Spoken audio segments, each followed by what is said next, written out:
Has everyone arrived? Everyone is already waiting inside. Well, what are we waiting for? Let's join them! Please, wait a moment. Before attending the meeting, I hope you can promise me one thing. What do you need? Promise me that you won't commit to anything too reckless. What do you think? Okay.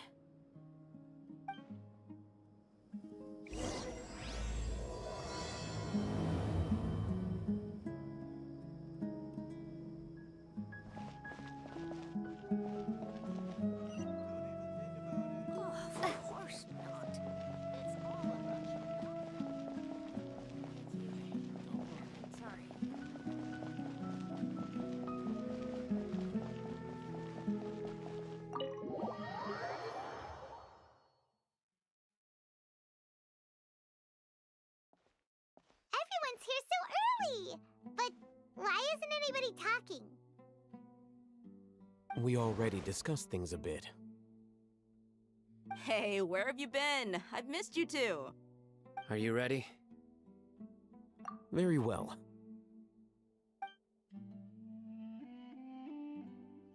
Are you sure this is gonna work? I gotta admit, it's bold. Color me impressed. It's worth a try. The point of discussion is to arrive at a solution. Let's cut the small talk and move to the next point. You're making Paimon nervous.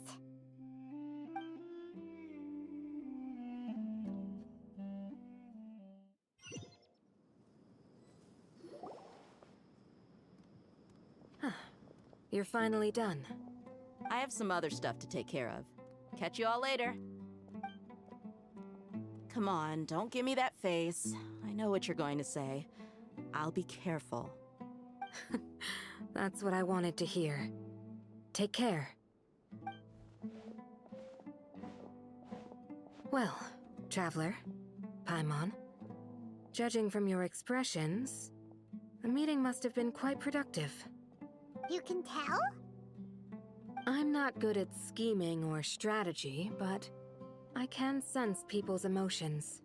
And based on your reaction, things must have... Paimon's a little worried. Hopefully nothing will go wrong. To be honest, I feel the same. But you're already some of the most capable people I know. So you have my trust. Candace gave us a compliment! Your deeds speak for themselves. Candace, we stayed behind to tell you that, although you won't be coming with us, we'll be sure to remember your words. I'm very glad to hear that. I've said the same thing to everyone here today as I said to you when you arrived. Your safety is the most important thing. Only when you're safe can the plan be successful. So please, take care. You're welcome. And thank you for taking my advice. Good luck with everything. I'll be here in the village praying for you.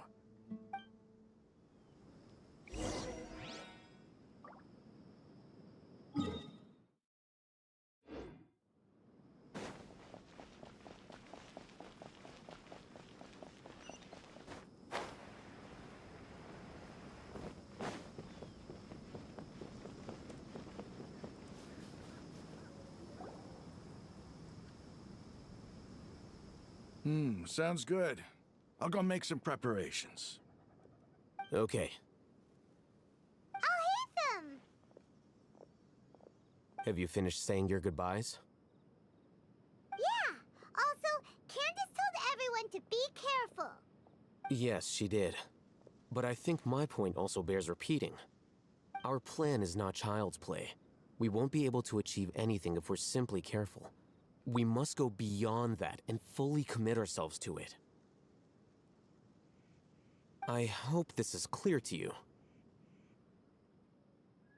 Huh? Shouldn't you be saying something more cheerful to boost our morale right now? Didn't we already do that during the meeting? You can never have enough words of encouragement.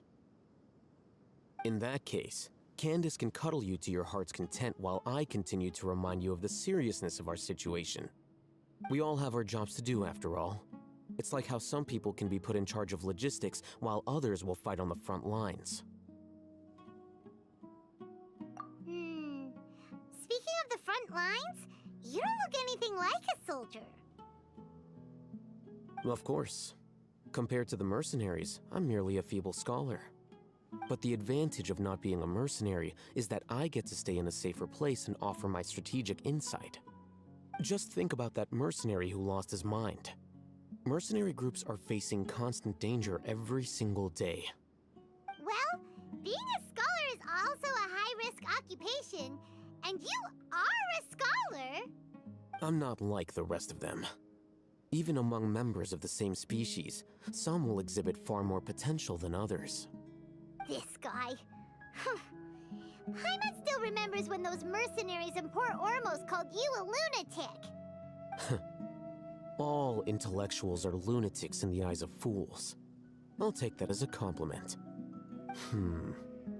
That reminds me. Do you remember the record we saw in the King Deshret ruins? It mentioned forbidden knowledge.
Sounds good.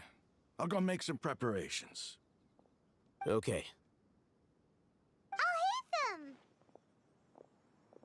Have you finished saying your goodbyes? Yeah. Also, Candace told everyone to be careful. Yes, she did.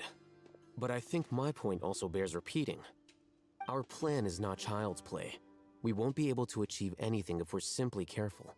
We must go beyond that and fully commit ourselves to it. I hope this is clear to you.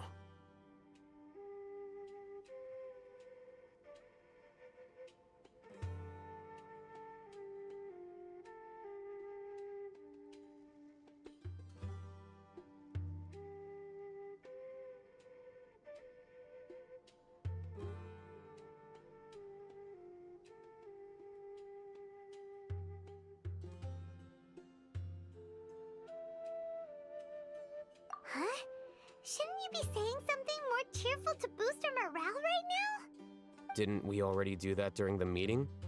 You can never have enough words of encouragement. In that case, Candace can cuddle you to your heart's content while I continue to remind you of the seriousness of our situation. We all have our jobs to do, after all. It's like how some people can be put in charge of logistics while others will fight on the front lines.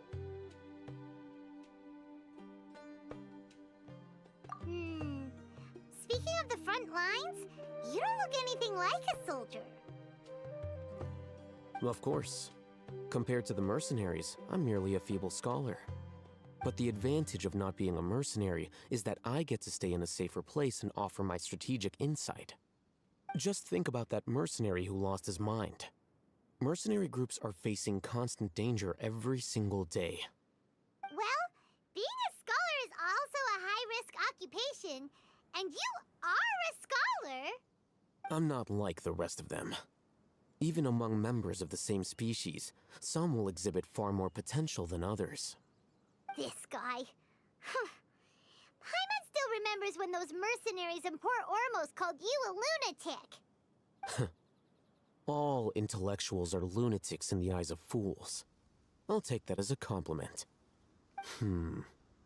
That reminds me. Do you remember the record we saw in the King Deshret ruins? It mentioned forbidden knowledge.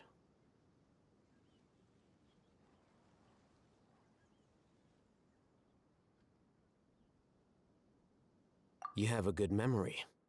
Forbidden knowledge has the power to drive people insane, but this fact has never been shared with the public. Even I, who has worked in the academia for some time, was never once informed of this. I think those mad scholars and mercenaries we encountered may have all fallen victim to the corrupting qualities of forbidden knowledge. But the academia has always held a different view. They have always believed that symptoms of madness are a side effect of human contact with divine knowledge as mere mortals. Come to think of it, perhaps the academia has also never understood the true nature of forbidden knowledge, and thus always approached the issue from the wrong direction. The Withering, Elazar, and the sandstorms. Don't you think what is happening right now across Sumeru is rather similar to the forbidden knowledge pollution that occurred in the desert thousands of years ago? But Paimon thought that Irminsul's disease is what caused the withering in the sandstorms. At least, that's what Tainari told us. Wait a second. Could it be that? Ah, you've connected the dots. The cause of Irminsul's illness may precisely be the pollution from forbidden knowledge. But if that's the case, what should we do? This is huge! Wait. Why do you think Lesser Lord Kusanali would have a solution to this situation? You mean, it's related to the scene you saw when you passed out in the Avidia forest? That whole, the world forget me thing? In that case, it's imperative that we rescue Lesser Lord Kusanali. Only by working with her to save Irminsul can we completely resolve the problems Sumeru currently faces.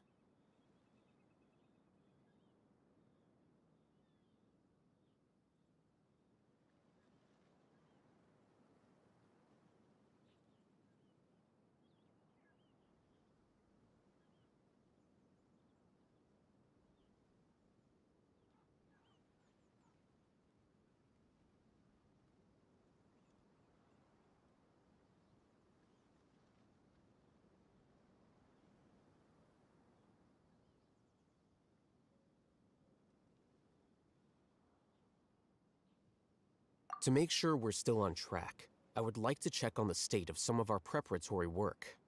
Where are we going? To an Eremite base.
ready to fly. Swing blade. Illusion shattered. Out. Meanie, go Baron. Take that. Freshness preserved. Shield right there.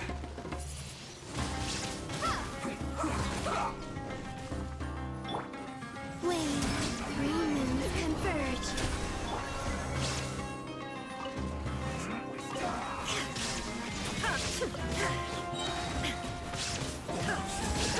Torn to oblivion. You got me.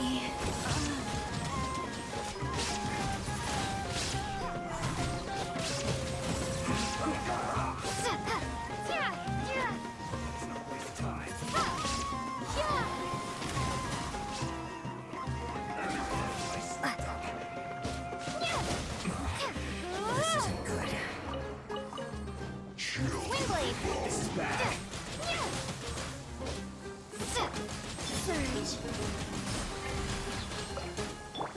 Shine down.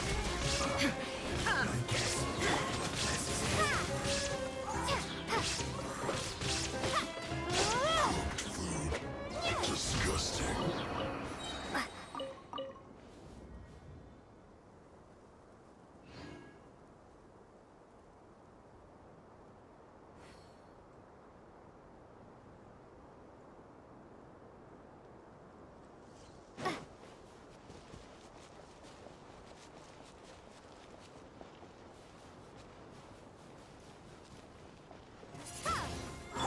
There is no escape.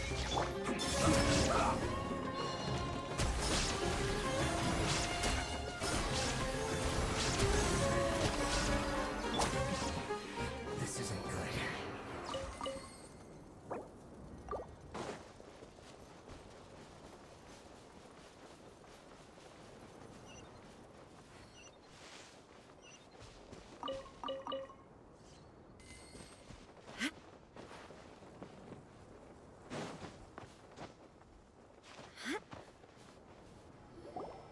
Ah, they're here.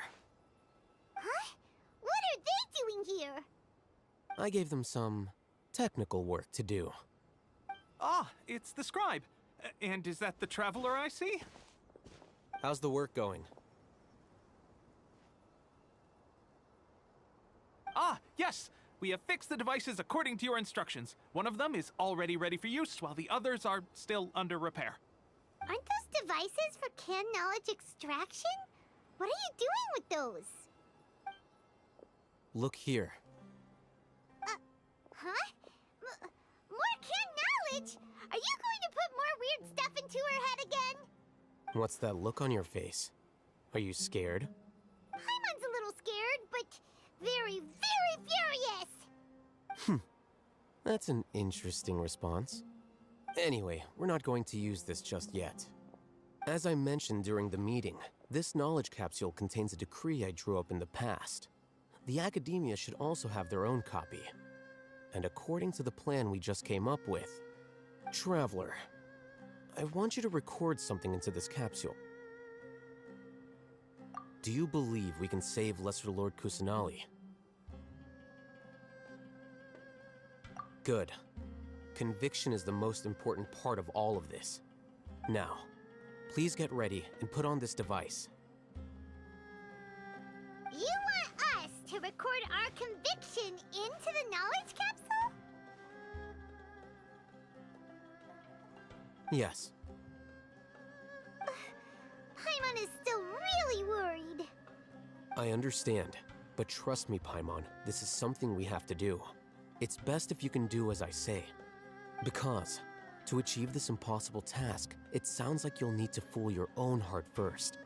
Although it may feel like a trick, self-encouragement may be the most important tool we have. Paimon can see the point you're trying to make. Imagine this. We have orchestrated our plan and successfully rescued Lesser Lord Kusanali. As a result, we have changed Sumeru's entire political landscape. Everything went without a hitch, and everyone recognizes and praises our achievements. Now, open your eyes. Here. What's this? Read it out loud.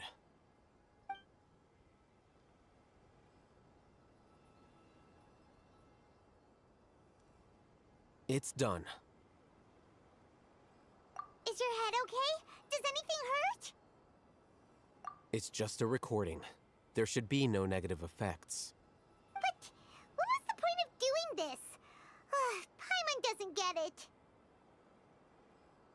And that's perfectly fine. In any case, these capsules aren't meant to be used by you. Huh? What do you mean? Have you forgotten? Our plan needs to account for those who have long relied on the Akasha. You may find it hard to believe, but for those people, everything the Akasha transmits to them is nothing short of absolute truth. Imagine if you've been using a device like the Akasha since the day you were born, and this device has always supported you during times of need. After all that time, what do you think you'd become? A fool? A machine? A slave to orders.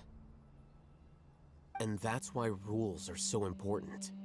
In addition, those who understand the rules can delineate boundaries and identify gray areas.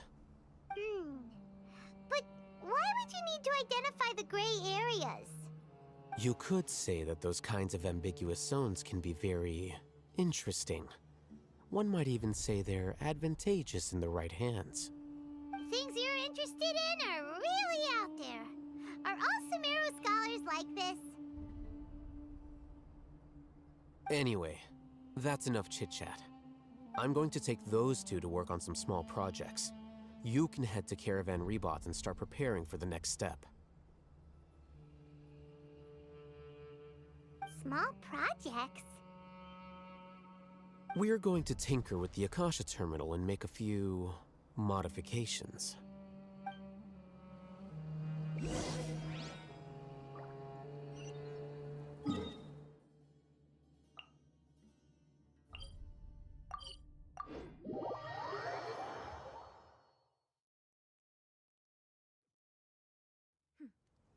Clear skies can do nothing to hide the brilliance of lightning.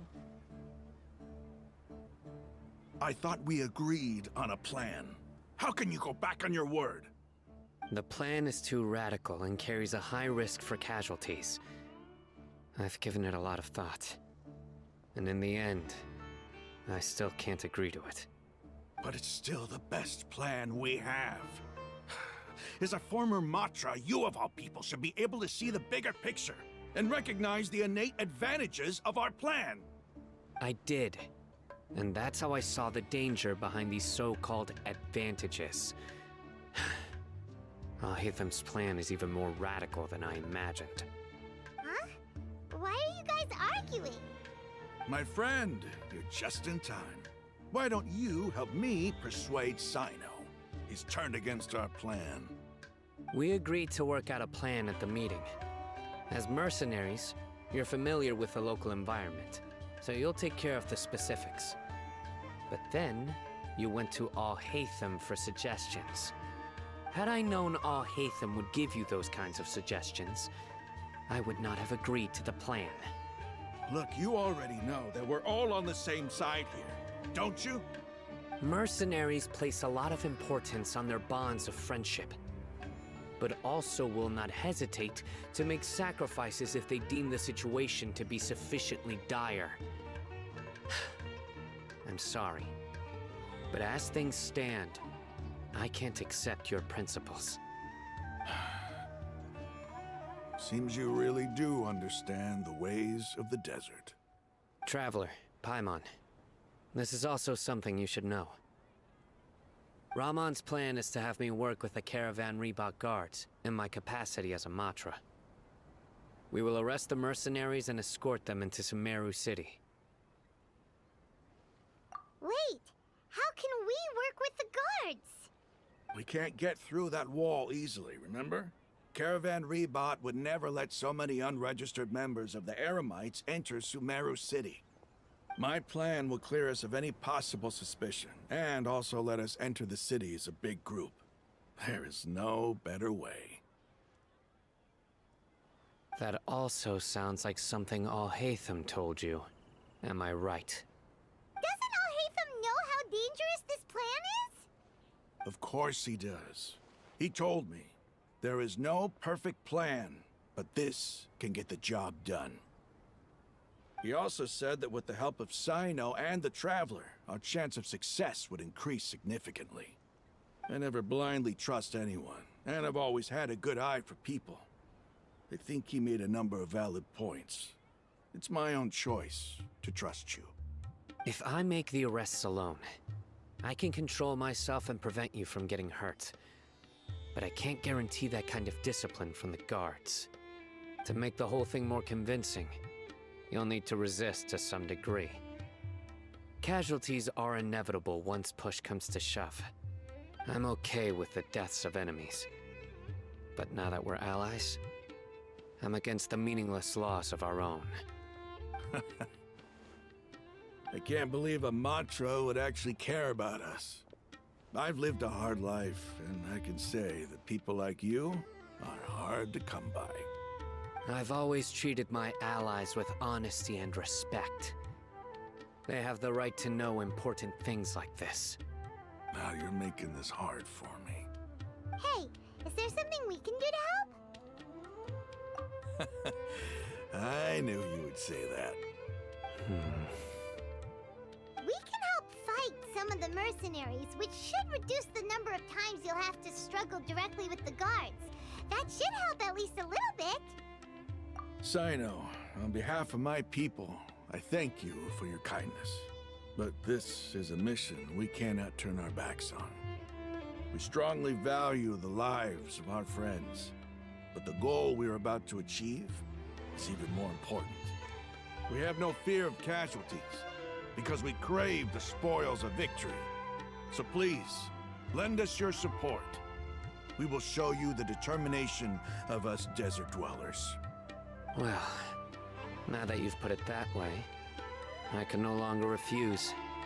But remember, you need to follow the plan and not do anything reckless.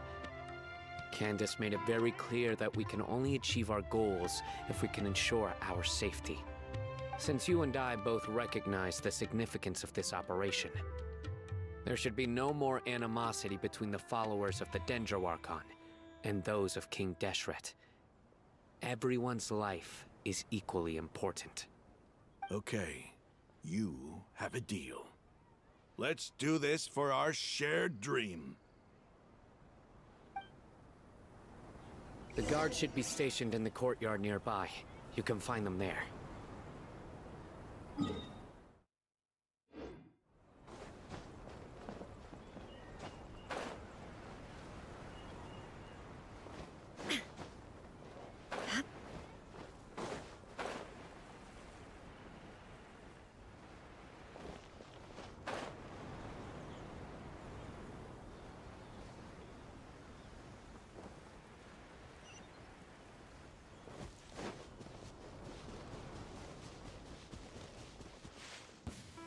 Happy to oblige. Now you shall perish. Swing blade.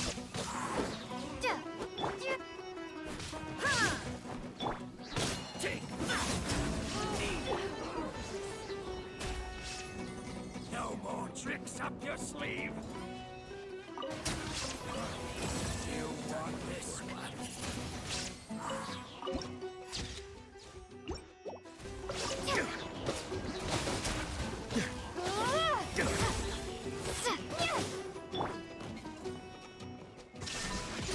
We'll meet again.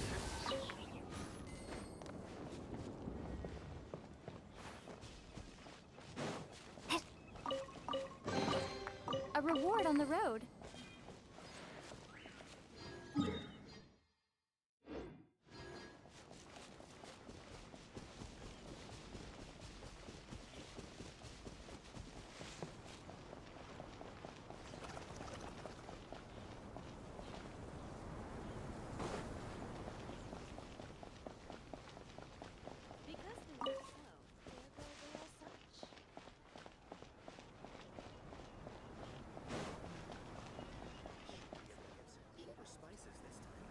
Guards!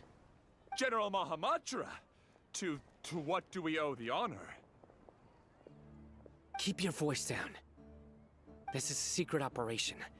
I'm going to arrest a large criminal gang near this location. According to the Academia's Guide and Regulations on Secret Operations, I have the right to ask for the cooperation of Caravan Rebot. Ah, of course, of course. Mahamatra Sino's order is the Academia's order. Just let us know what you need. But who exactly are you planning to arrest, and how many people are you expecting? Depending on the scale of this operation, we may need to report it to our superiors. They're a squad of eremites whose number is comparable to Ain el Akmar in Port Ormos. They're involved in the theft and resale of supplies from the Academia. As many as Ain el Akmar? This should definitely be classified as a joint operation. Then I suggest that you report this to your superiors as soon as possible, and treat it as a top priority desert operation. I will need personnel. Got it. Please wait a moment. I'll contact them immediately.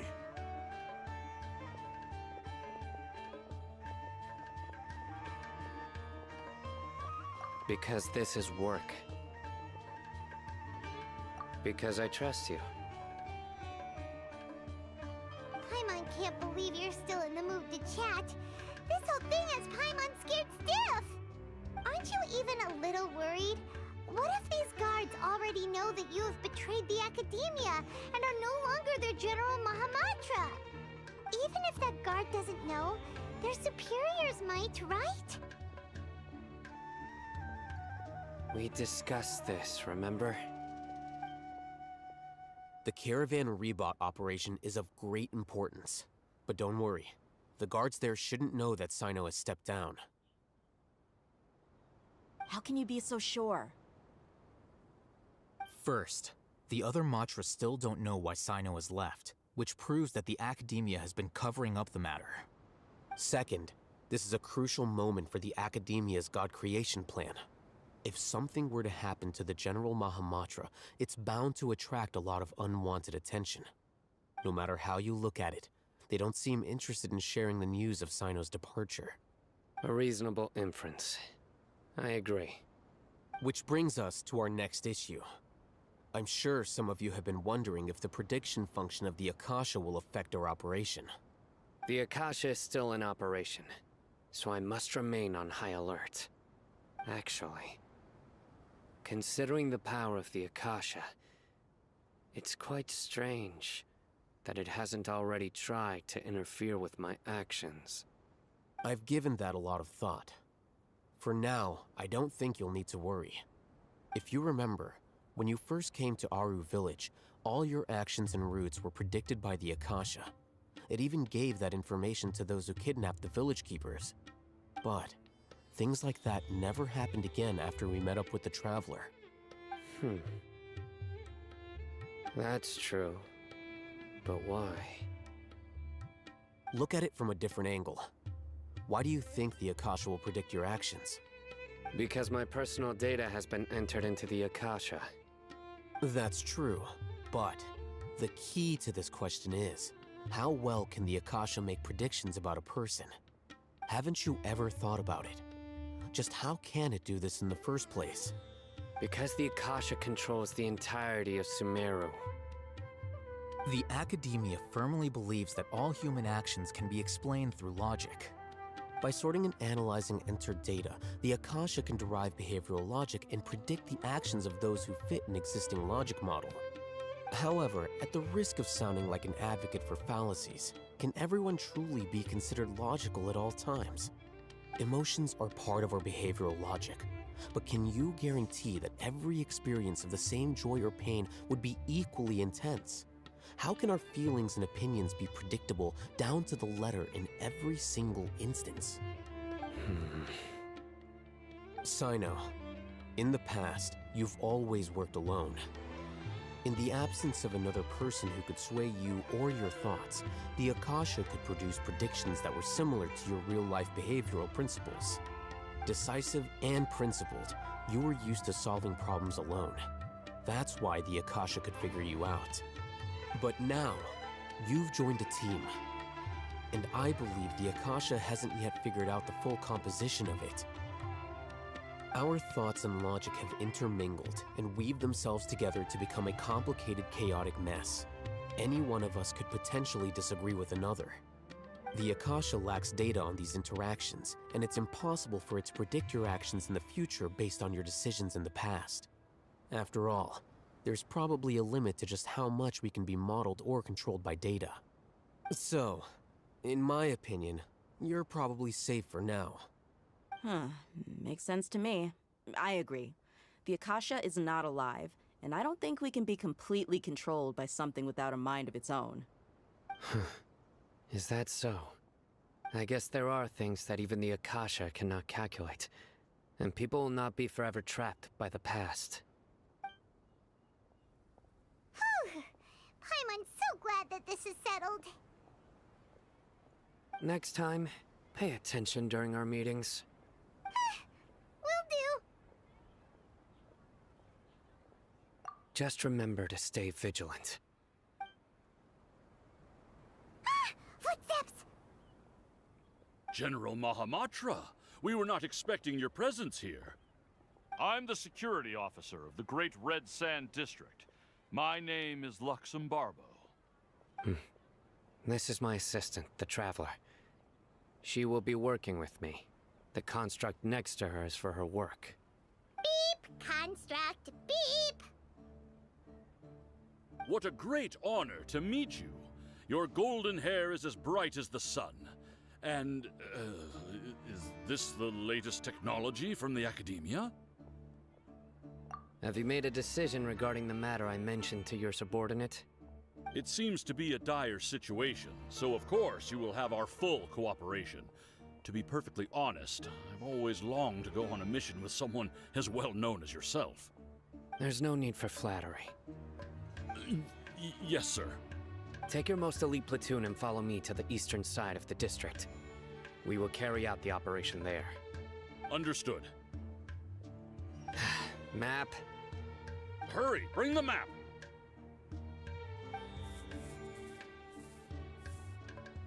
In 2 days, we will engage Rahman's Eremites and capture all of them. Any questions about the time or location? None at all, sir. Good. See you then. Yes, sir.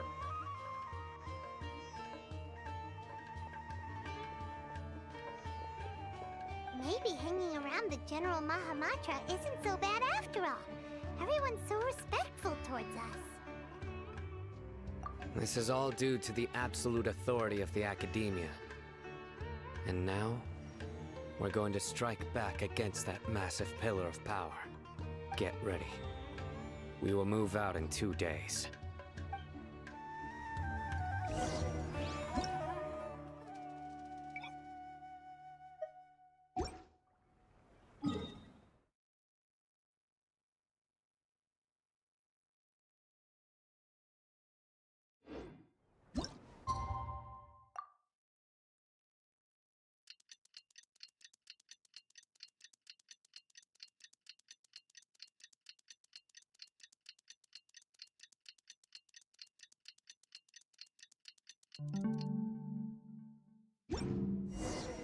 It's time for the operation! Let's go meet Sino in the desert!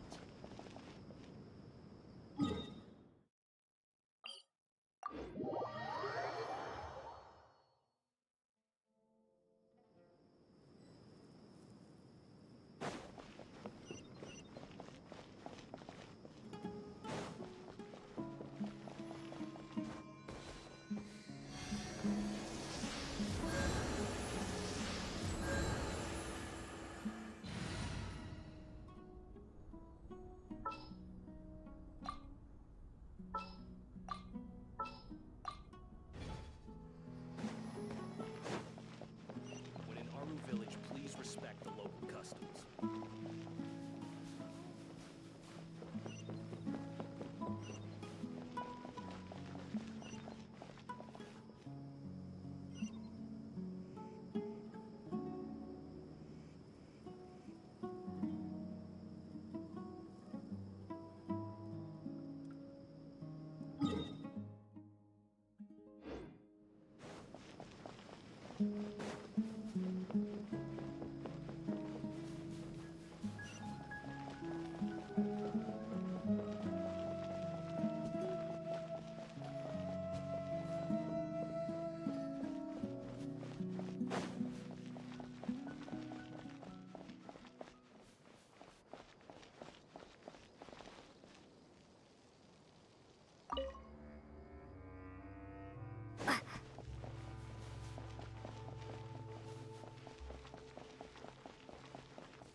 Have a little taste.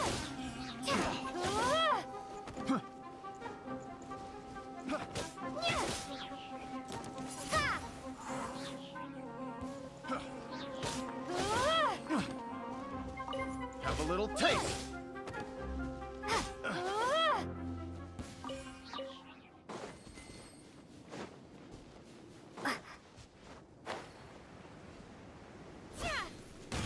Windblade.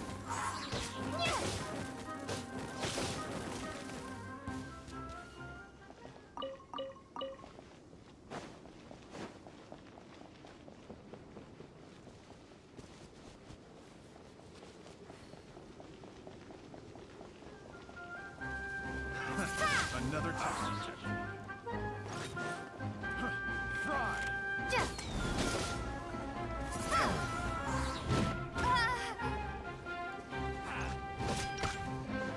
Be gone.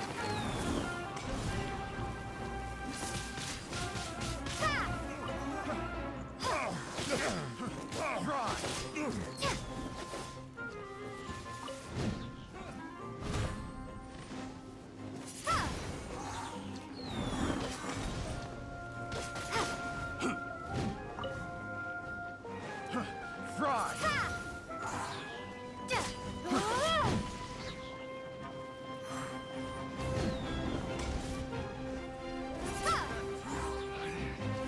Should replace my hammer.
Is this an answer from this world?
Wait a moment. Oh, it's you. You're my assistant, remember?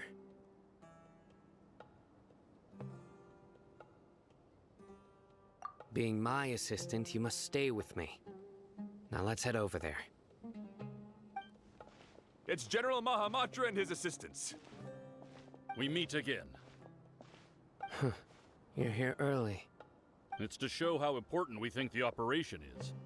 Since this is a big case for the academia, we are prepared to give it our best. I'm glad to hear your sense of resolve.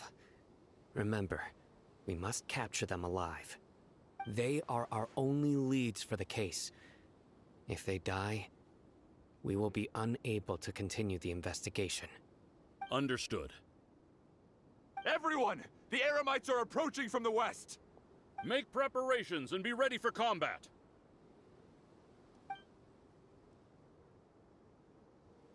Halt! Oh? What a warm welcome. What do you want? Judging from those shiny weapons in your hands, it seems like you're not interested in a deal. Rahman, the academia has caught wind of your smuggling and illicit sales. If you value your life, I advise you to surrender. Who are you supposed to be? A matra from the academia? I can't believe you came all this way just to catch us. I'm not here to talk. Oh. Nobody's given me this much time of day since I became a mercenary. Brothers! For that slight, let's wash our blades with their blood. Let's show them we Eremites are not to be messed with.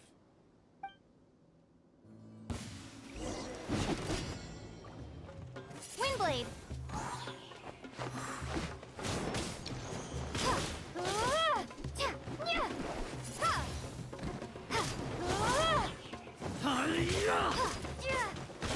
Windblade. Be gone.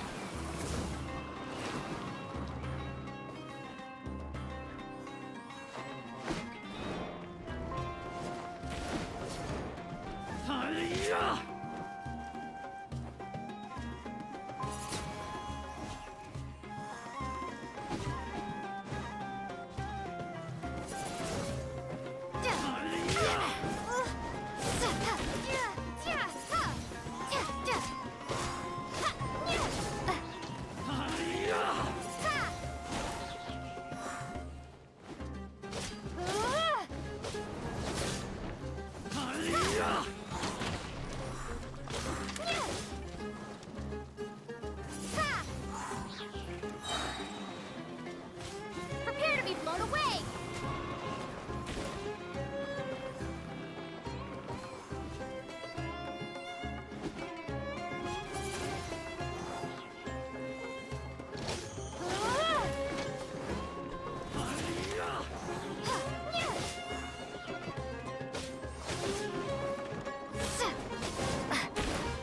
Windblade!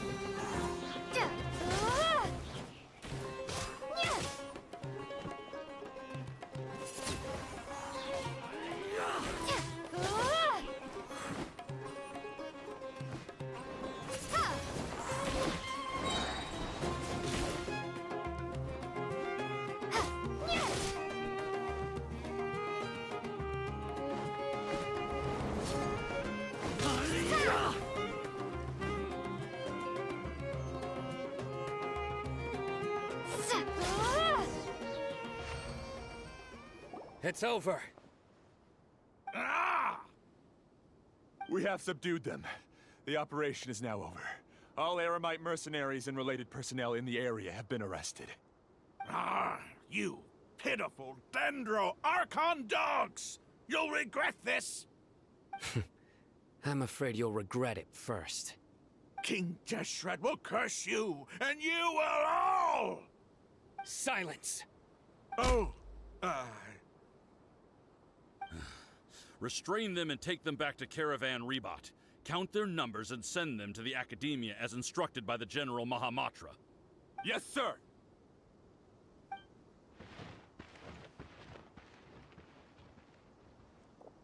Mahamatra Sino, I will now take my leave.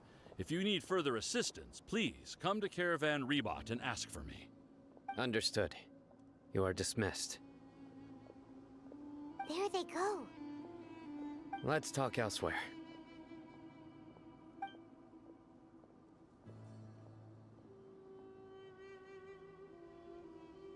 This part of the plan went really well. Yes, things went perfectly. That's fantastic! And that punch you gave Ramon there sure looked convincing enough. Once we're done here, I'll return to Caravan Rebot and oversee the group's transport. I promise.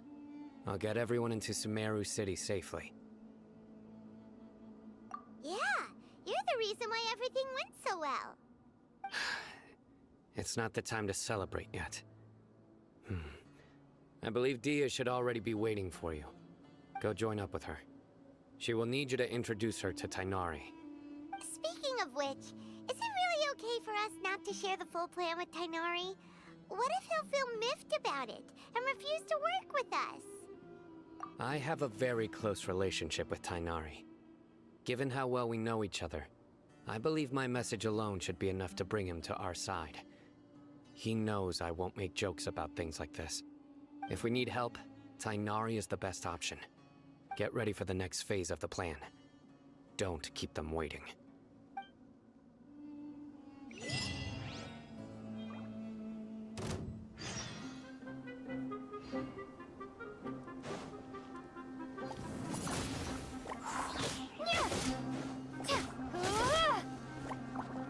Windblade!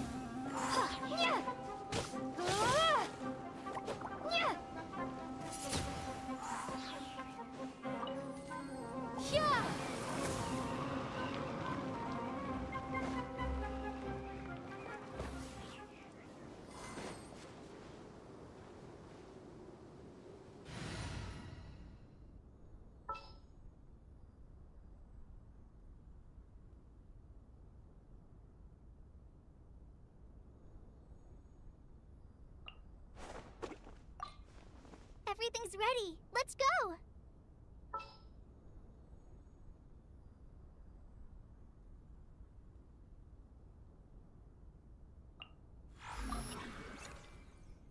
I'll take care of this.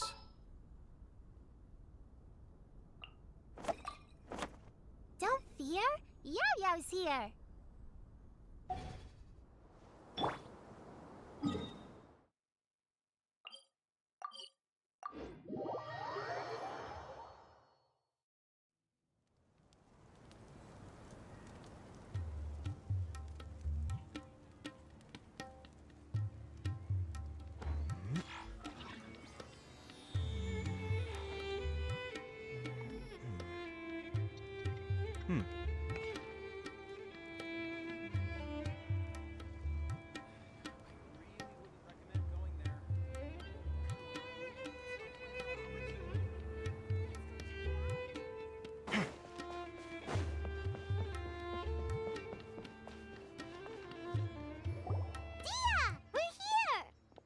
It's about time.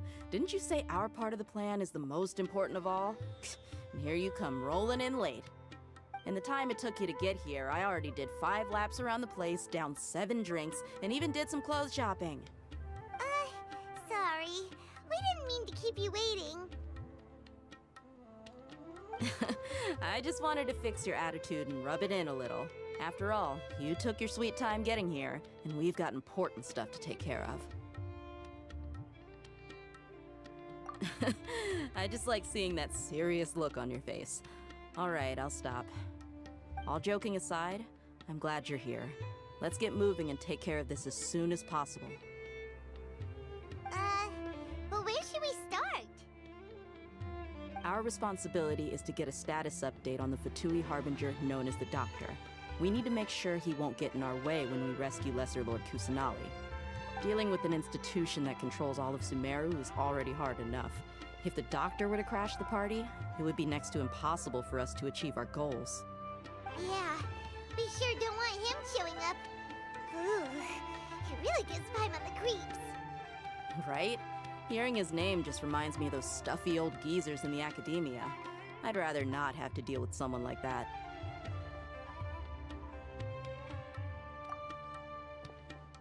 According to the plan, we should first go to Pardis DI and ask for Forest Watcher Tainari. If all Hatham and Sino's sources are solid, then we can be sure that Tainari still has the Academia's trust. So, we'll find Tainari and convince him to get us the latest intel on the Doctor. Then, depending on what we learn, we'll make any necessary adjustments to our plan. The sages have placed spies everywhere on the other side of the wall. I'll follow you as a bodyguard. You should be honored. I don't offer my services to just anyone you know. But Paimon thought mercenaries would do anything for Mora. That's certainly true. But when multiple employers are vying for your services, you should always go with the best offer. Let's see. If I were to charge you a bill, I guess I can apply a discount. How much more do you want? I was not sure we can afford it. How much do I want? Hey, how about paying me with a smile? What do you say? I haven't seen you smiling much recently. If you ask me, someone like you must look lovely when they smile. Come on, give me a smile so that I can be less worried. Looking good! I hope this pretty smile will become our lucky charm. There are many kinds of smiles, but only a truly joyous one can bring blessings to others. Let's consider this smile a down payment for our future victory. Let's go.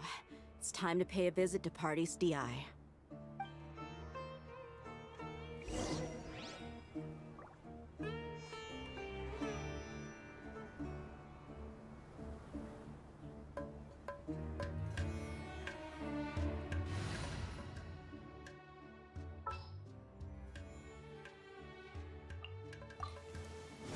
I got you, boss. Stretch your legs once in a while. People aren't made to stay cooped up inside all the time.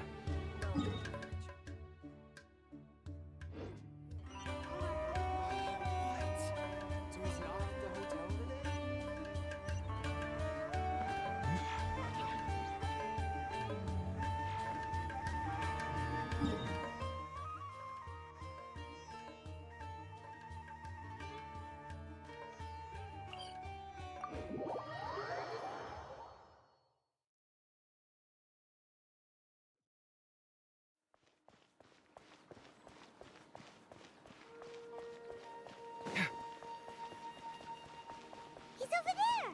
Let's go say hi! Tainari! Traveler, Paimon. And you are? Hey there. This is our friend Dia. She's an Aramite mercenary. A mercenary? You must have some big news for me. It's something really important. Please help us out. All right. Then follow me.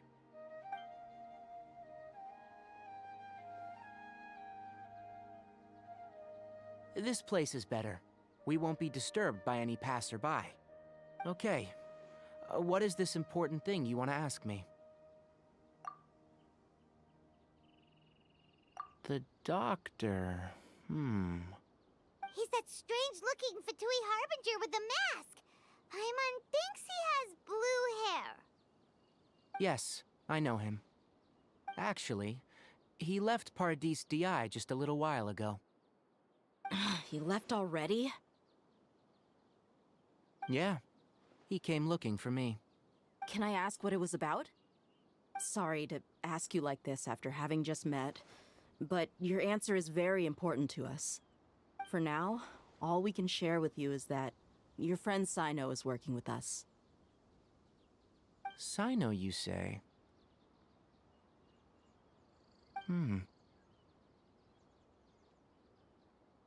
I see. So that's why he hasn't been at the academia. Okay. I'll answer your questions and will assist you any way I can. You don't have to tell me everything that's happened. Sino's name really does work wonders. You're not even a little worried that we might have made it all up? Despite having just met you, I can sense that you're the serious type. Between you, the Traveler, and Sino, none of you strike me as the type that would conspire to deceive me. You don't need to tell me anything you don't want to. I'll also get straight to the point. The Harbinger you mentioned came to me because he wanted to take the scholar Hypatia away with him. Hypatia? Why would he want her? And what do you mean by take away? Is he planning to leave Sumeru? Yes. He told me his return to Snezhnaya is imminent. So you mean you're leaving this place soon? Indeed. Otherwise, we could have perhaps talked a little more. I was just about to set out when I remembered something important.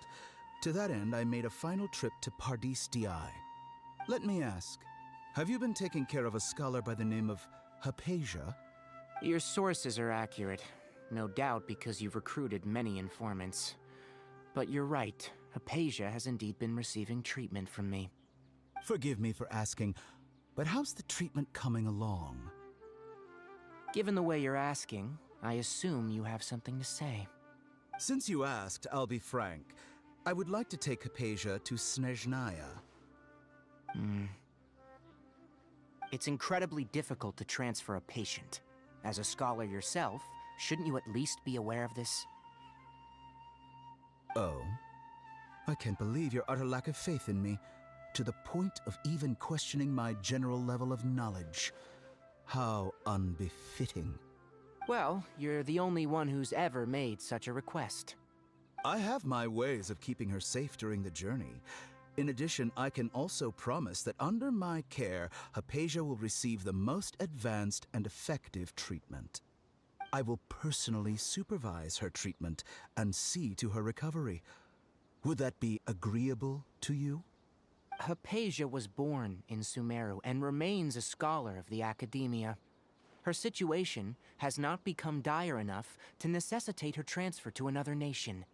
Transporting her to Snezhnaya is risky, and the potential benefits are unknown. As the person currently responsible for her treatment, I cannot possibly sign off on this transfer. Your suggestion is rude and reckless. I'll pass. I don't know much about the doctor, but after talking with him, I realized that just like many other scholars, he possesses an aura of arrogance that I've come to detest. It's not so much that he's looking down on others, but more that he's confident in himself and his abilities to a point of near insanity. I would never refer a patient to someone like him. I prepared myself for a protracted battle of wits, and was really surprised to see him just give up on the topic. Still, his reaction really concerned me.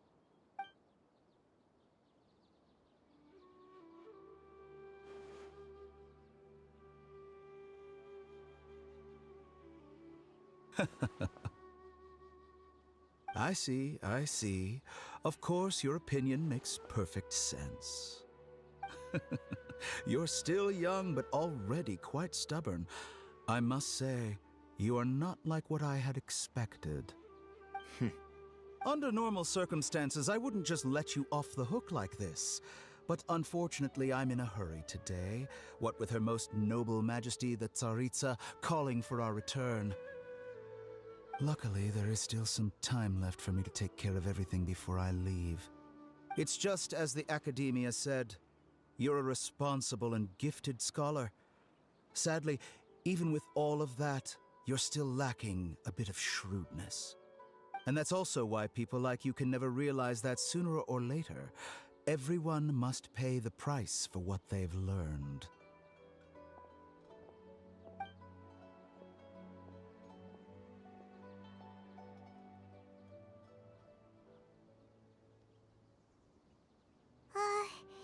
Paimon can't help but feel like he's hinting at something unpleasant. He asked a question, yet didn't care for my answer. Perhaps I'm nothing but a talking rock in his eyes. He never came off as malicious, but an utter lack of compassion permeated throughout our conversation. From his tone, I can sense that he's always looked down on others. I can barely believe it myself. But if that's true, the situation will be in our favor. I don't think I missed any details. Frankly speaking, I don't want you to do anything too risky. Now that you know a little more, it should be easier for you to stay safe. Sorry we can't tell you everything. We appreciate that you helped us anyway. I won't forget your kindness. It's okay. I have an obligation to do so.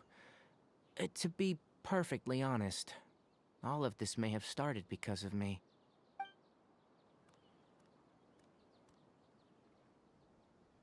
Recently, my master wrote several letters to me, asking me to return to the academia and assist him with his research.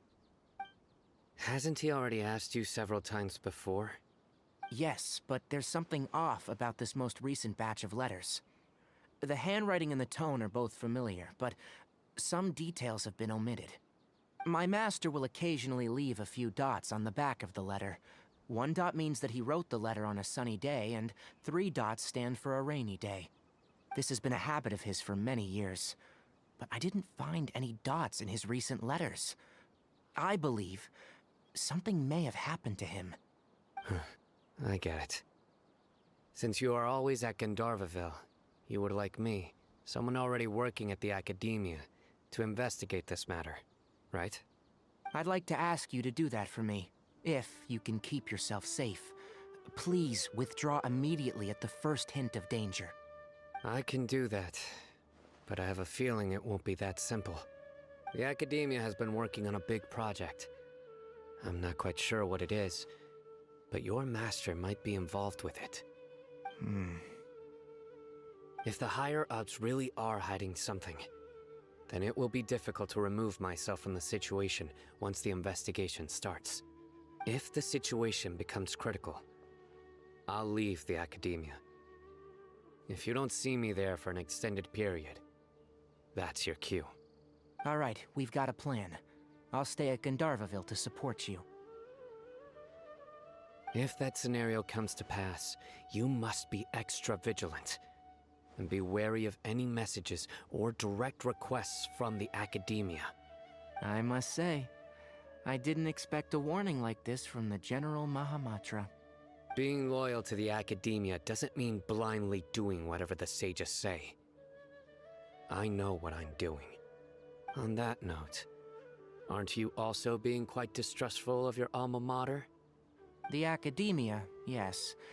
But my master is a man of integrity. Even when I was a student, I was worried that he'd get in trouble for sticking to his beliefs. I suppose he's lucky to have lasted so long, but in the end, it's still caught up to him.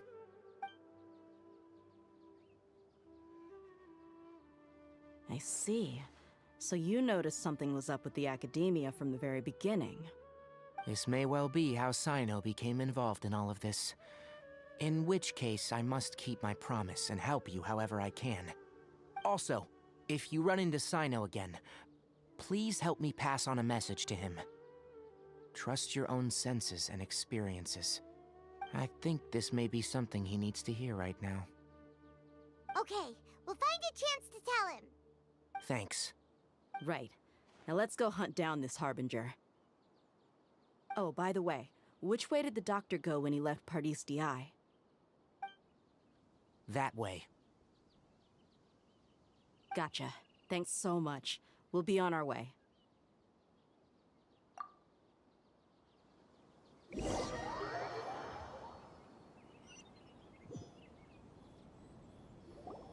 According to Tainari, the doctor is leaving Sumeru soon. I want to check if the doctor was actually telling the truth.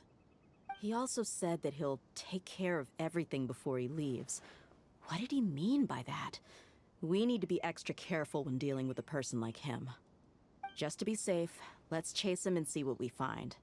But we have no idea where he went! How can we start chasing him? We'll do it the mercenary way. I'll find leads as we go. All you have to do is just follow me. That Harbinger may have tried to cover his trail, but he still left some traces. Or perhaps he never even thought about concealing his whereabouts. Maybe that's just how arrogant he really is. Yep, we're headed in the right direction. The traces are still fresh, but there's no sign of his entourage. Clearly they're in a hurry. It's just as I thought.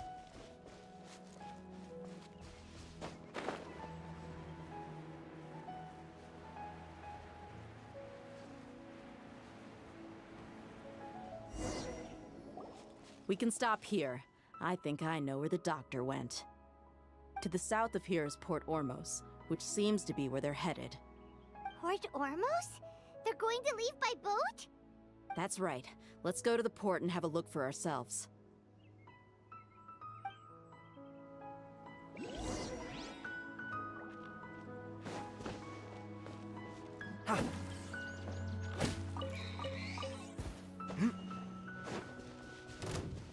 Come at me!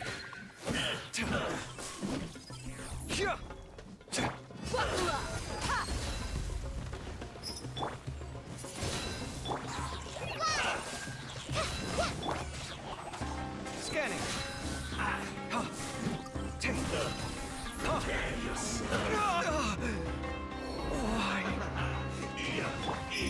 You need to hurry up. Look alive!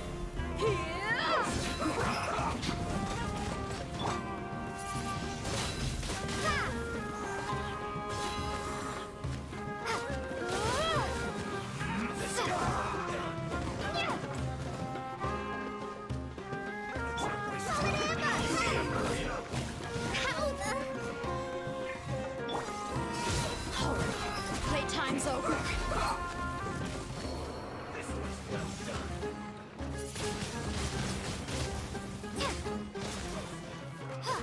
Let's end this quickly.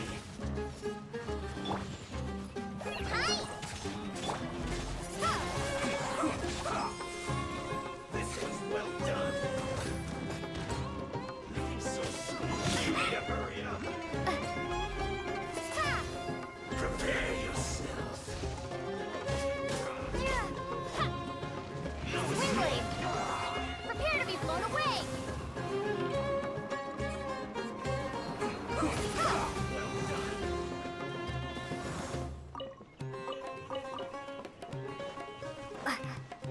Wingblade! Let's end this quickly. Roast and fry. You need to hurry up. This was well done.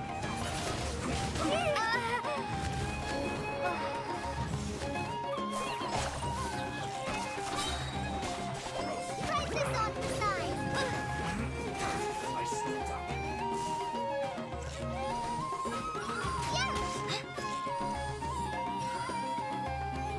This was well done. Almost. Let's end this quickly. Roast and fry.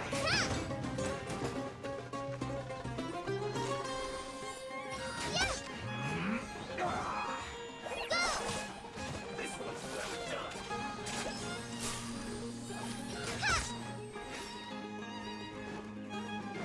Let's not waste time. Let's end this. Fry. This isn't good. You need to hurry up. No.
Well, seems we found the right place. Shh!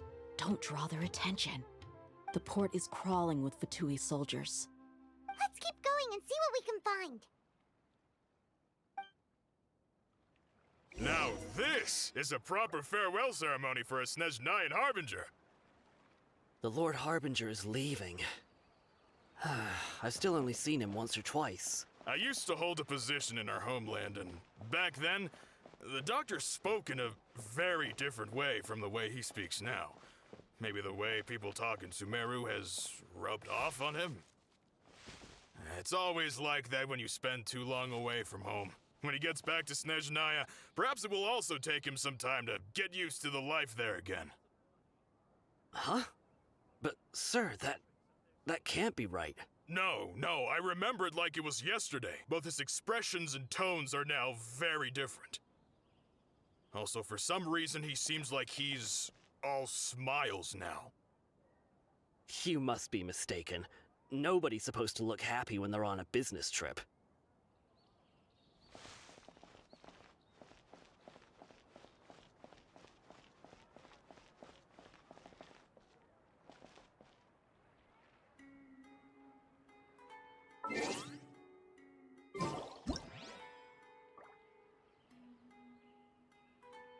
The doctor is on that boat. So he told the truth after all. He is actually leaving Sumeru. Let's get closer and find a place to hide so we can observe him.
This place will do.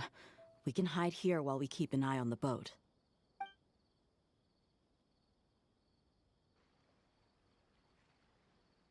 Uh-oh.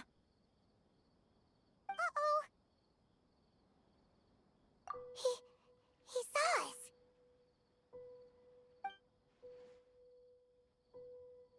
Huh? Is he waving at us? It's time to say goodbye. Wait, is he the only person on the boat? Huh? You mean there's nobody with him? And where are all the soldiers we saw on the port just now? They were all here just a few minutes ago, but now they vanished. So this was a trap. Wait, don't tell me that. Luckily, there is still some time left for me to take care of everything before I leave. Oh no. They might be after Hypatia. Let's get back to Party's DI. Huh? What do you mean? I'm afraid that she's seen something that she wasn't supposed to see. If I were the Fatui, I would also try to take her away. And if I couldn't... Oh no! Are you saying they're going to kill her? Let's go!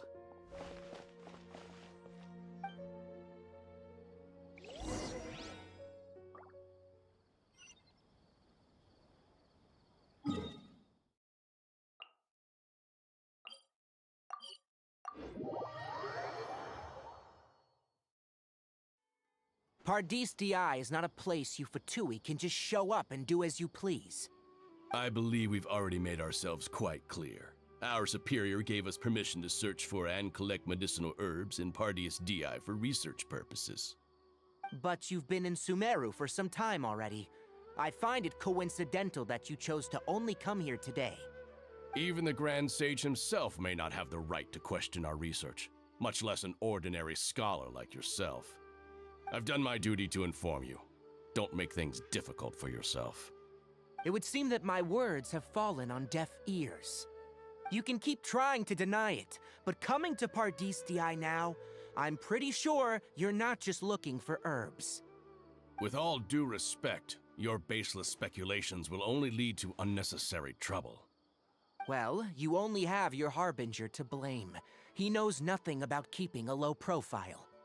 I may be staying at Paradis DI as a scholar, but that doesn't mean I'm no longer a forest watcher. It is still my duty to protect the peace and safety of the scholars who have contributed so much to Sumeru. Then it seems our conversation has hit an impasse. No one will lay a hand on you, Hypatia. Not on my watch.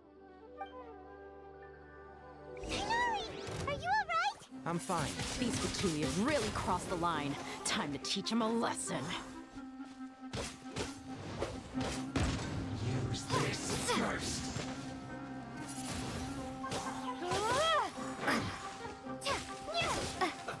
Let's move. Windblade. Eat up! Eat up! You need to hurry up! Harden up.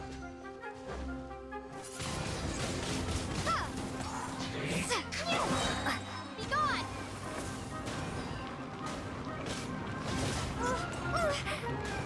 Windblade. This was well done. You need to hurry up. Roast and fry.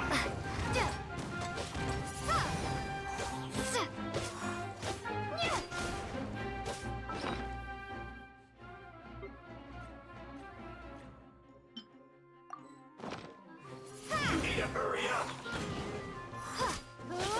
This was well done. Windblade.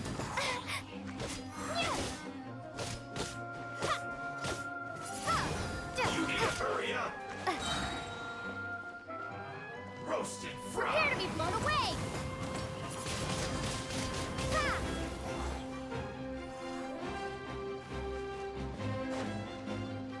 This was well done. You need to hurry up.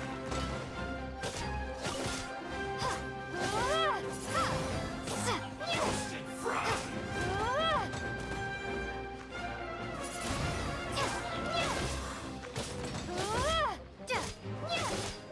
This was well done.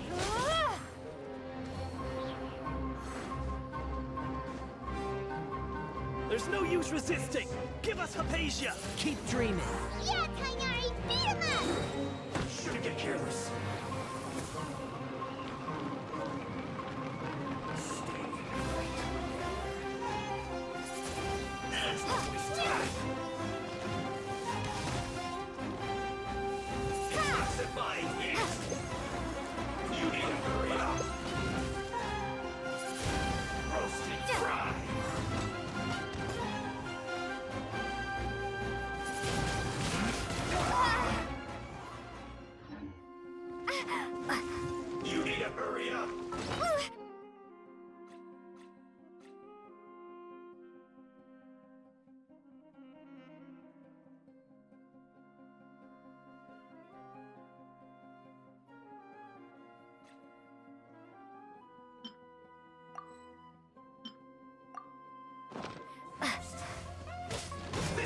Well done.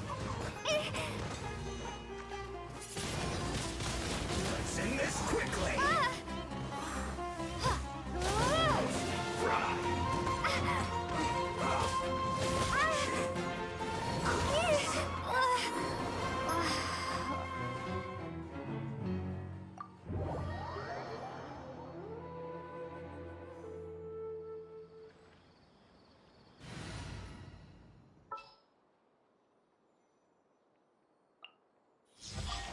Let's finish this quickly. For justice.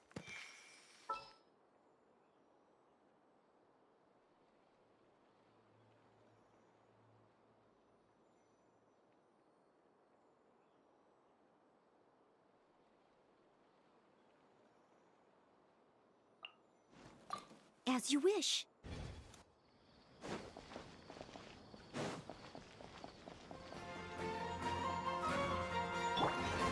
Steady as stone, as a dutiful maid would. Let me read you a verse. Let's end this quickly. Speed of light. Windblade. The doctor's orders are absolute. Yeah?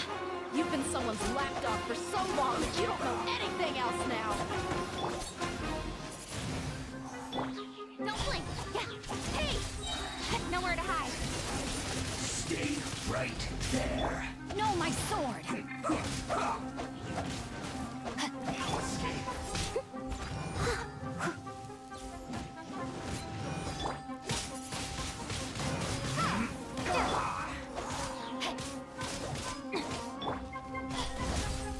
Incoming.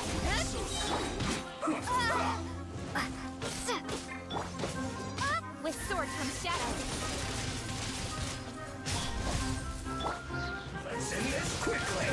Windblade! I must leave no stone unturned. Prepare to be blown away!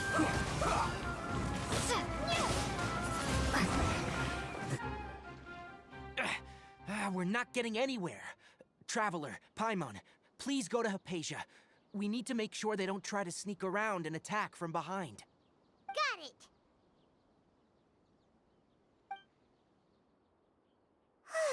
Hypatia's still here. Doesn't look like anyone's broken in.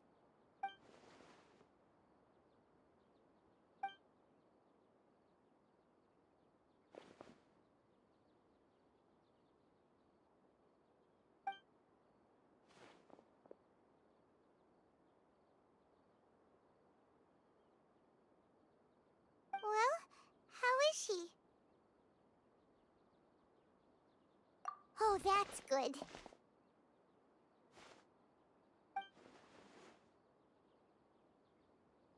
So, you think this is over?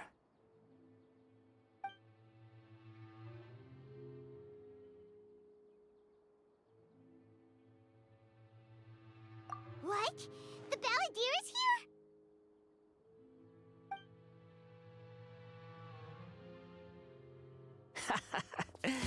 I've missed that look of abject horror. You've given me that look every time we meet. But, where is he?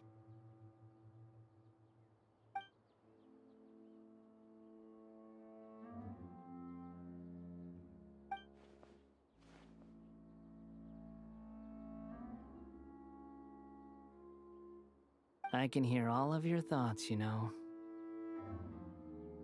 Don't you remember? I already saw you the first time you came to Party's DI and made contact with Hypatia. I didn't need to do anything. It is her honor to be able to connect her consciousness with me. Who are you talking to? It can't be the Balladeer, right? That's impossible. I know you must be curious. I might as well tell you that I decided to enter Hypatia's consciousness the moment I sensed your touch. I wanted to observe you on a fool's errand. Hey, Traveler! What are you doing? My deification is nearly complete.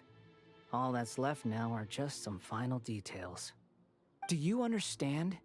Even if you manage to rescue Lesser Lord Kusanali, it will be impossible for you to defeat a bona fide god like me. Is it wise to force that childlike god into a divine battle against me?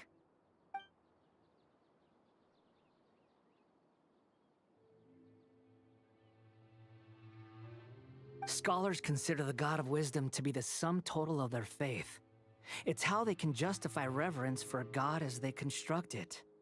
But this also shows that humanity's worship of gods is a combination of blasphemy and exaltation.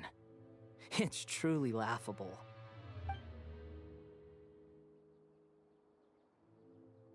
Yes. What is it? Yeah, I'm in a good mood, which is why I'm talking to you like this. What do you mean?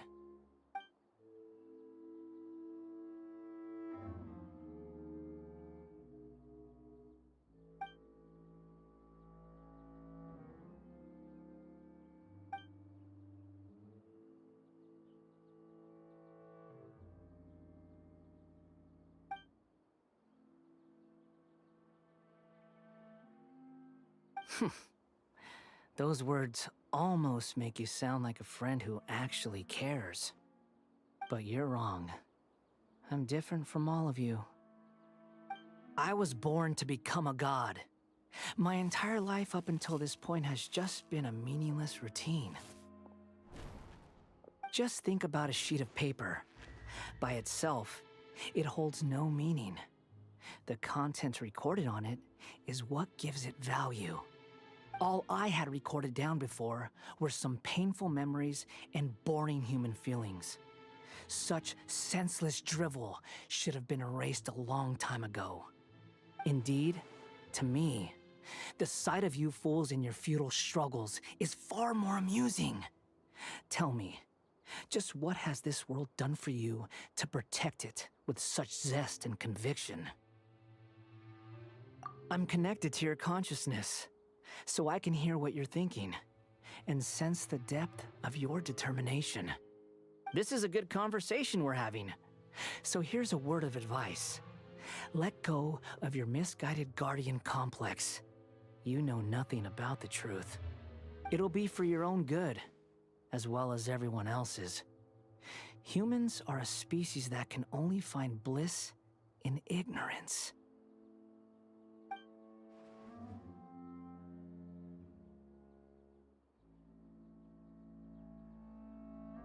Ah, you've seen my affection for her.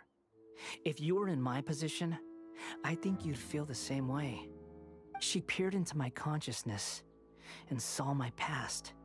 Someone like that is qualified to become my first follower. All gods need followers.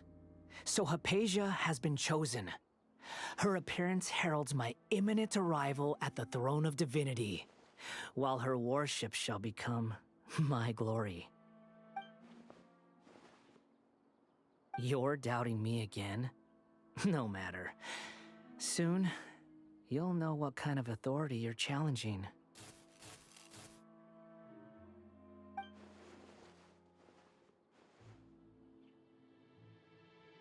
Who wants to hurt my devout follower?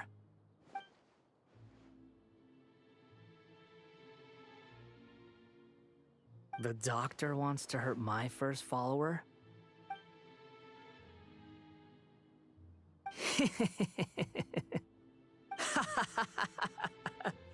How very amusing. Has anyone ever told you that you're not good at sowing discord?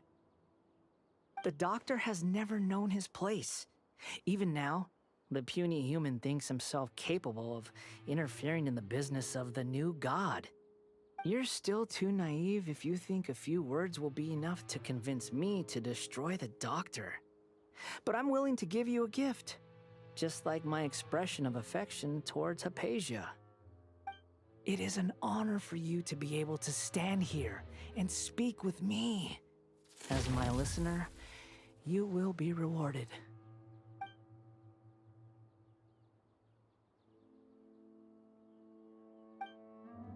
Both good things and bad things can be called gifts. After all, gods have never needed to be reasonable. Ah! Paimon hears thunder! That person Paimon couldn't see was the Balladeer? Oh, he sure chatted with you for a while.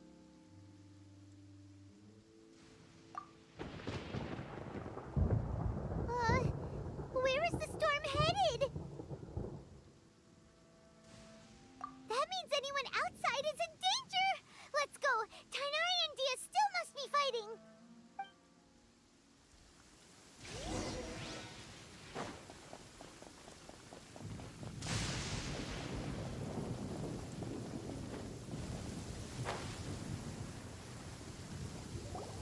Oh! Have the Fatui retreated? Hey! What happened to you? He's hurt. I'm fine. Ow! Don't move.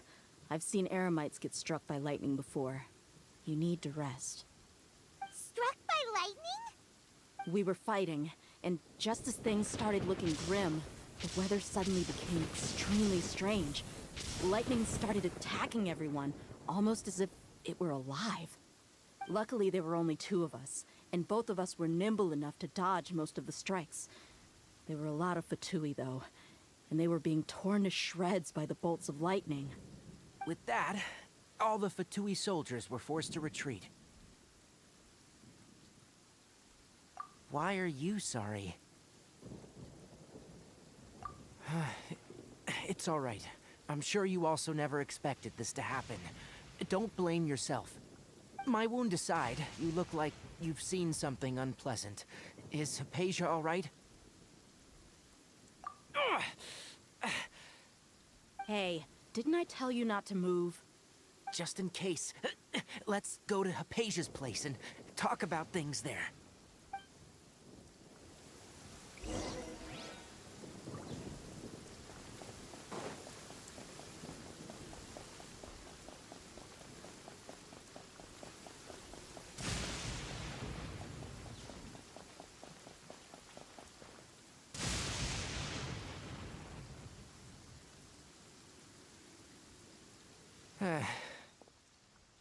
Thank goodness, she's fine. Hey, how about taking care of yourself first?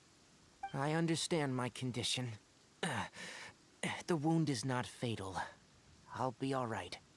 Ugh. The more you understand medicine, the worse of a patient you become. I know. They always think they can push through the pain. Oh, he sat down. Let me rest for a bit. Sorry, traveler. Now you may start.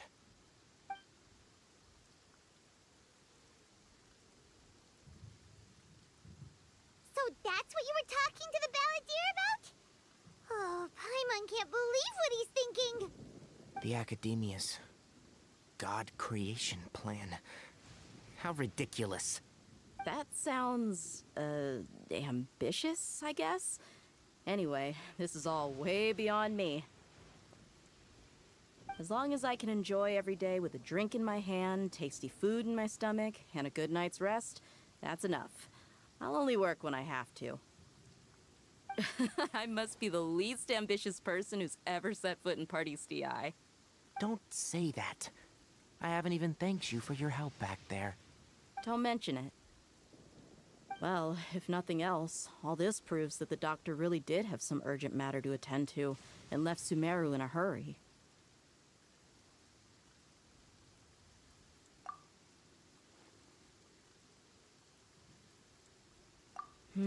Maybe the Fatui want to cover up some secret of the Balladeer. Is that why they tried to seize Hypatia? You said the Balladeer claimed that Hypatia has seen his past. So, what could be there? Have you noticed? The Balladeer is not happy with the doctor's actions. He thinks the doctor has no right to consider himself as his equal. So, if the doctor was to show up again, would the Balladeer zap him with lightning? Based on what the Traveler has said, I think he would. Having the doctor gone benefits him as well as us. In other words, we've successfully completed this stage of the plan. The doctor is out of the picture now. Yay! That's a big accomplishment! I'm also happy for you. Thank you for the help, Tainari. Make sure you rest up for now.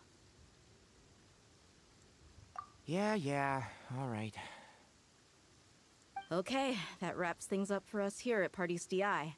Traveler, it's about time we rendezvous with the others at the Grand Bazaar. Let's continue to keep a low profile. You can head there once you're ready.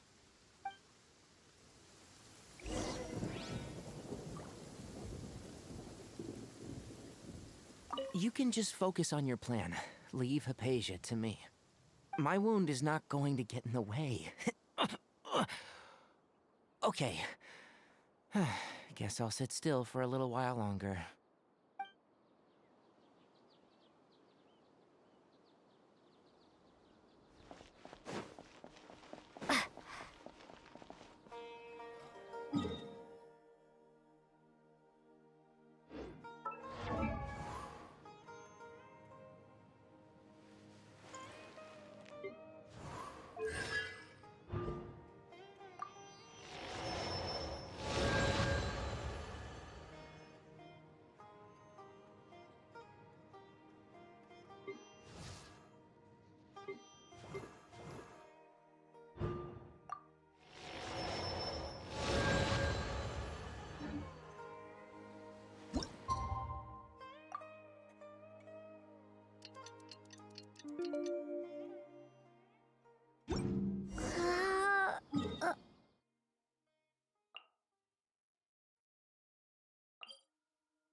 All right, everyone is here.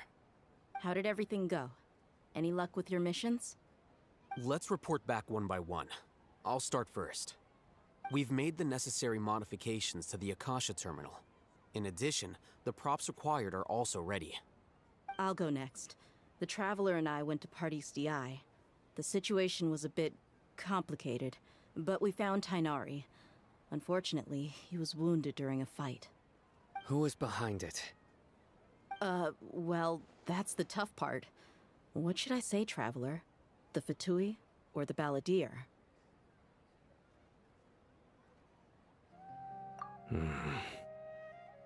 After some back and forth, we confirmed that the doctor has left Sumeru by boat. He has something urgent to attend to back in Snezhnaya. So, we've successfully removed the doctor from the picture. Also, Tainari's already resting, so he'll be okay. Good. Oh, Tainari also asked us to tell you this message. Trust your own senses and experiences. All right. I'll remember that. Everything also went smoothly on my side. The Eremites should have arrived at their destination by now. To avoid alerting the quarry, they will stay there for now. I can't believe you actually got so many Eremites into Sumeru City. It's all thanks to Rahman and his brave team, as well as their bold strategy. It appears to have been very effective. I'm glad to hear it. Well, is that everything? Okay, this meeting is adjourned. Huh? Wait, you mean that's it? Well, what else is there to discuss? Shouldn't you end with some words of encouragement? You know, to fire us up now? Personally, I'd rather we all go home and get some rest. I'll hate them. Ugh. Oh, and if you wanted someone to say something to that effect, then I must reiterate that I'm here to strategize and not to lead. So you should find someone more suitable to do that. But I thought all of you academia big shots were great speakers. Then I should remind you that I'm the scribe. I know that. So what? A scribe is responsible for recording meetings, not speaking. Fine, whatever. Well, Sino doesn't seem to be much of a talker either. I guess that leaves it to my employer. Employer? Yep, the Traveler hired me.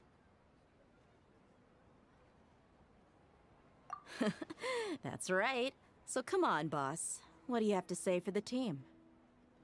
Yeah, say something to boost morale. Huh?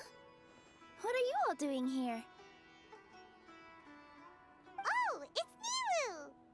Hey, everyone. I'm not disturbing you, am I? Not at all. I was actually just about to go find you. Judging from the group and all your serious faces, you were discussing something important, weren't you? But you also look like you're up to no good. Seems pretty interesting. Welcome, Nilu. Would you like to join us? Huh? Join you? You mean, you also want to discuss something important with me? Yes, something very important. Nilu, are there any breaks in your performance schedule in the upcoming days? Huh? Wait, you're seriously inviting me?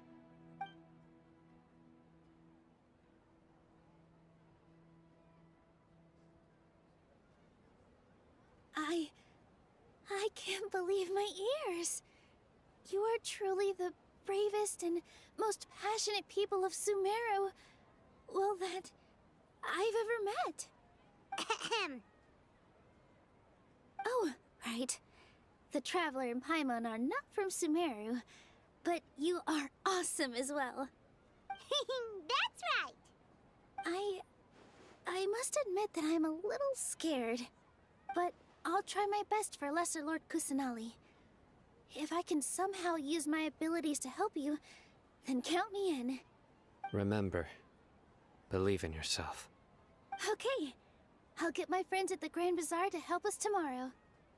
Just remember not to say too much. Be discreet. Yep, you got it. All the preparations are done. Now, can we finally conclude this meeting? So, have you thought up what you'd like to say, boss? Yep. It's a grand plan and we're all super awesome!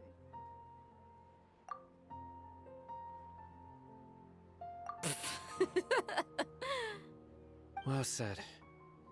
A good night's rest before an operation can be the difference between success and failure. Thankfully, I've had my place to myself recently. It's been nice and quiet. Huh? Oh, nothing. Alright, let's all go home and get a good night's sleep so we can be up early tomorrow. Okay, so I guess that means it's time to say goodnight now. Yep, good night, everyone!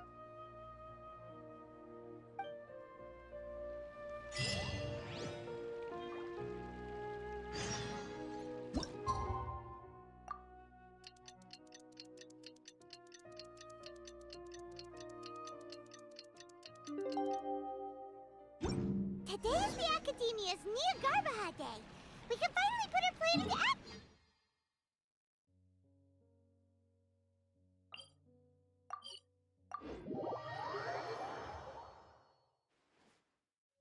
Haytham should be waiting for us. Let's go to the Academia and find him.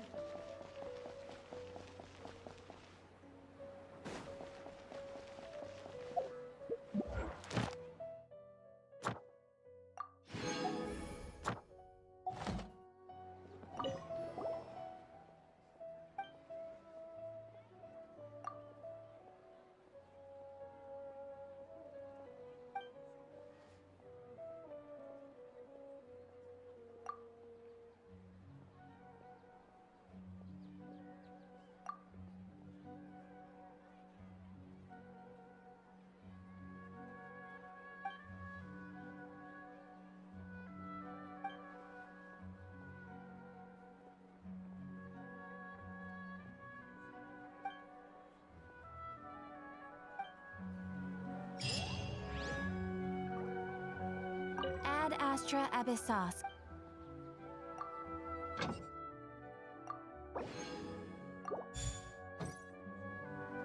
Ad astra abyssos. Thank you for completing.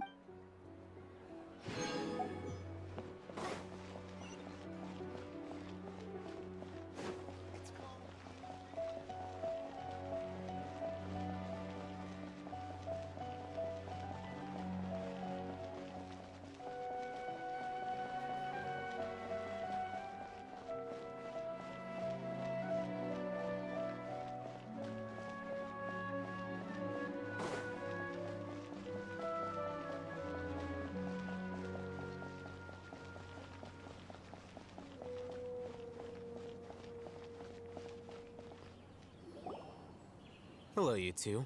Sleep well? Not really. Paimon got too nervous thinking about today and didn't fall asleep until the sun was almost up.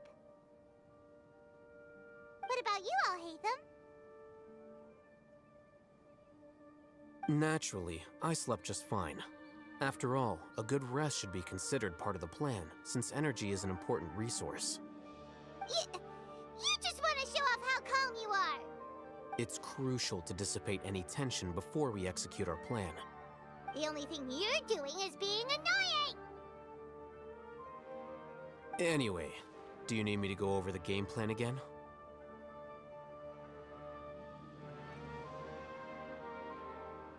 Our target is Grand Sage Azar's office. Everyone in the Academia knows that's where the Grand Sage's console is. Only they can operate it. Many restricted commands and operations are executed via that console. I'm sure that console has a way to free Lesser Lord Kusanali. You know, Paimon's been thinking, what kind of technology could let the sages imprison even a god? That isn't something they could have accomplished with their scholarly talents alone. In the Sanctuary of Surasthana, there's a device of Greater Lord Rukkhadevata's that she once used to isolate herself while meditating.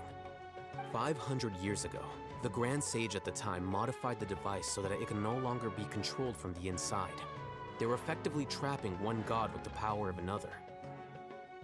So, how are we gonna get to the Grand Sage's office? Don't forget, today is Nyagarbha Day, arguably the most important day to the Academia. The sages and core Academia personnel are busy loading the latest batch of research developments and legal decrees into knowledge capsules so that they can be entered into the Akasha. All the Darshan's researchers have their noses to the grindstone, and the Academia's grounds are flowing with all sorts of people. It's the perfect time for an infiltration. When the Grand Sage leaves his office to supervise the entering process, that's our cue to access the console and free the Dendro Archon. Well, yes. That's just the visible side of our plan, after all. If precedence holds, the Academia should have already started preparing for Nyagarbha Day. Everyone should be in position. All that's left is for us to lead the charge. Let's go. So are we just gonna walk in through the front door, or...? Yes. Were you expecting a stealthier approach? Paimon can't think of a good comeback. Alright, it's all on Alhaitham if things go south.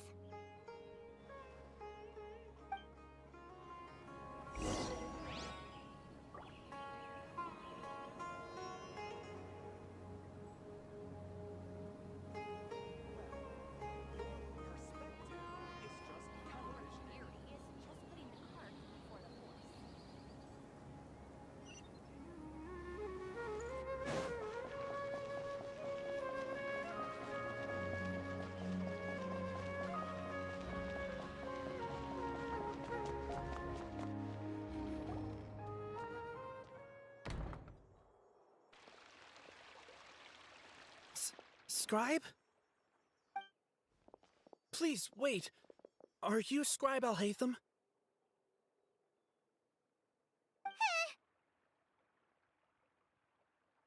That's me. Is something the matter? I'm in a hurry. No. I was just surprised to see you here. I had heard that the sages were looking for you not long ago, but I didn't know what for. And, also, please don't bring outside guests into the academia. Outside guests? How did you arrive at such a conclusion? Your groundless inference shames the Haravatat Darshan. What did you say?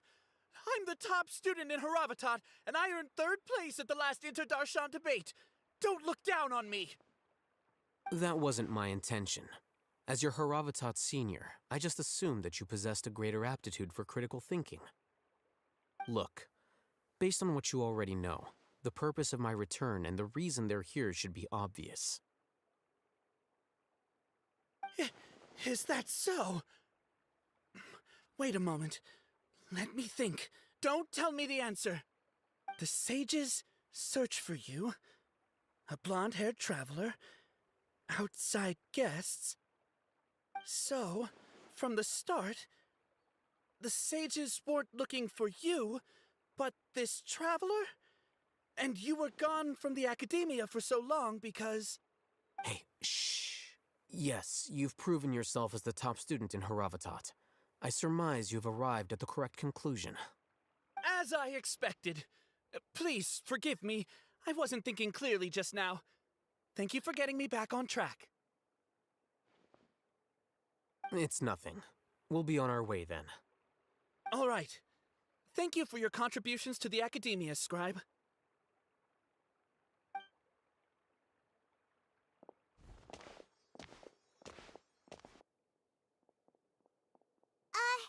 What the heck just happened now? What did he just guess? I'm afraid I don't know either. You have no idea? Mm-hmm. He convinced himself of whatever truth he came up with. That is the so-called pride of a scholar. If someone questions their academic facility, they will instantly feign understanding to keep up appearances. Nowadays, the academia is rampant with this type of scholar. Their obvious farces of intellect only serve to highlight themselves as fools. Wow, so there are special ways to deal with smart people. We don't even need to make up our own excuses. We shouldn't waste any more time. It would be problematic if we missed our window of opportunity. Let's go.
this the Academia's library? Indeed. Known as the House of Dana, it is quite possibly the most extensive special collections library in Teyvat. There are a lot of students going through here. Is it really okay just to waltz right in? The Academia marches to a fast beat, especially since it's Nyargarbaha Day. They're all occupied with their own matters. Just act natural. Now, hurry along.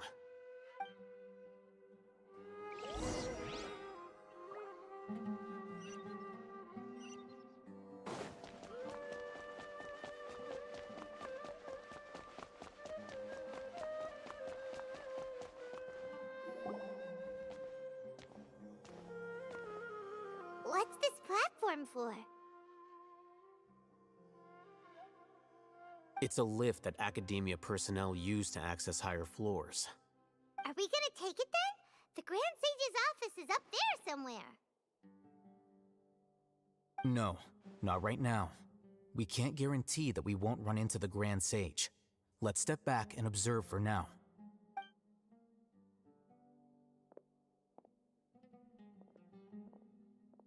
You think the Grand Sage will exit from there?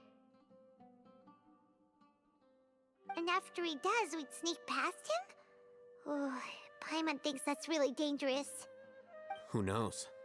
However, if we can confirm Azar's current location, our operation will be much safer if we... Allow me to offer you a hint. If you wish to know his location, look behind you.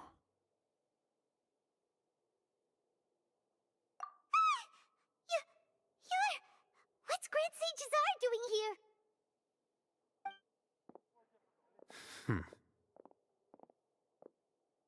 Do not tell me you believed the Academia would not grow suspicious of you after such a prolonged absence, scribe.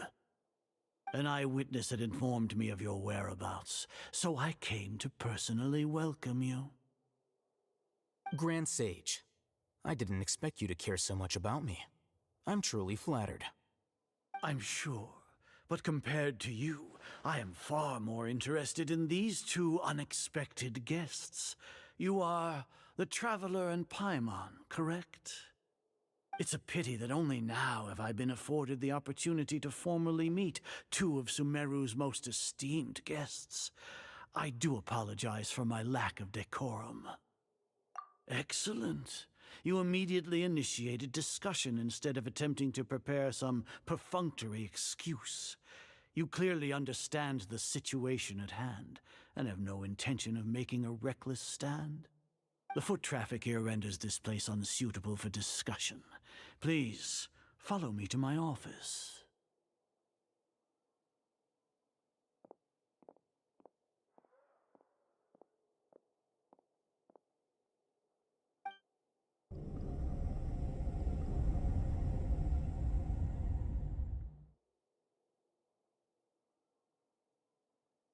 This place is crawling with guards. There's no way out for us. All right then, Traveler. What did you wish to discuss with me? Today is Nyargarbaha Day, so I still have many responsibilities to attend to. There is little time for idle chit-chat before I detain you all. You seem to know quite a bit about our endeavors. If that is so, then you should be praising our great work, rather than using your trivial misgivings in a futile attempt to sway me.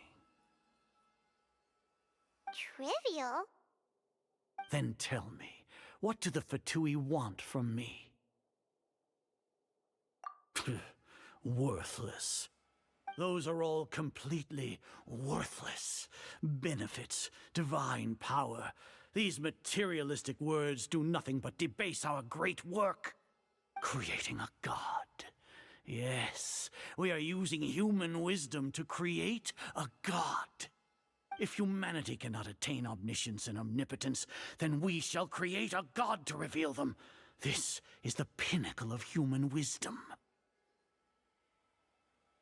We shall regain a god's guidance at long last. No longer will we flounder in the interminable void of consciousness and knowledge. Even Irminsul will be freed from its plight. For our nation of scholars, this is the ultimate aspiration. No cost is too great to realize it. You will never understand the rapture of having a god be born within your very hands. With your degree of knowledge, you cannot even comprehend such an emotion. Gods exist on a plane that far eclipses humanity's. Lesser Lord Kusanali, what can she even do? Care for the people?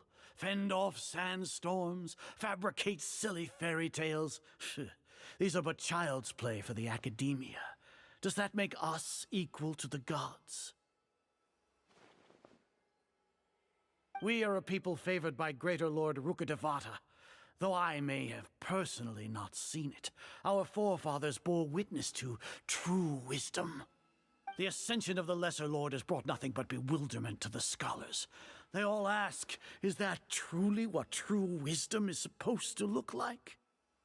With that in mind, it is better to keep her isolated in the sanctuary of Suristhana, so our academy will not become embroiled in turmoil. Justification. Do you really think that only the super smart or powerful should be able to call themselves gods? As per your judgment, Grand Sage, they are indeed dangerous individuals. Not only are they acting against the academia, but their ideologies have the potential to lead scholars astray. Looks like there really was merit in my assignment. Oh, Hatham? Are you talking about us? Anyway, I've brought them to the academia as ordered, but it took some time and trouble. Oh, that reminds me. Here's the investigation report you had requested. It's a summary of my time spent with the Traveler, an array of information about her ready for your perusal. Oh, Hatham! So you're still on the academia side!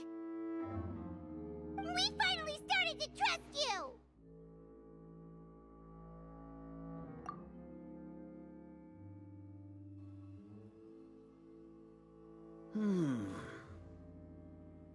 Excellent. Detailed contents with no errors. I would expect nothing less than an immaculate report from the scribe. As it is Niagarbha Day, I'll enter the information on you into the Akasha. Surely you know what that means. We'll be monitored, just like Sino. With the Akasha's calculation prowess, all of your actions will be predicted with an accuracy of at least 98%. Furthermore, your data will be updated in real time whenever new information presents itself. To put it into words you can understand, wherever you go, you will be walking under an invisible leash. This is Sumeru's greatest penalty for dishonest persons. Are you not familiar with the concept that great responsibility begets an equally great suspicion? In any case, you are Sumeru's most concerning external variable. Locking you down will greatly decrease the chance of any undesirable outcomes coming to pass. You're despicable! Despicable? Perhaps from your perspective, but I suppose you had mentally prepared yourselves for this, no? Your ploy was to sacrifice the Traveler here, was it not?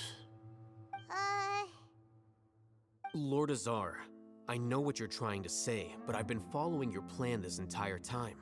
Why are you doubting me at this juncture? Must I delineate your entire plan? Very well, I will spell things out.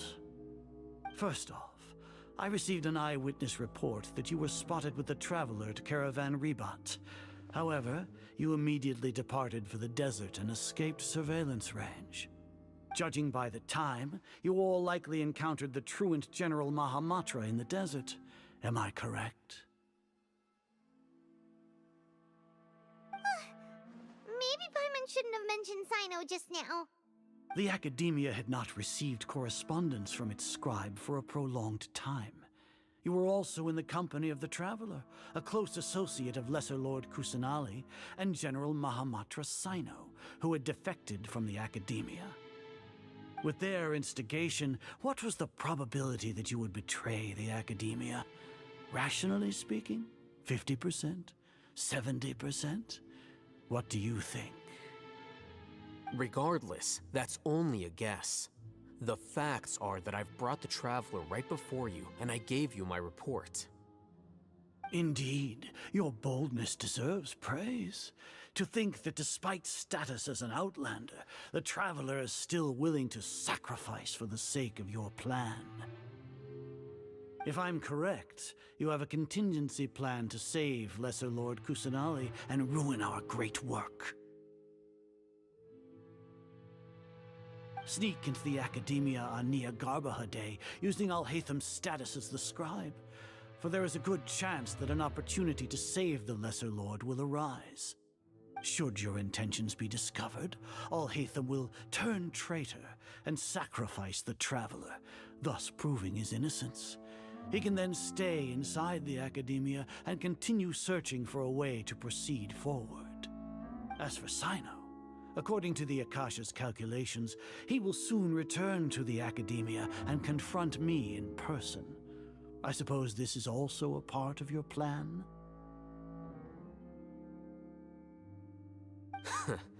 You'll see me as a traitor regardless of what I say, no? Even if you impugn me, it would have little effect on you all. You misunderstand. Losing our scribe would irreparably damage the Academia's regular operations and the development of Sumeru's future academic systems. However, under the current circumstances, even that is trivial compared to what we stand to gain from our great work. You said that I betrayed the Academia, but you, Azar, you've betrayed all of Sumeru, betrayed its Archon. So flight has turned to fight at long last. Guards!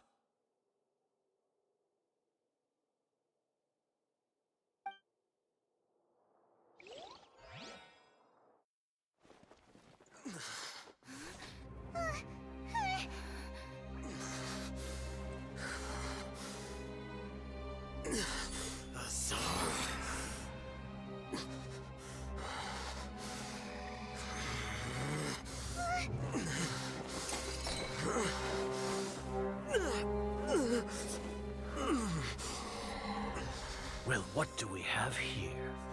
So you stole that divine knowledge capsule? Traitor! You traitor!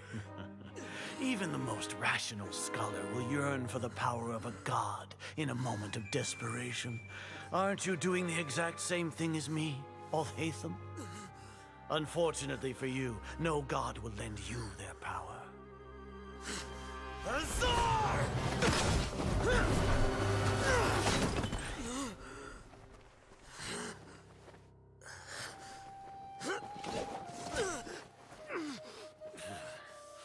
He has gone completely insane.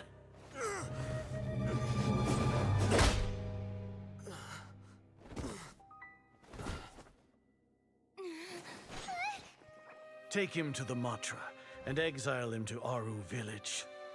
Then find someone to take these two to the confinement room. I'll deal with them later. Grand Sage, we've finished all required preparations for Nyagarbha Day. We may begin to enter the capsules now. Excellent. You may begin.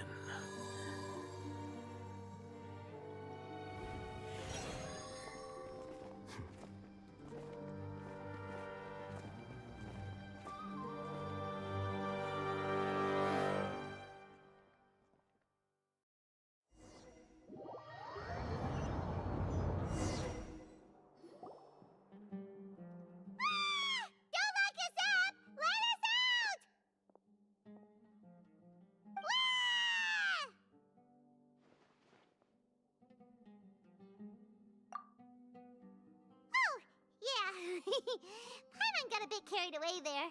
How was Paimon acting just now? Great, huh? Everything's going according to plan so far. We made it into confinement, and Alhaitham's probably done with his part too. We even managed to trick Grand Sage Azar. Alhaitham sure knows how to cook up a plan. What are we doing next? Paimon has trouble remembering things when she's worked up. Right. Paimon thinks it went something like this. Apart from that, we still have yet another goal in the first stage of our operation, which is to send the Traveler to the confinement room. What? Why do we want to get her locked up on purpose?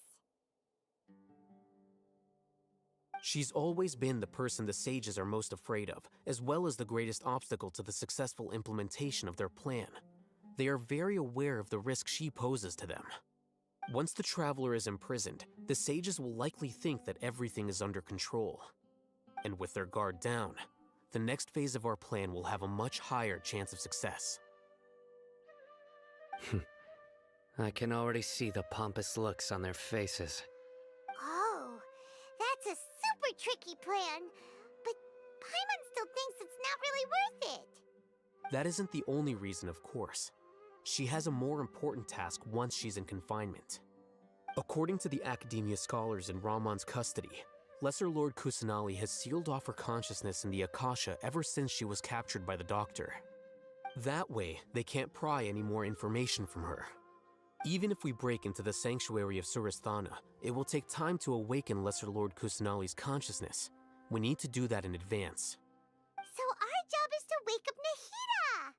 Okay, totally worth getting thrown in jail for.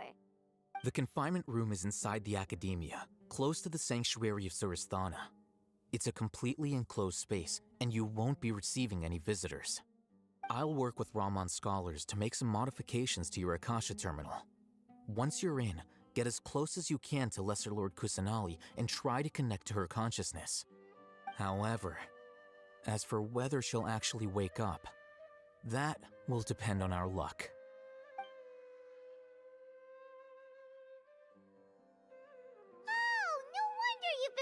Akasha terminal today. It's the one that Alhaitham modified. Paimon thought they'd take our Akasha terminals when they locked us up in here. Were they being careless? Alright, so what now? Sounds easy enough. We can finally talk with Nahida after all this time. Let's do it. There's a light flashing on your Akasha terminal. It's almost like... the faster it blinks, the better the signal!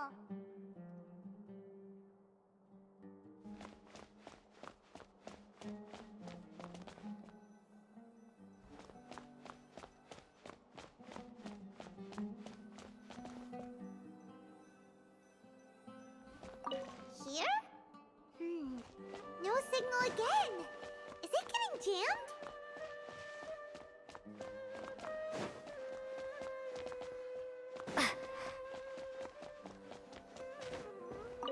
Whoa, it's Mora!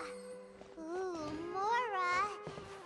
No, Paimon, we're not here to hunt for treasure.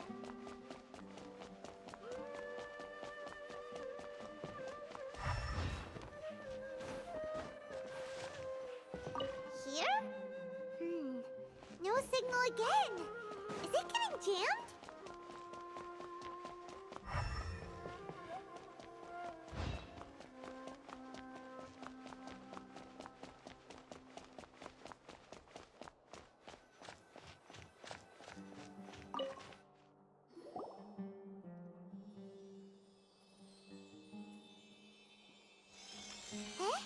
Is this the right spot?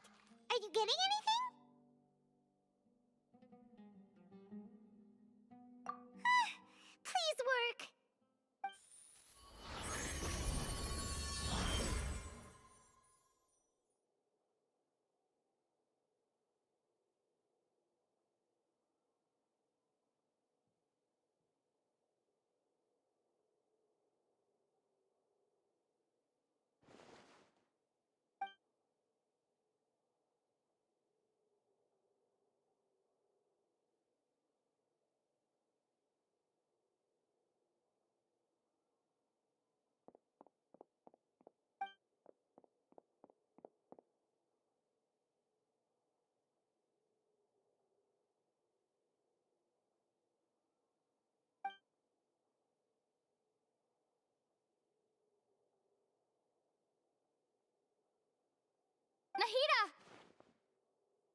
When did it first start?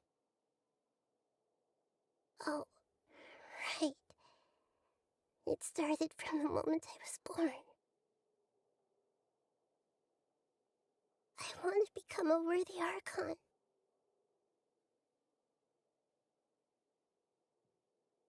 So I've kept studying. Kept listening to my people and their hearts. Kept looking for a way to save Irminsul. So I can catch up. Catch up to Greater Lord Rukkhadevata. But I'm stuck in the sanctuary of Surasthana. The sages are creating a god to replace me. And I'm forced to lock my consciousness in this boundless darkness. Nahida!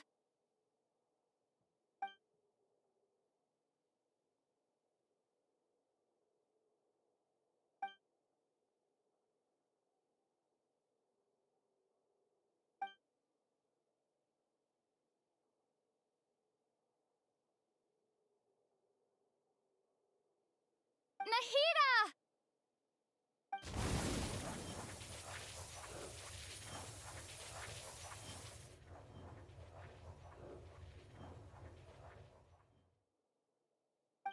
It's so quiet here. Now that I think of it, I don't think I've ever actually listened to my own inner voice. Do Archons have them? Should Archons have them? Have I been doing the right thing? Am I really not needed? How do I really feel about all of this?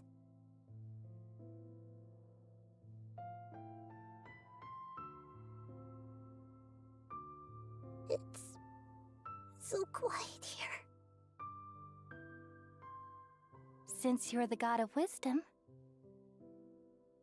you've known the answers to all these questions since the very beginning, haven't you? Who are you? Whose voice is that? It sounds familiar.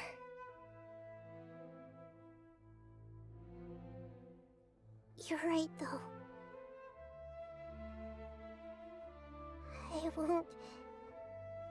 I won't ignore my own voice anymore.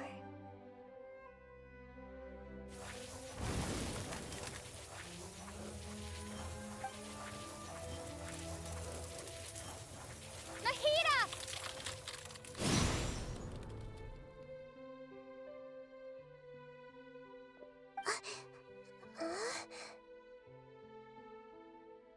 Nahida? Did you wake me up? Thank you. Why are you here? We're here to rescue you. Are you alright? I'm fine. It's just... when I think of everything that's happened to me, I feel really angry now.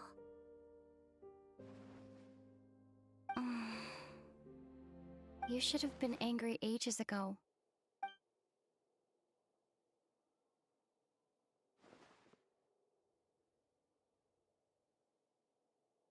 Huh? Oh, you're back! How's everything? That's wonderful news! Great! We weren't locked up for nothing! When you went to wake up Nahida, Paimon was listening for any sounds outside. You were out for a long time. There are fewer and fewer scholars going about now. You think everyone's done with their Nyagarbha day stuff? Yep, so that means our next act is Nilou's performance!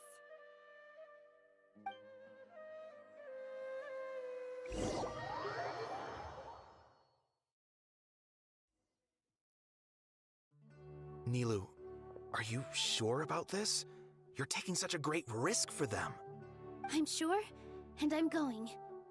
You know that I don't like to pass up any opportunity to dance, and this one is especially important. All right. You seem to have a lot of trust in them, so I won't say more on the subject. But if anything happens, the few of us here may not be able to help you. Don't worry. They've been through worse. Everything's going to be fine. All right. You know, if you really do get arrested, we'll do everything we can to get you back. Be careful, even if it's only for our sakes. Thanks, Mr. Zubair. You're so very kind.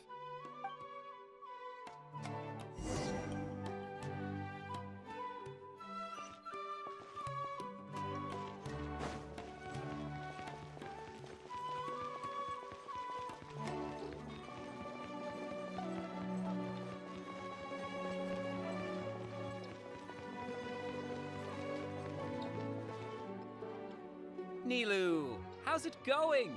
Nervous? Definitely more than usual. But it's because I'm worried I won't dance well enough. It's okay. Just focus on your performance. We'll take care of everything else. You sure know how to talk. Taking all the credit, even though we came here together to help out. Well, thank you both. I'll have to treat you to a meal after all this ends. I really, really appreciate all of your help. Ooh, that sounds great. Huh. How can we say no to that? All right, let's get back to business.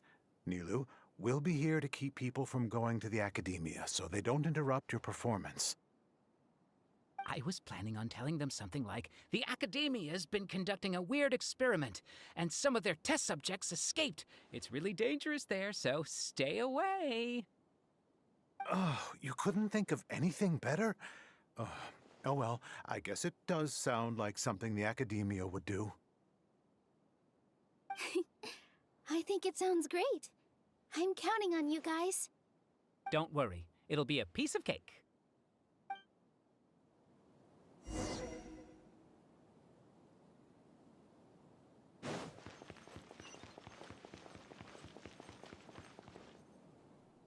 Hey, Nilu! Sorry, it's great to see you, but I'm really busy right now. Our Bait People Away with Yalda Candies plan is working beautifully. Do you want some candy? We have more than we can give out. Vihar, thank you so much for doing all of this. And even dressed up as the Knight of Flowers, no less. I'll pass on the candy, though. I cut back on sweets in the period leading up to a performance, and I'm about to start one. You have a point. The stage is cleared and everything's ready, so you can start your performance at any time. Yeah, thanks to you. I'm really grateful. All right, time to hit the stage. You're welcome. The honor's all mine, since I'll have such a great view of the show.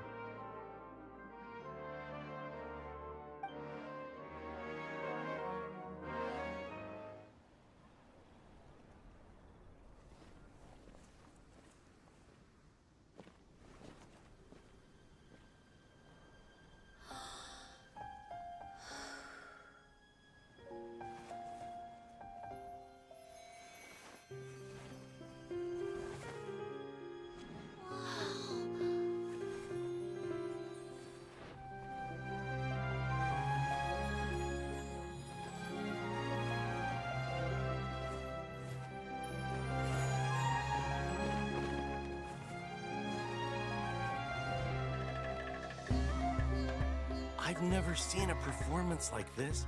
This is incredible.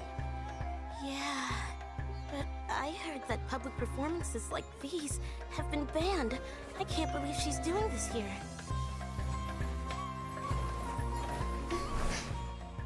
Grand Sage, there's some commotion outside. How uninteresting. Issue the new Prohibition Act from the Akasha to the guards. They'll know what to do. Do you think we should, like, stop her? Let's just watch for a little bit longer.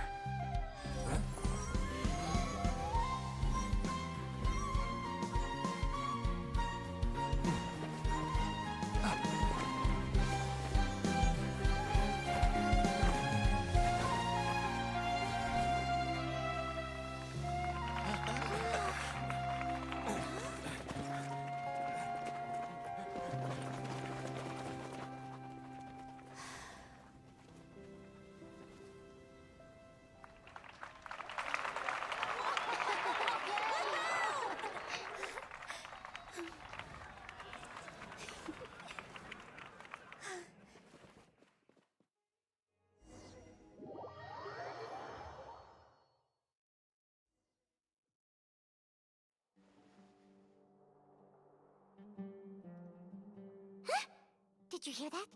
It sounds like a lot of guards just ran by. Does this mean the plan has moved on to the next stage? Yep.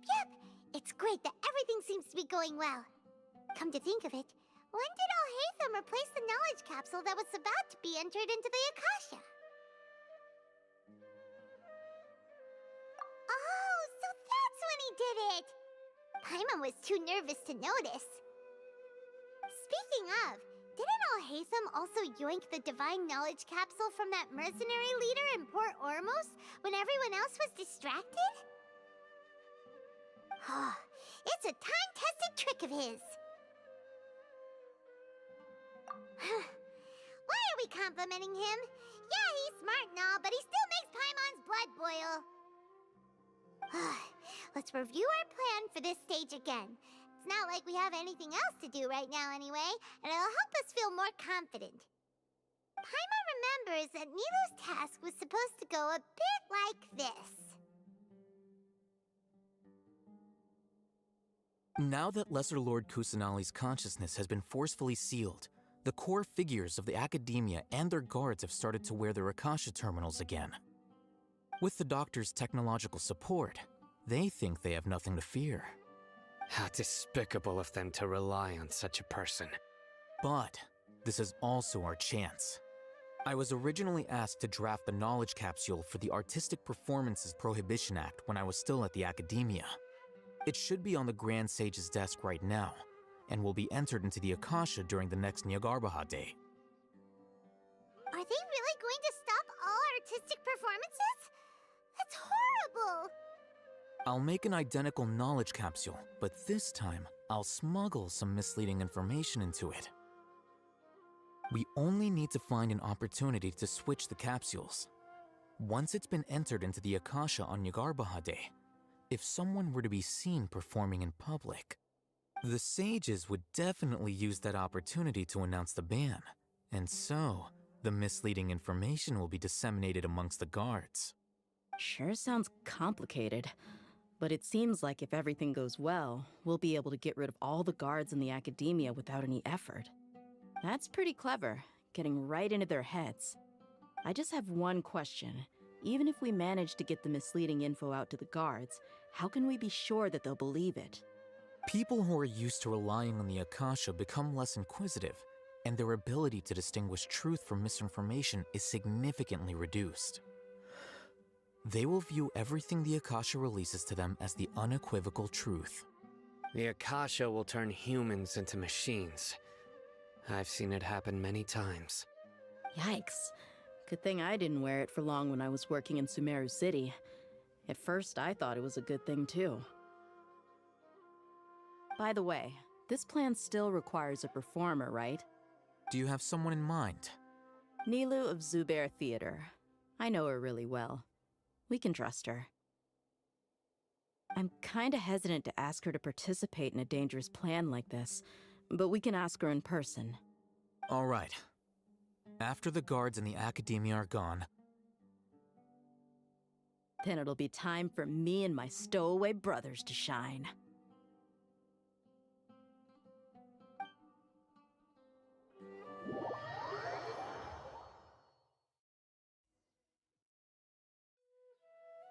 Here they come. Did you see that, Raman? They came out from the academia in droves.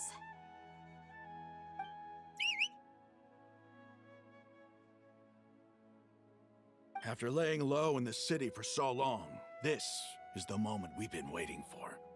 My brothers have already sprung into action.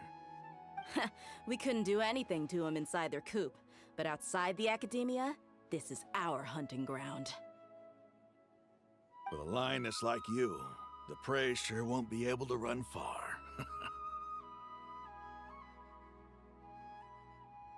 We still need to eliminate the guards as soon as possible. If we give the sages enough time to realize what's happening, the plan's doomed. All they've done is to sit on their cushy salaries and twiddle their thumbs all day while we fought and struggled every day in the desert. The only advantage they might have is their numbers.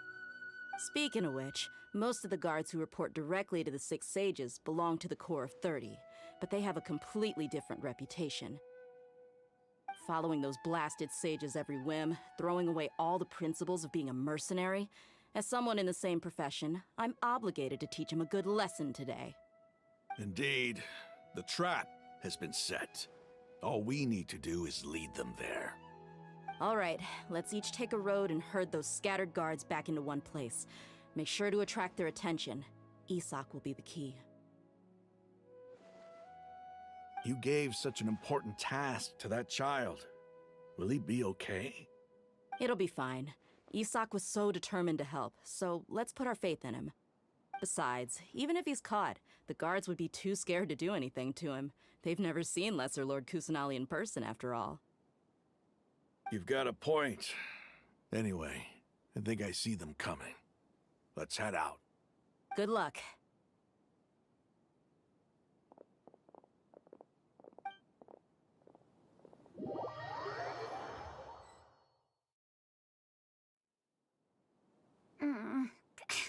This outfit. Hey, do you remember what you need to do, Isak? When the guards get here, you'll pretend to be Lesser Lord Kusanali and run away from them. Oh, yeah, I remember. Of course I do. I'm just a little nervous. Relax. Don't think about getting caught. Even if that happens, we won't leave you behind. You only need to think about getting the guards' attention and leading them to the Grand Bazaar. Leave the rest to us. Okay, got it. I'm here to pay back Lesser Lord Kusanali for helping Grandpa. I won't get cold feet. Hey, they're here. I can see the Academia guards.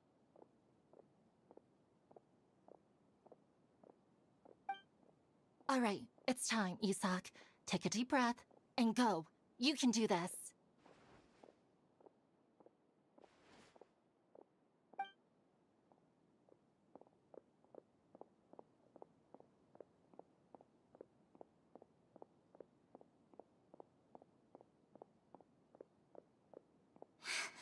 Why is there a guard over there? Did he already run ahead of me? This is different from our plan. But there's no time. I need to make a choice.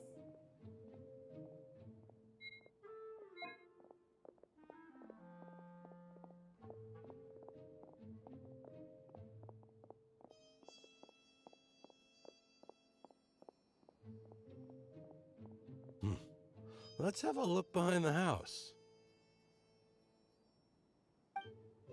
What should I do next? Huh. Looks like nothing's here. A wasted time. Luckily, he didn't check behind the tree. What should I do next? The guard looks alert. What should I do next? Doesn't seem like anything unusual's around here. Looks like the guard finally left. I need to go.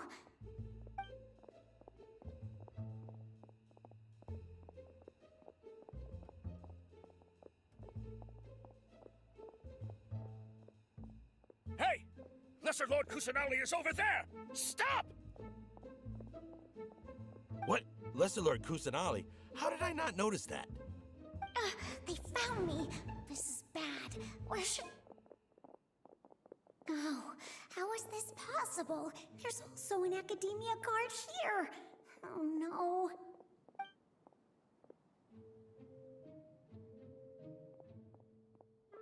Hey! Lesser Lord Kusanali is over there! Stop! What? Lesser Lord Kusanali? How did I not notice that? They found me. This is bad. Where should I go?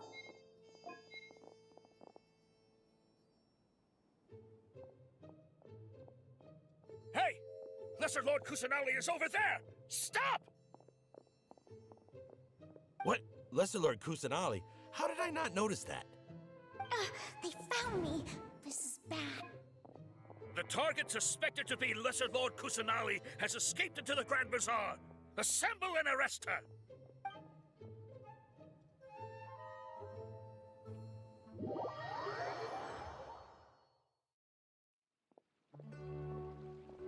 Where did she go?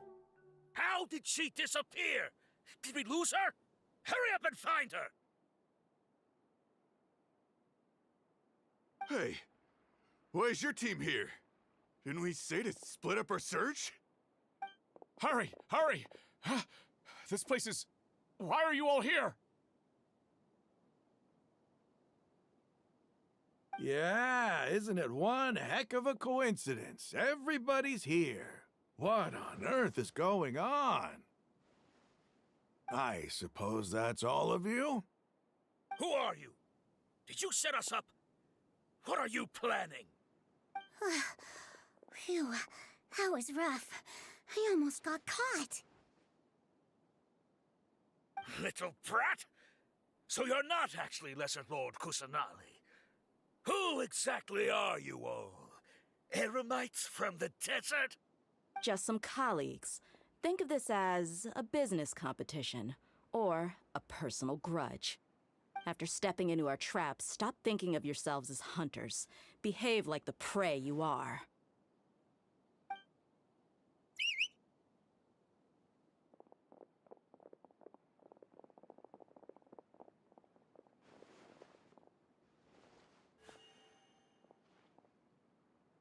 An ambush? How's that possible?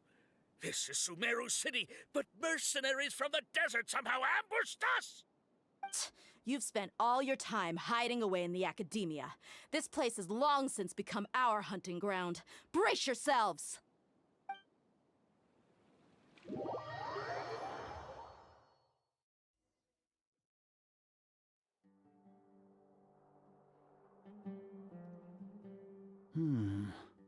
This is odd. The academia has quieted down after the conclusion of the Niagarbaha Day ceremonies, but it's much quieter than usual. Where are the guards? Why have I not seen a single one? Guards? Guards! Grand Sage, how may I be of assistance? I called for the guards. Why did you come? My apologies, Grand Sage. Right now, all Academia guards have entered the city to perform the ordered arrest. I thought you knew. Arrest? Who is there to arrest? I have an ominous feeling. Arrest Lesser Lord Kusanali, right? Is that not what the order was? Lesser Lord Kusanali? You mean she has disappeared? Yes. I wouldn't dare make up something like that.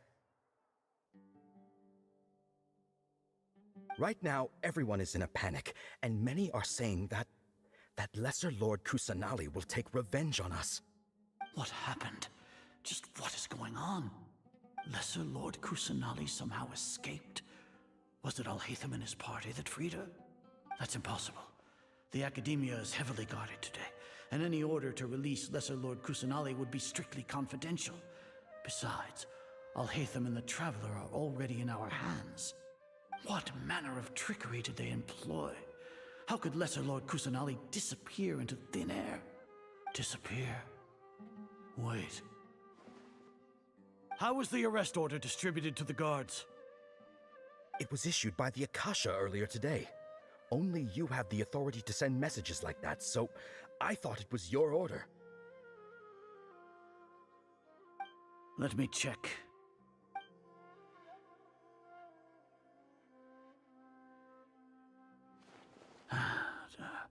Here. Lesser Lord Kusanali has escaped from the sanctuary of Surasthana. Go to the city and arrest the escapee immediately. The Akasha indeed contains this information, and it clearly appeared in my mind. How did they bypass my permissions to issue this kind of message? Was it the report about the Traveler that Alhaitham submitted? No. I specifically checked that knowledge capsule before entering it into the Akasha. Could that have been a red herring? Well, even if I figure it out now, it won't make any difference. The important thing now is to confirm Lesser Lord Kusanali's status. Have you been to the sanctuary of Surasthana to confirm that Lesser Lord Kusanali has indeed escaped? Confirm? No. I haven't. It may be a bit offensive to say this, but Grand Sage, what you're saying doesn't make any sense. How can the information in the Akasha be inaccurate? What the Akasha decrees is fact. That is common knowledge to all of us. If we have to confirm the information and knowledge from the Akasha ourselves, then how is that any different from us learning that information ourselves? Wouldn't Greater Lord Rukkhadevata's legacy lose its meaning that way? In the beginning, it was I who asked you to believe in the Akasha, to believe in the legacy left by Greater Lord Rukkhadevata. Are you trying to use my words against me? No, Grand Sage. I'm merely confused because I believe in you. I never meant to refute you. Stay here and see if there are any suspicious people around. I'll go to the sanctuary of Surasthana on my own. Yes, Grand Sage.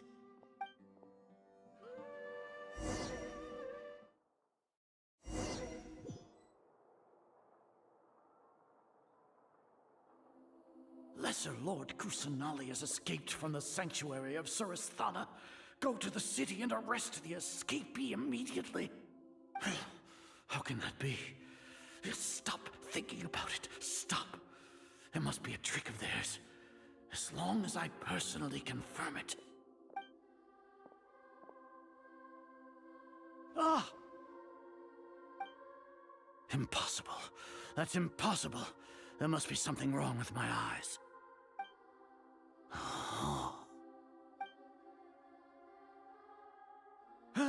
She really appeared again? What is the meaning of this? What a comical sight, Azar. Once the Akasha has put certain thoughts into your head, even the Grand Sage can no longer see what's right in front of him. You all can only see the world in your mind, the one you think you know. And precisely because of this, you disregarded Lesser Lord Kusanali's existence. She has been a wise and worthy Archon. Sino, have you been waiting for a chance like this?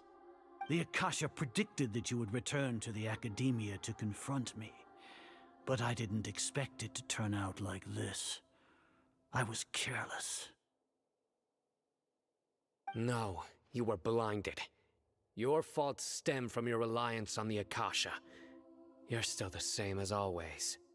I truly did not expect a proud person like you to cooperate with Alhaitham and the Traveler. People change, Azar.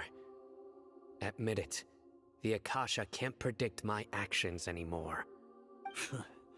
Then tell me, what have you found during your investigation?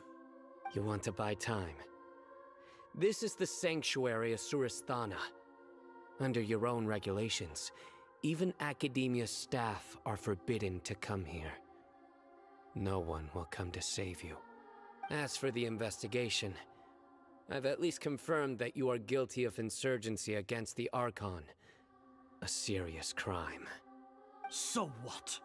Did you do all of this so I would plead guilty in front of you, General Mahamatra?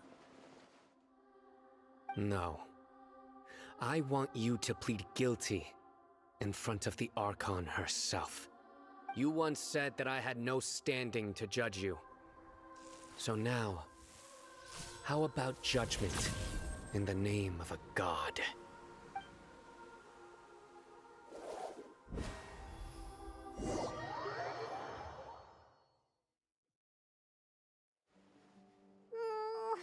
How long do we have to wait? Paimon wants to know how things are going out there. Paimon hasn't heard any sounds outside for a while. Hopefully something bad didn't happen.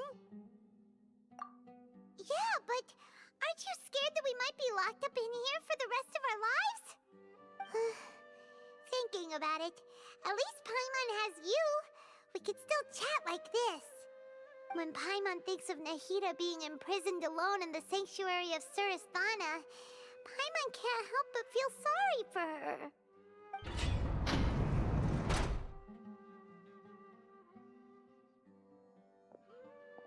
Here comes your savior.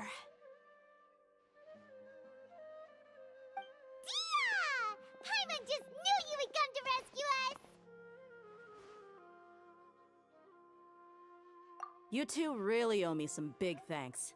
I had to search through who knows how many guards to find the key here. It felt even more tiring than whacking them. I'm exhausted. Thanks a lot. Need Paimon to rub your shoulders? No, that's, I'll pass. What are you afraid of? Oh, are you ticklish? Now isn't the time to talk about being ticklish. Things in the city and on Sino's side are both going well. The guards that stormed out of the academia are all taken care of. The Corps of 30 is in charge of the city's defenses, but we already talked to Asfand. They've been fed up with the sages bossing them around. As long as it doesn't break their employment contracts, they'll turn a blind eye. That's probably because you've been super great friends with them for a long time. So, how's Sino doing? The Grand Sage is in his custody. Even I know how terrible it is to fall into Sino's hands, so he probably does too. Sino forced him to release Lesser Lord Kusanali. He has no choice but to obey. So, hurry to the sanctuary of Surasthana. Assuming nothing weird happened, we should have already rescued our Archon. Honestly, I didn't expect our ragtag bunch to do this well. We just came together last minute to save the Archon, you know? Alright, you two better go. I still have to clean up some messes in the city. See you around.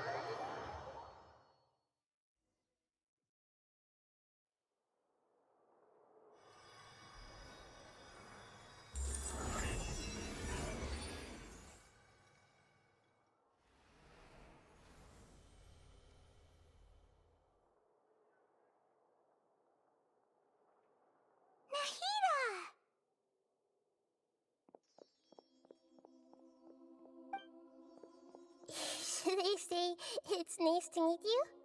This is the first time we've met in real life. Before, we've only met in dreams, consciousness, or when I was in someone else's body. Thank you so much for coming to rescue me, but I also need to apologize. During this time, I did some self-reflection. My sense of inferiority and yielding to the academia led to all of this, and created so much trouble for you all. Exactly! We're here because you're a good Archon and one of our friends! Thanks, you too. Amazing. So this is how it feels to walk out of that cage with my own body. It's like I just had an endlessly long dream. I can't even tell if I just woke up or was only now born into this world. My concept of self has become so clear. But now doesn't seem to be the time to indulge in this feeling. This is really embarrassing. You all just rescued an Archon, and now she needs your help to save her country, and even the entire world. It's okay. With you here, Paimon's sure that everything will work out. There's one more thing. What is it? For all the things the Academia did to me, and for all the folly it committed in the name of wisdom, as their Archon, I will make them pay.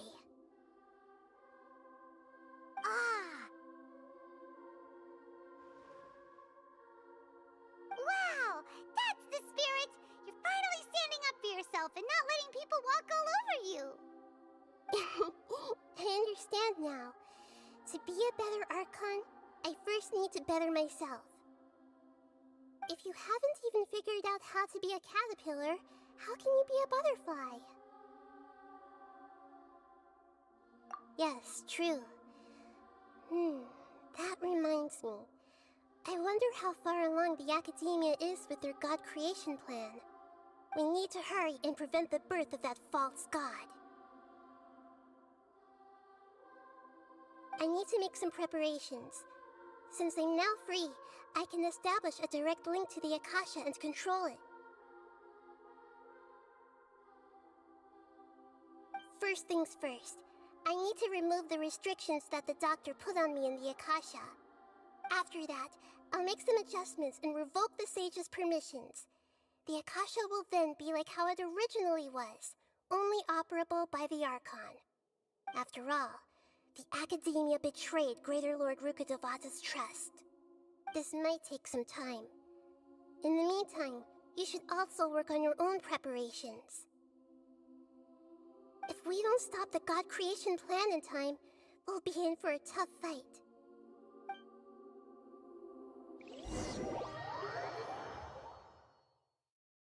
You might as well prepare for a fight. When we're done, we can take a walk around. After all, we've been...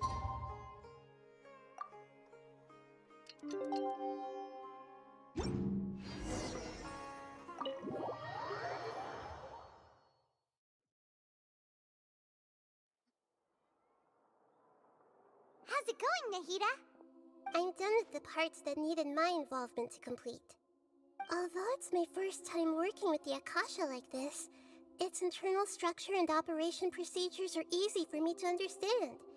Greater Lord Rukkhadevata's design is truly brilliant. Oh, also, this is for you. Huh? What's this little floaty thingy? It's a small device I put together just now. You can think of it as an upgraded Akasha terminal. You may not need it right now, but it should be helpful in certain situations. Wait! This thing has the same characteristics as Paimon! We're both small things that float! All the things that make Paimon special got copied! When Paimon appears with the Traveler from now on, people won't remember Paimon because she isn't unique anymore! It's alright, Paimon. It can't replace you.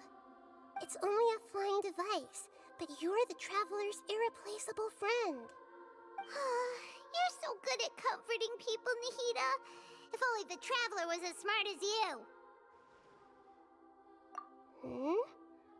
I was simply telling you what I feel to be the truth. I wasn't trying to comfort you. Nahida, you're natural at this. What you just said made Paimon even happier. By the way, there's something I need to confess. Even though I'm the Archon and in control of myself again, I'm not very good at fighting. You may have heard that an Archon's power is derived from their people's faith. However, I'm not as well loved as Greater Lord Rukkhadevata.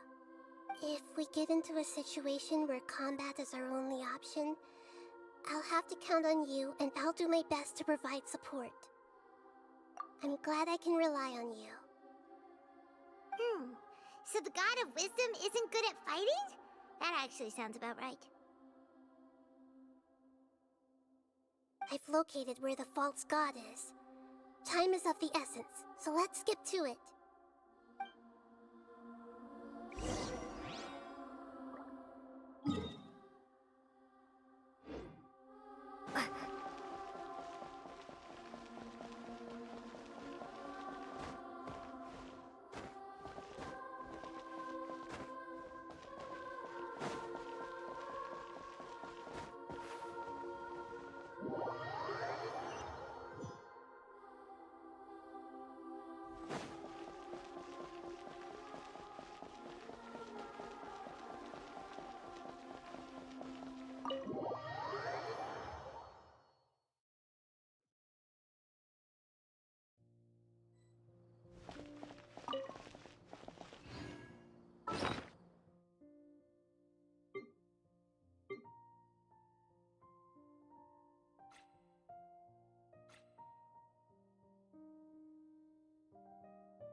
Stay close and you will live.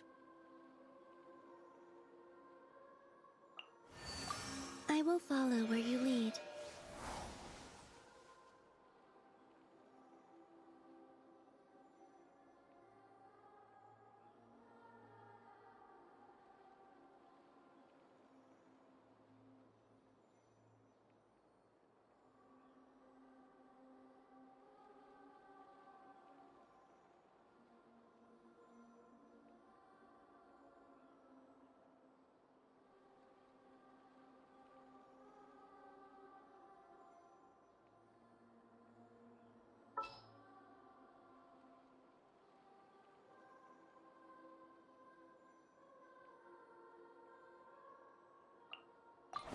Ready for trial.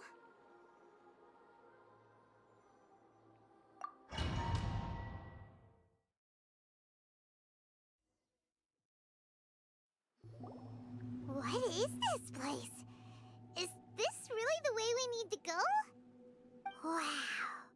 Who would have thought there'd be a place like this hidden right slap bang in the middle of the city? The sages wanted to realize their god creation plan without being discovered.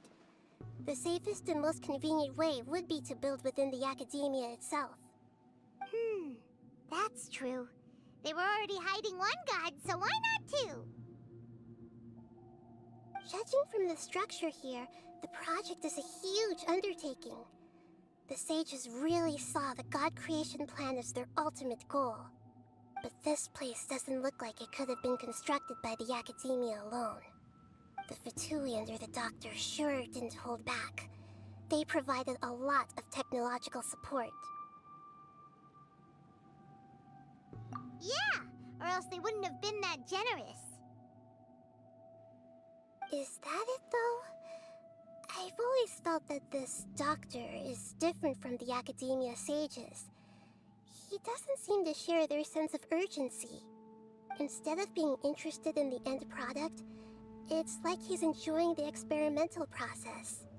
The Fatui Harbingers are all such weirdos. So, the Doctor being weird is actually normal. So, this Fatui that they're trying to turn into a god is called the Balladeer? We had previously come into contact with his consciousness. He harbors particularly strong obsessions. One is the desire for a gnosis, since he was created to be the vessel for one. The other obsession is probably related to his past. I can't quite explain it. Paimon knows that he was a prototype puppet for the Raiden Shogun before he became a Fatui Harbinger. That's why he wants a gnosis so badly. There's no way he'd willingly be a test subject. Now with that temper and ego of his. It sounds like you know the Balladeer quite well. I see. Tell me more about him and what he's like. The more we know now, the better we can plan for and react to any future situation.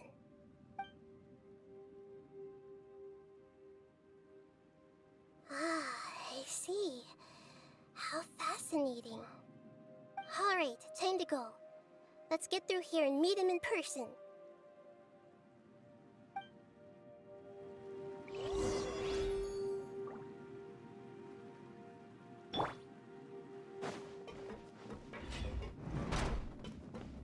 Time to work. Illusion shattered. No excuse for practice. Leave it all to me. Fulfill my duty. There isn't time for a break yet. I will end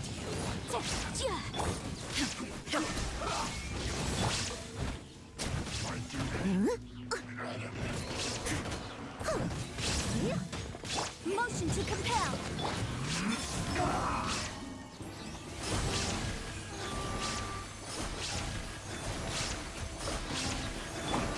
Torn to oblivion. Steady as stone. Let's end this quickly.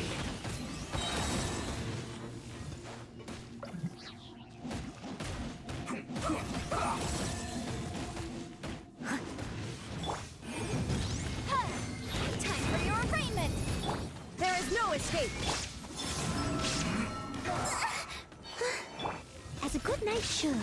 I guess this is it.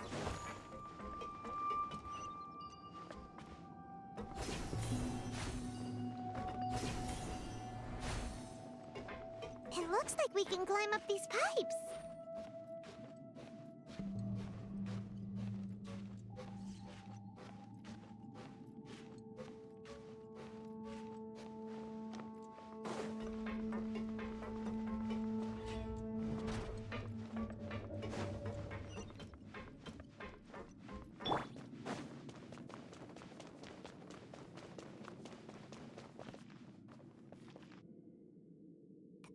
The ground seems all messed up. Let's go around and see if there's a way to fix it.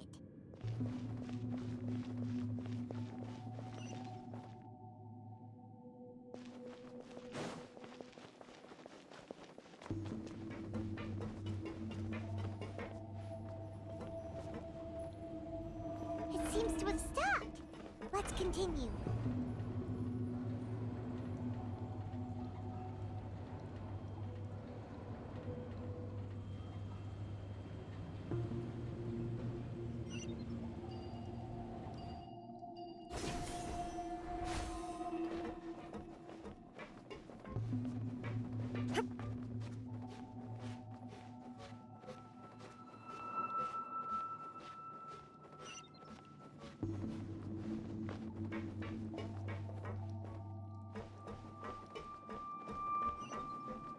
Shine down!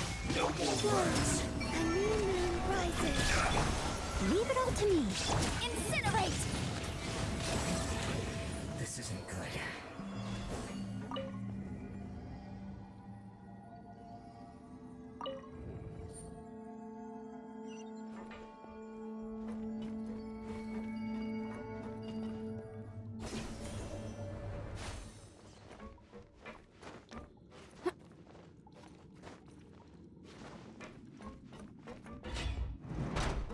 Frozen. Quick, you'll get boss fight. There is no escape! Surge. I must leave no stone unturned.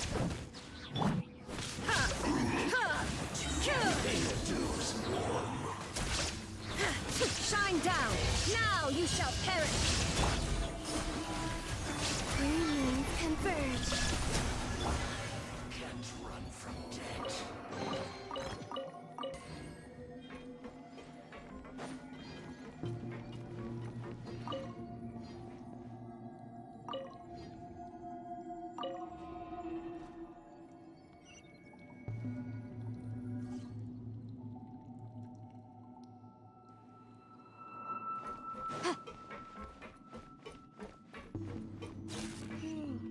The cart is stuck.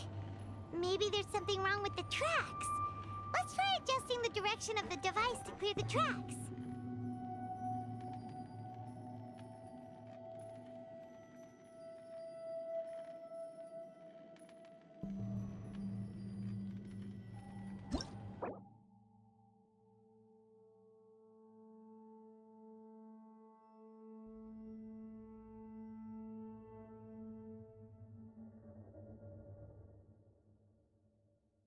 I'll remind you again. The law can be both a help and a hindrance.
There is no escape! Shouldn't get careless. Inadmissible evidence!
Sometimes the law is compatible with human nature, but sometimes the two conflict.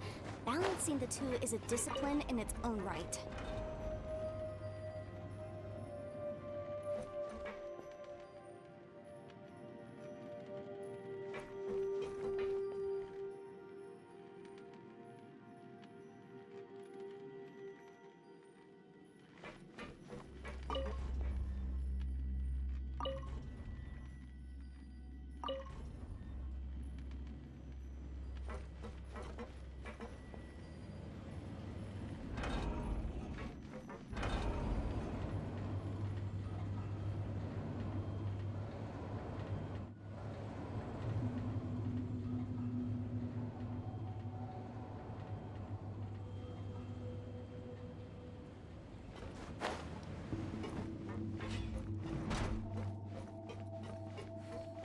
Let's get out of trouble. Use this. Time to clean up.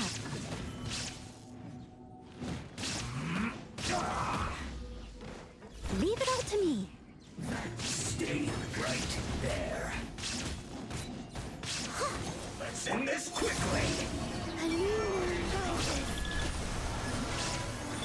Illusion shattered! Inazuma shines eternal!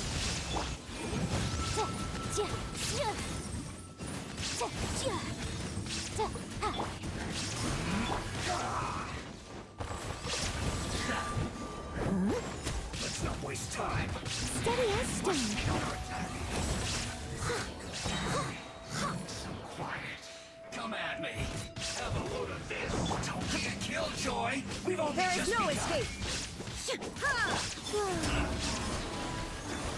A moonlit night for all. I must leave no stone unturned. As a dutiful maid would.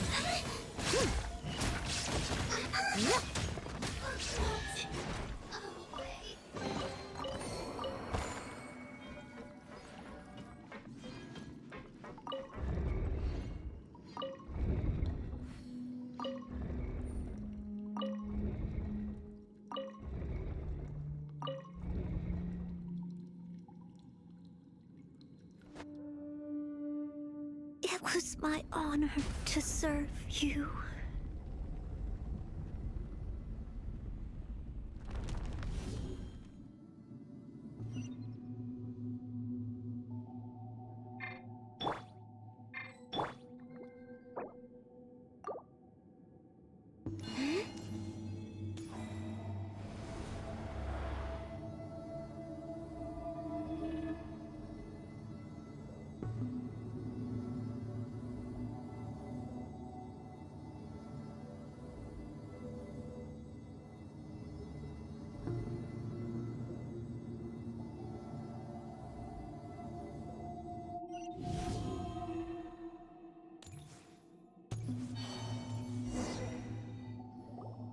Looking at its operational status, we must prepare for the worst. The god they wanted to create is likely close to completion or already completed. should we do? Paimon can't imagine how hard it would be to fight against a Fatui Harbinger with a gnosis. Are you nervous, Paimon? If you really want to know, of course Paimon's nervous. Aren't you too, Nahida? Yes, I am. This is probably the first time I faced with a calamity of this degree since my birth. I feel not just nervous, but curious as well. Curious? Curious about what? Curious about our fate. To me, everything we perceive in this world, everything we learn, and everything that happens to us is considered knowledge. And if it's a form of knowledge, then it can be understood. However, only fate is about that which has yet to occur, so it has always drawn my curiosity. So to me, fate is the ultimate knowledge. That's also why I love observing humans and all the things that happen to them. It all brings me great satisfaction. And now, at long last, I'm not just an observer anymore. I will personally experience my own fate with you by my side. Isn't this such a wonderfully exciting thing? Ah, so that's what you mean. Paimon thinks she understands what you're feeling. Agreed. Okay, let's continue on. I can sense his aura from here.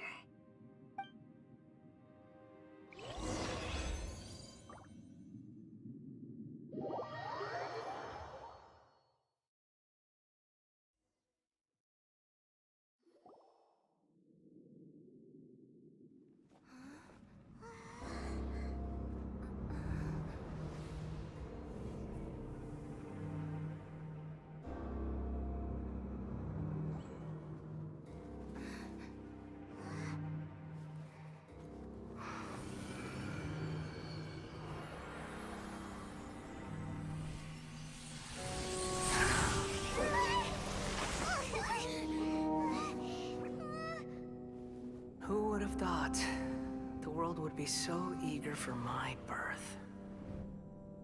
I remember you, Booer, the god of wisdom, and standing beside you, the traveler. Is he all-knowing and powerful now, like Greater Lord Rukkhadevata? No, I can't feel the same kind of divinity I felt from the Greater Lord. It seems that the sages didn't get the chance to infuse the divine knowledge capsules into him. But even still, he has undoubtedly become a true god now. So we're too late? The Balladeer has already become a god? The Balladeer. A long bygone title. When my spirit ascended to divinity, I felt as if I had existed for the same number of epochs as heaven and earth. Looking back, the existence of what once called itself Kunikazushi appears infinitely small and ugly.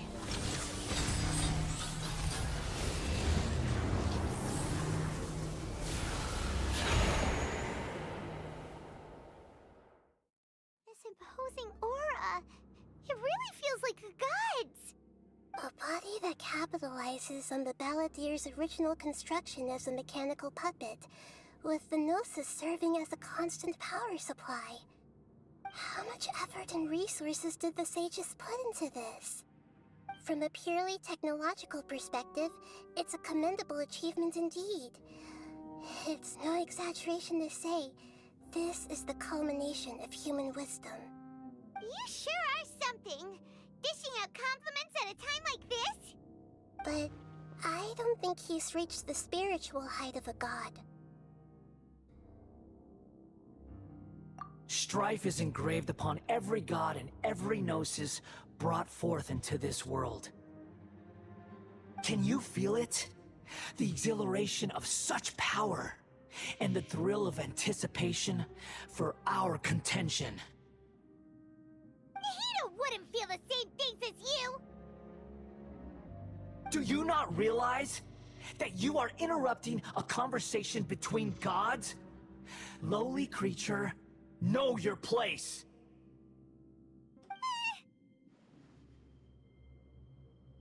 The strife engraved upon a gnosis.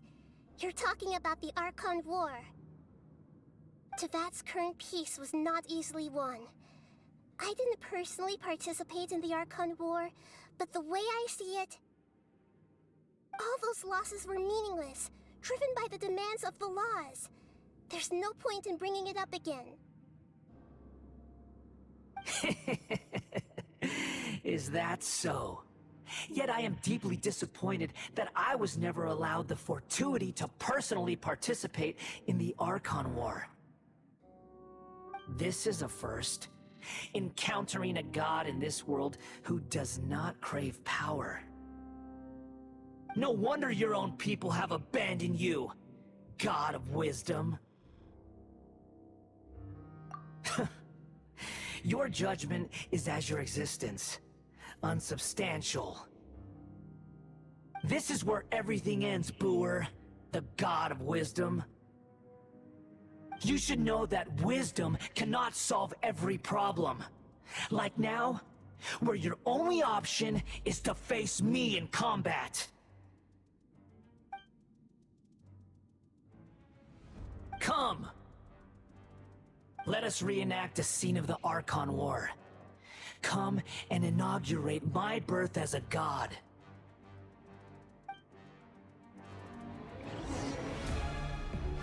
Wayne. Churn! Someone needs assistance.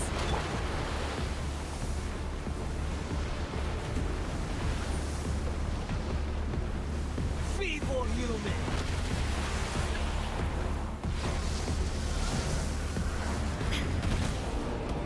Illusion shattered!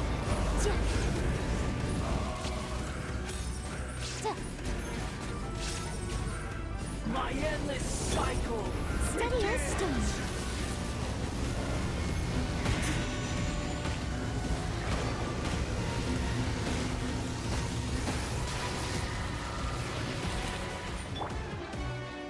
Incinerate! Insignificant pest! Absurd! Ha! Motion to compel!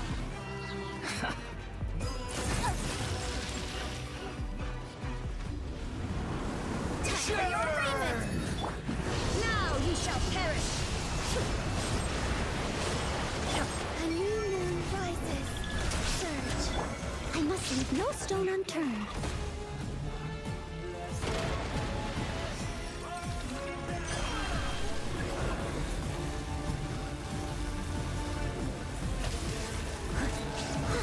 There is no escape!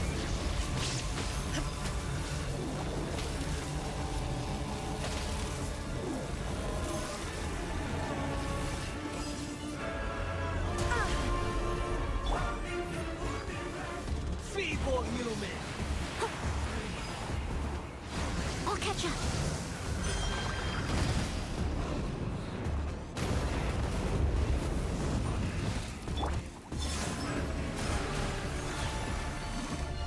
Insignificant Illusion pest! shattered! Incinerate! Yikes! Ha! Sya!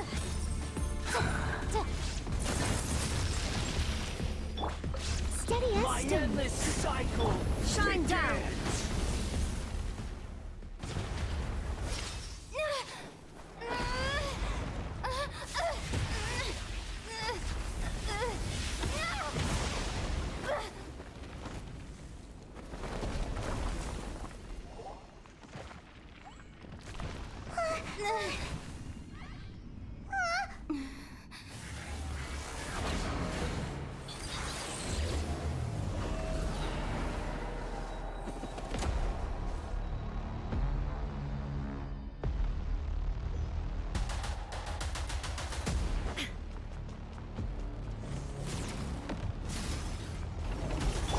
I must leave no stone unturned. I'll catch up. Jia, ha, jia. Da, da. Kneel!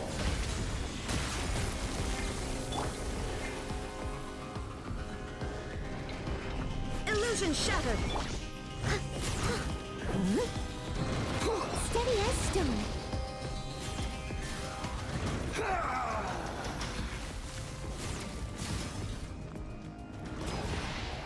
Burn to oblivion!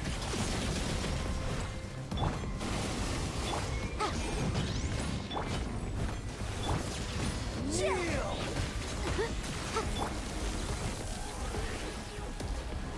Leave it up to me.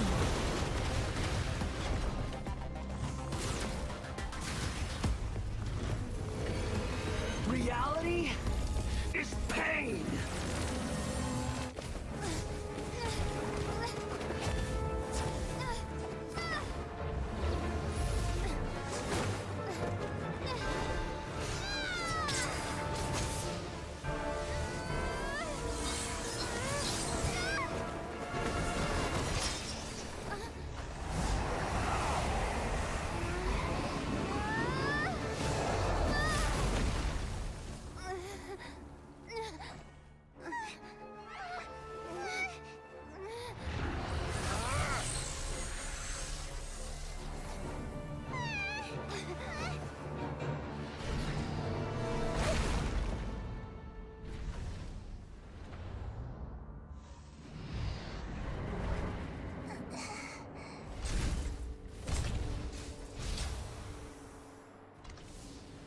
This is supposed to be a battle between gods, yet you choose to hide behind a mortal.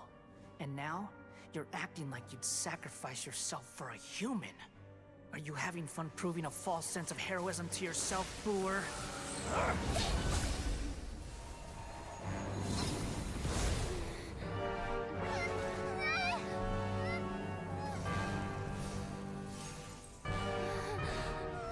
The data collection is almost complete.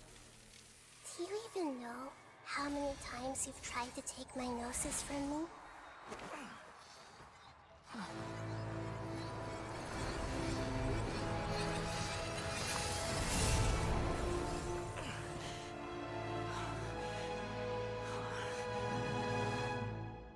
We just concluded the 168th loop.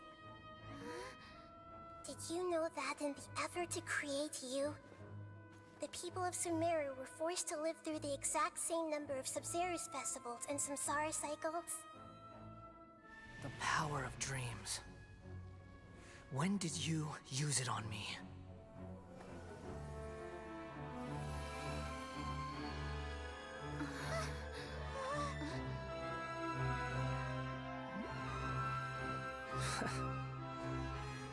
You can't even defeat me in a dream. What do you hope to achieve with this little trick? Come, Traveler. Just like before. Allow me to awaken the memories in your dreams. All that battle experience! It's more than that. Compile everyone's wisdom in the name of the Archon. That is the original function of the Akasha. I've sent everything that happened just now to the people of Sumeru in the form of knowledge. I've asked them to help you find a way to defeat the false god.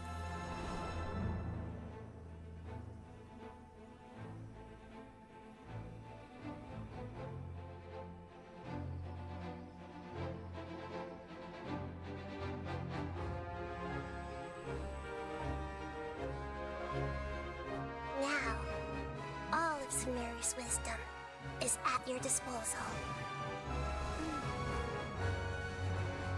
Meaningless tricks won't save you.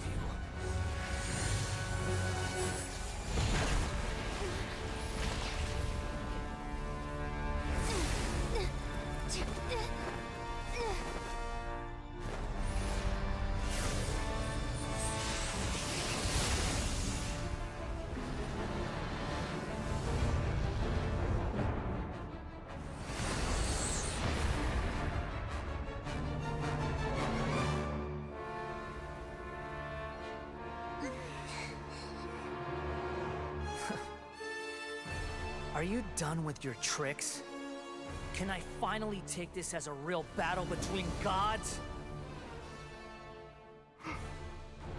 I'll leave this to you, the first sage of Boor.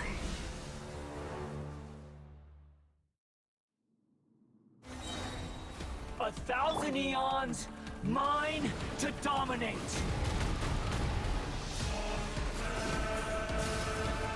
As a good knight should. Burn to oblivion! The Temple of Wisdom! Grow, grow, grow! Kneel! There is no escape! Inazuma shines eternal!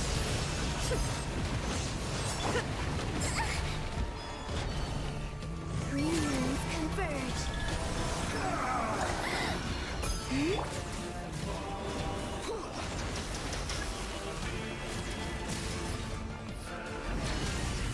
Battle of flame! Motion to compel! Flame. I must leave no stone unturned. Reality I see everything. is pain!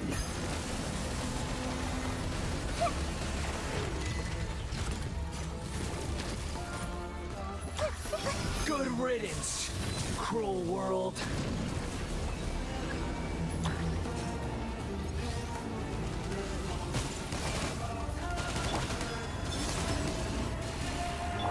Leave it all to me.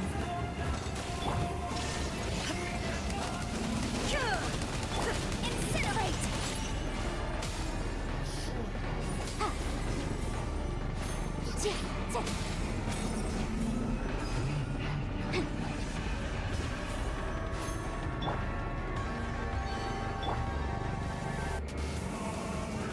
I must leave no stone unturned.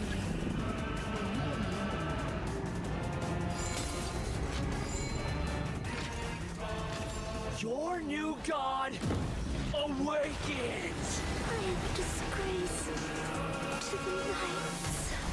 Now, your eyes have been opened.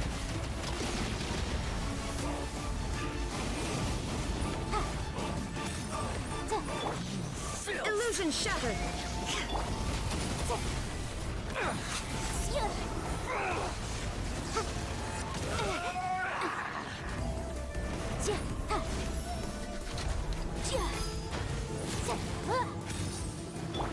Leave it all to me.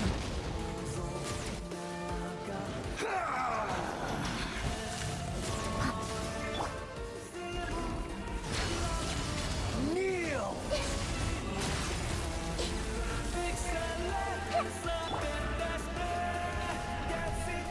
There is no escape! Reality is pain!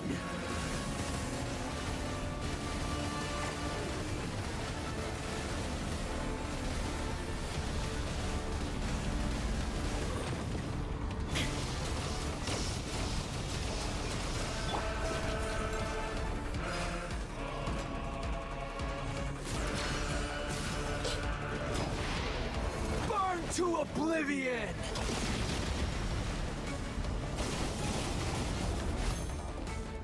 Everyone hold hands! Kneel!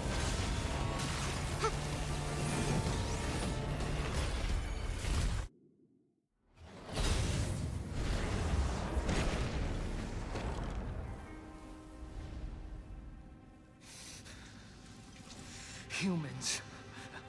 Filthy humans.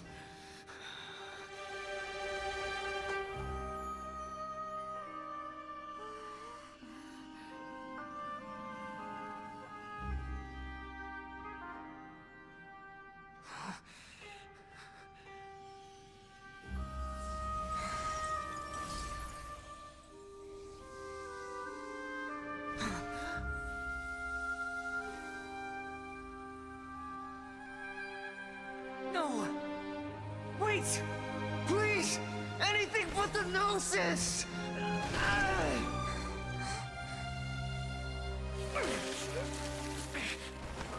That's mine!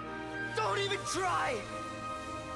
I'll never go back!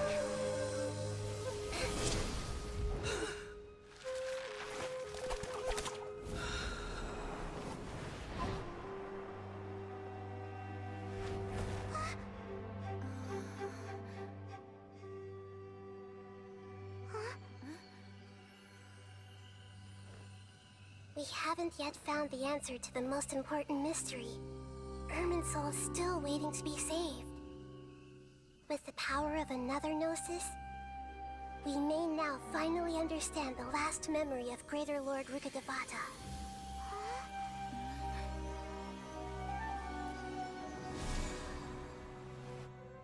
This is... That's right. This is the last memory of my predecessor.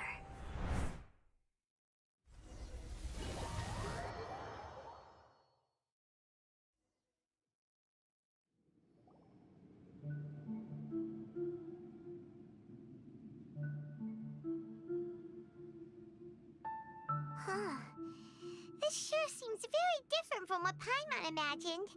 Shouldn't Irminsul be in this realm of consciousness? Yes, that is our destination. But I didn't expect the remaining consciousness of Greater Lord Rukkhadevata to be as polluted as this.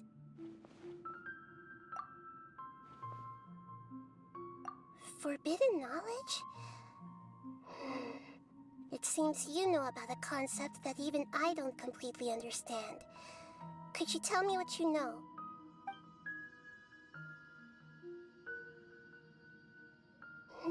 Your inference seems logical enough. Forbidden knowledge once polluted the desert thousands of years ago, but was successfully repelled thanks to King Deshret's self-sacrifice, and Greater Lord Rukkhadevata nearly exhausting her power.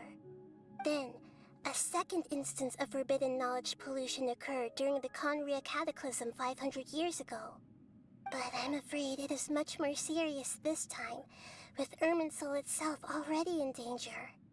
So, if we're in the remaining consciousness of Greater Lord Rukkhadevata, and it's also been affected by forbidden knowledge pollution, then does that mean, in order to save us, Greater Lord Rukkhadevata? Yes. It's very possible that she sacrificed her life in the fight against forbidden knowledge. She didn't completely eradicate forbidden knowledge, but if it weren't for her actions, the pollution would have been far more rampant over these past 500 years. The way that everyone, including me, has forgotten everything about forbidden knowledge may very well be due to her restoration of Irminsul. Aww. Do you feel sad, Nahida? I'm just sharing her pain. The pollution of her consciousness here is severe. There is madness, chaos, and pain all around us. Did she fight to resist the forbidden knowledge pollution in such terrible conditions, all the way up to her last breath? She even used her last remnant of lucid consciousness to leave a clue for us to follow. Yes, her words were distorted by forbidden knowledge, so that's all we could hear. But now, we have a chance to find the answer to this mystery. We can cross the polluted consciousness until we found the right path to meet with her lucid consciousness. And then, we'll let Greater Lord Rukkhadevata tell us the truth in person. Each of us need to be mindful of the state of our own consciousness while we are here. Even with the Gnosis's protection, we must always keep a clear mind. Otherwise, we could go mad at any moment. That's so scary. Don't worry, it should be easy enough for you to keep that mind of yours clear, Paimon. Let's go.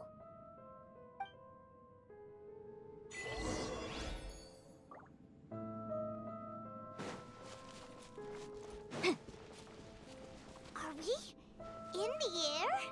And why is there a huge boat? That's the boat of consciousness, which symbolizes reason here. Wow, what are these? The monsters seem to have been affected by them.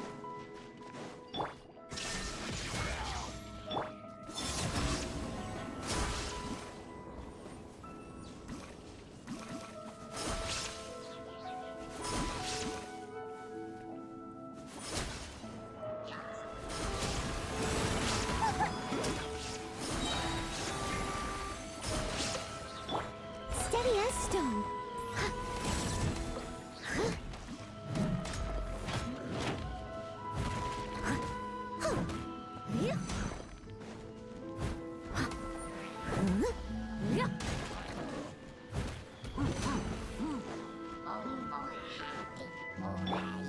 is no escape! Surge. I must leave no stone unturned.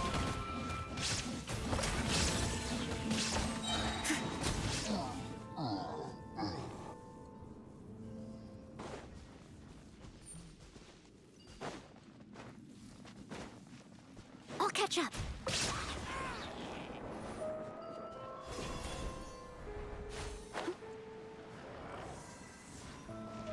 Leave it all to me, as a dutiful maid would.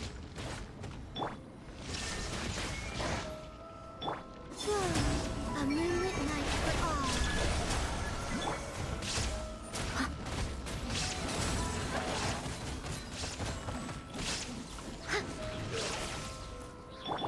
Motion to compel.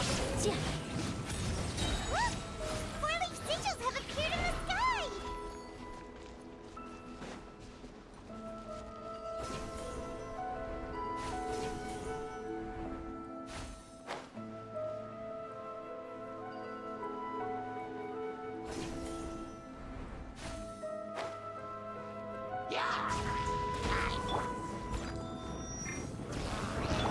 Surge. Three moons converge. Illusion shattered! Boom!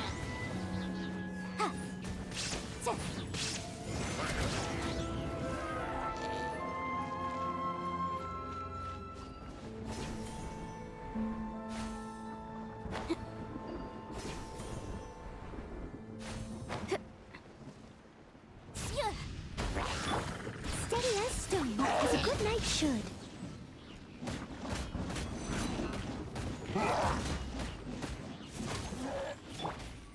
Wane. There is no escape! Incinerate!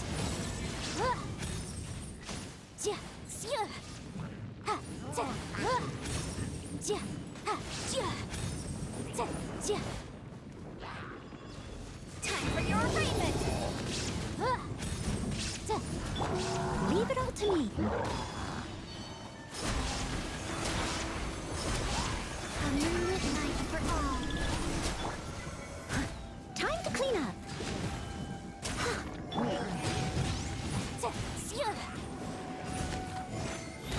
Illusion shattered!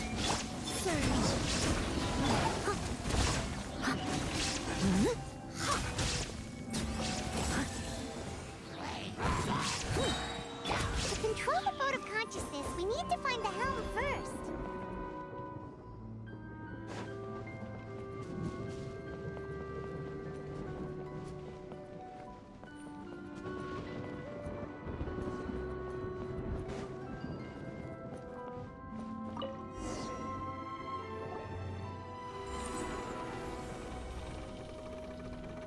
We changed direction. Are we still going the right way, Nahida? Mm-hmm. Judging from the current route, the boat of consciousness will soon take us out of here.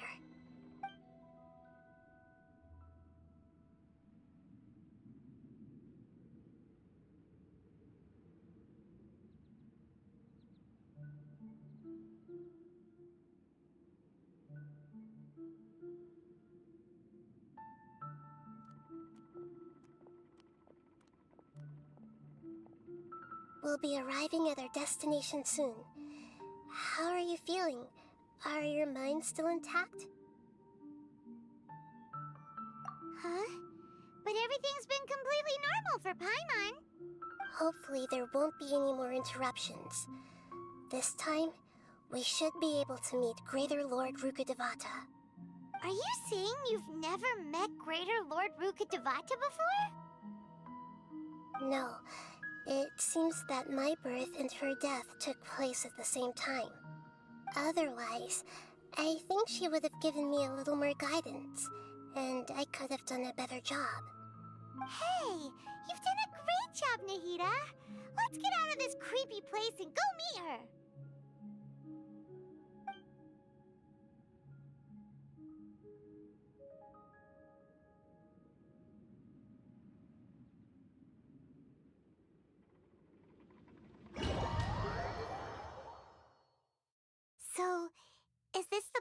talking about?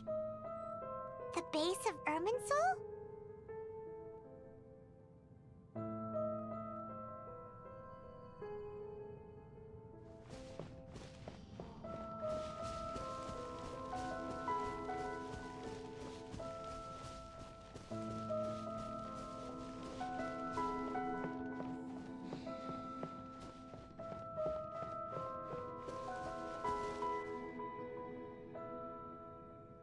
Well, this is the place.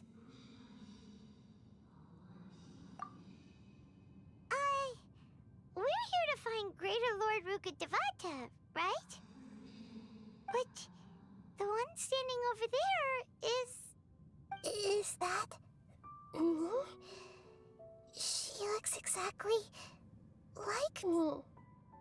Are you Greater Lord Rukkhadevata? Yes, that's me. Are you surprised by my appearance?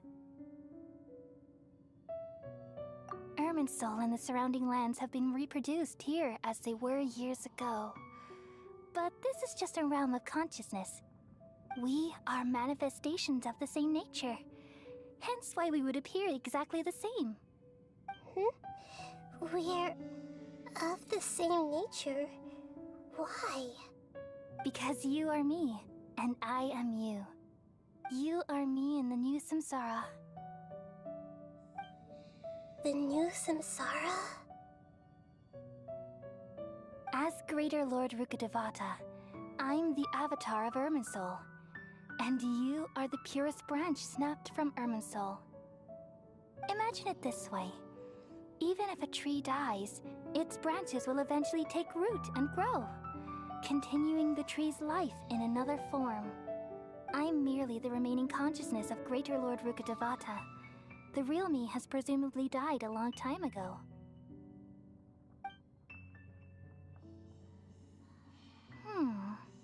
Judging from your appearance, I've probably been dead for 500 years. But you're finally here. My new self in the samsara.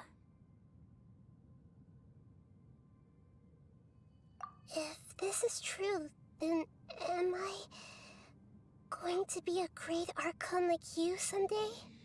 Though we share the same nature, our fates are bound to be different.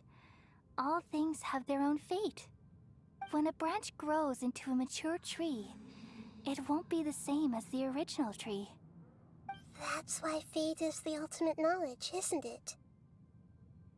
That's a great insight. Yes, very good. It's also precisely why you won't become like me. Really? But perhaps you may become an even greater Archon than I. I already see a determination in you that I didn't possess in my time, and the future that it leads you to will be yours alone. Along with the blessings from your past experiences. Don't worry. The growth of wisdom is like that of a plant. You only need to wait quietly for the flower to bloom. Come to think of it, the sages never had the faintest inkling of the meaning of wisdom. Thank you. Nothing makes me happier than discovering that the Archon I always admired was in fact myself in another fate.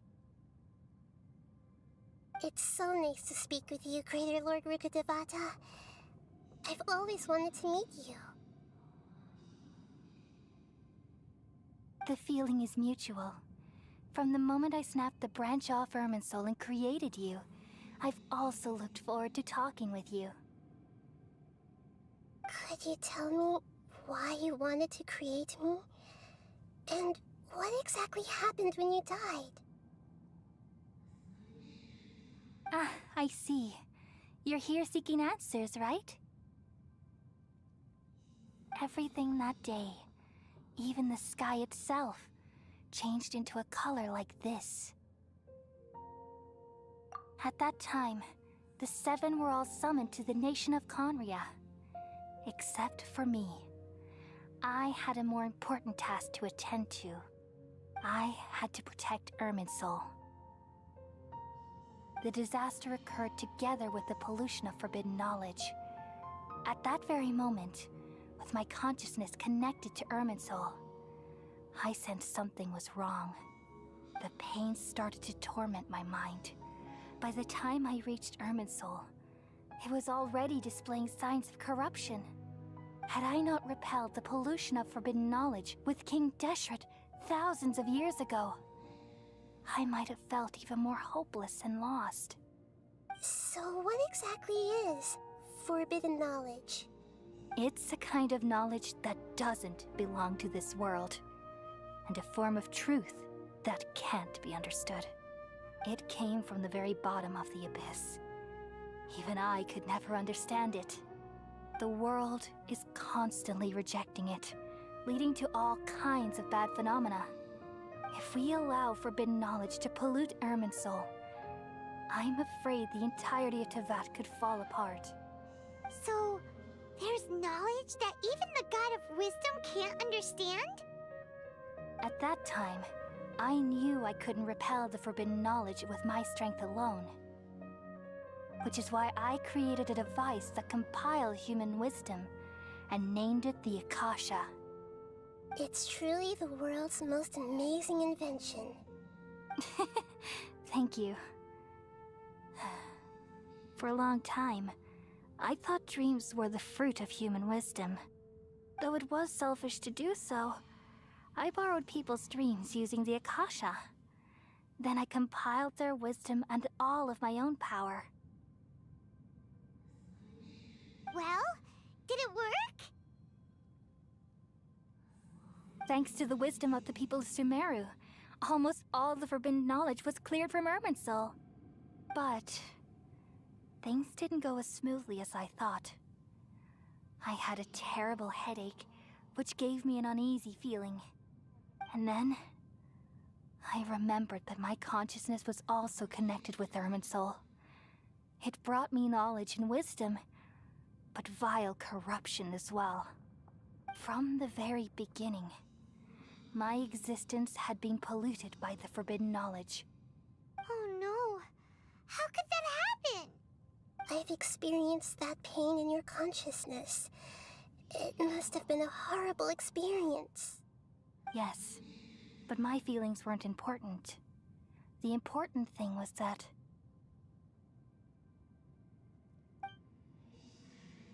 even if I died, my existence and everything related to me would continue to exist in Irminsul as memories and knowledge, meaning that the forbidden knowledge couldn't ever be permanently eradicated.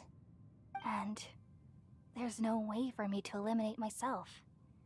It would be a sort of paradox.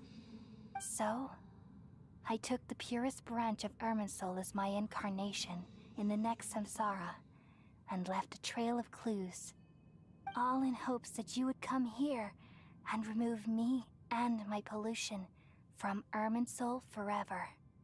Wait, no, I can't. So you realize what that implies. You are very smart indeed. Irminsul has all the knowledge and memories of this world. And as you've realized just now, removing me from Irminsul means I essentially will never have existed in this world. But this is the only way to save Irminsul. People love you so much, and they've missed you so much over the past 500 years. I am exactly the same. So how can we just forget you like this? Is there really no other way? There must be something else I can do. You're the god of wisdom, Boer. You should know that there is no other way. But this is so cruel. I don't want to forget you. No need to feel so sad, Boer. As someone who delights in wisdom, you should feel joy at finally finding the answer. These are the words in their entirety. The answer you've been seeking all along. Let the world completely forget me.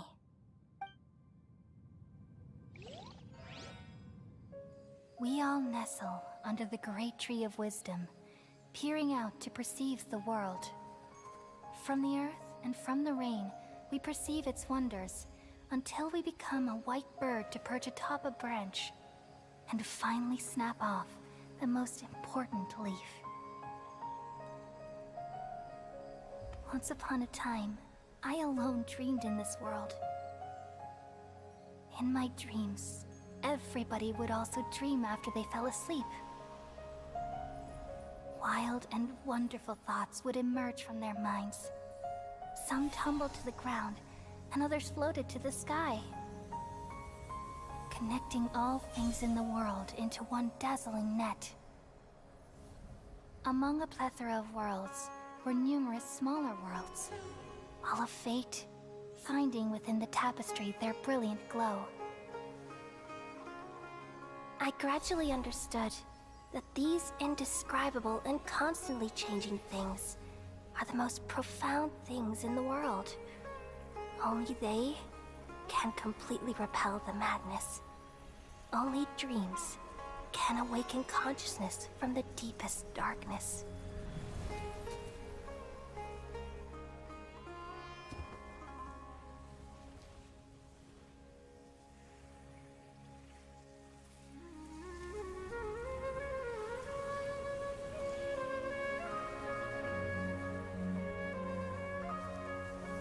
I'm the one who posed this question, yet also the one who sought a solution. Saving the world with the dreams of the people used to be my answer. And now, you've also found your own answer, and I shall return all the dreams to the people.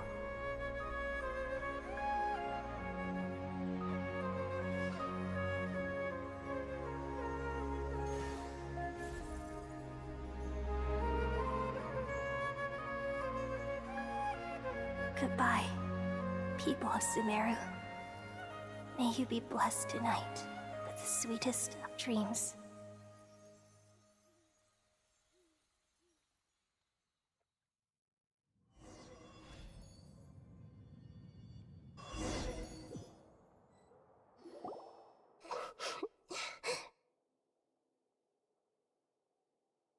I'm alright.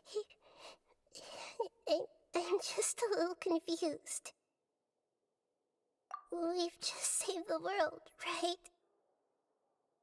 So why am I crying? I don't know where this feeling inside of me is coming from, but I feel very sad.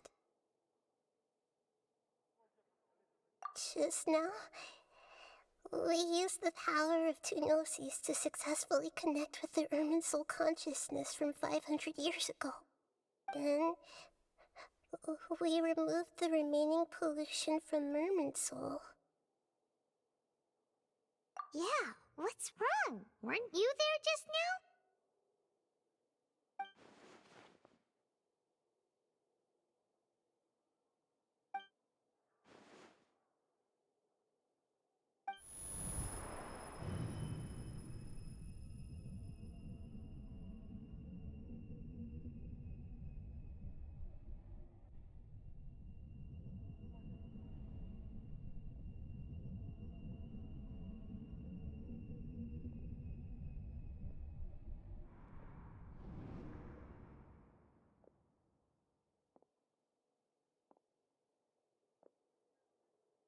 Huh?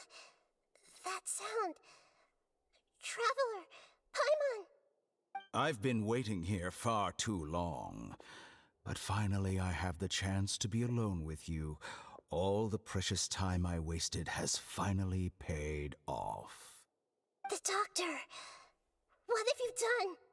Just a type of sound wave that can quickly put defenseless people into a dream. As I expected, it doesn't have any effect on gods.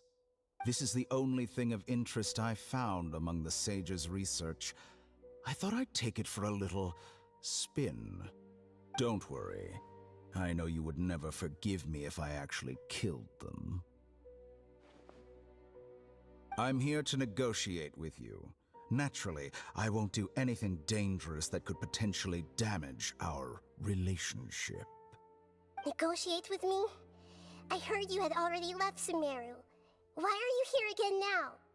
I left Sumeru, but I also stayed in Sumeru.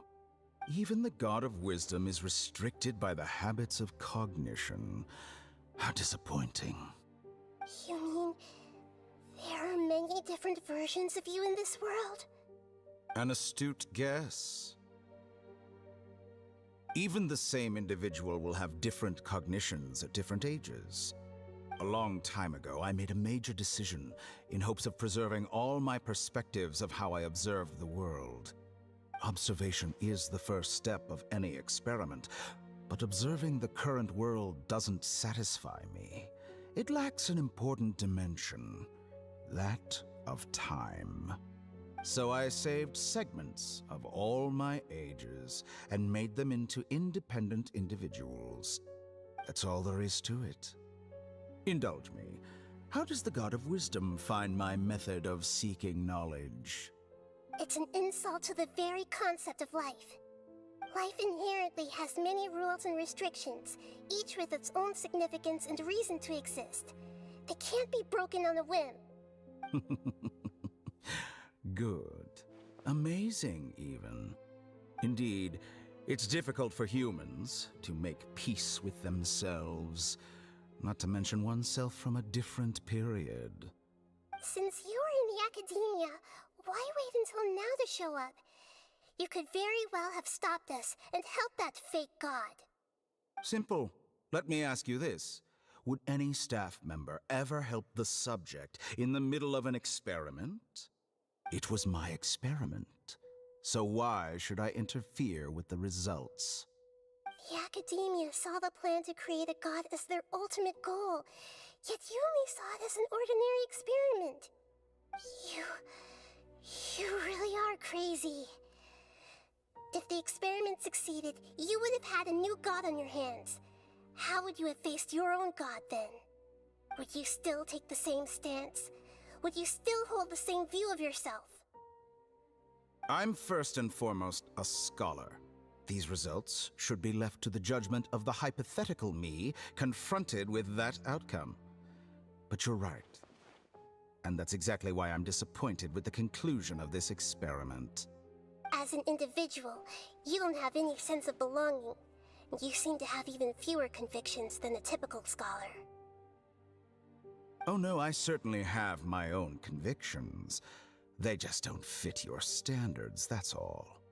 All right, that's enough conversation for today. The experiment is over, and it's time to tidy up the equipment and reclaim any useful materials. For example, the Gnosis. Lesser Lord Kusanali, you're an intelligent Archon. I'm sure you understand the disparity in our combat abilities at this time. Besides, you have no way to use that Electro-Gnosis in battle. Didn't you say you were here to negotiate with me? Somehow, it's starting to seem like you intend to take it by force now. I'm merely stating a fact. After all, I'm also a scholar. Naturally, I hope to show proper respect and dignity to the God of Wisdom. Your hypocrisy is built on absolute confidence. I understand your scheme, but... what if I were to destroy the Gnosis now and awaken the heavenly principles? Awaken the heavenly principles? Do you think that's really possible? The heavenly principles have been silent for many years, but the Gnosis are symbols of their control over Tevat and all the laws. Will the destruction of a Gnosis attract the attention of the heavenly principles? And if so, how do the Fatui plan to deal with the consequences? Do you dare to gamble such a possibility with me? Gamble? How surprising. I thought you would show evidence or use rigorous reasoning to prove your point. The word gamble is the last thing I expected to hear from the God of Wisdom. But this is a clever move. You must have seen through me when I first captured your consciousness. As a scholar, I respect all possibilities. This has always been my principle and is an essential trait as an experimenter. Indeed, I can't ignore this possibility. So tell me then, what are your conditions? This foreign gnosis will only lead to disaster if it stays in Sumeru. But this electro-gnosis is the prize I obtained after defeating one of your fellow harbingers. Now, as the one who initiated this cascade of events, shouldn't you pay the corresponding price? Price? Interesting. What price would you have me pay? How about erasing all your other segments? So this is how you wish to restrict me, the most threatening opponent of the Nation of Wisdom. What you request of me is like plucking out the eyes I have placed in the dimension of time. Segments are extraordinarily difficult to make. They require extremely rare resources and enormous amounts of time and effort, requiring me to destroy them all here and now. Bravo. A suitably wise decision on your part. Yes, how very interesting. Can I assume that you have long been wary of me? Among all the versions of me, this segment you see now is the most selfish. If it weren't me, your idea wouldn't have worked. What did you see when you were imprisoned? You were observing me, and that's how you know I've long grown tired of their doubts and endless arguments. Like you said, it's difficult to make peace with yourself. Being as smart as you are, have you managed to do that? I see. If you think all those versions of me are worth a gnosis, then deal. You sure didn't hesitate much. Is the relationship between all the versions of you really that bad? I don't think there's any need to dwell on that. The surplus versions of me can be exchanged for a gnosis. Do you think anyone can offer themselves at a higher price? Besides, with my abilities, it's only a matter of time until I find better perspectives. Perhaps it's best to say, you're just temporarily ahead. But what I'd like to know is, how can you be sure that I've really erased them? I can see your remaining honesty.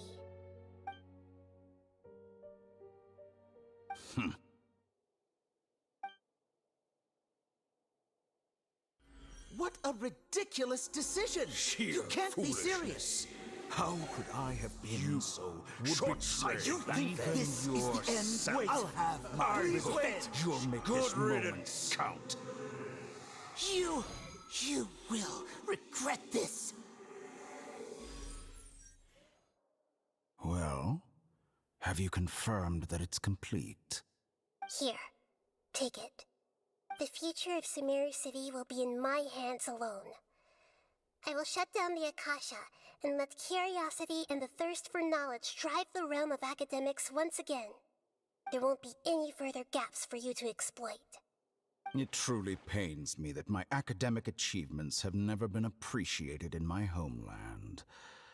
Of course, I have no interest in being rejected by this city for a third time. Another chess piece. And where is your dendronosis? Don't be greedy, Harbinger of Snezhnaya.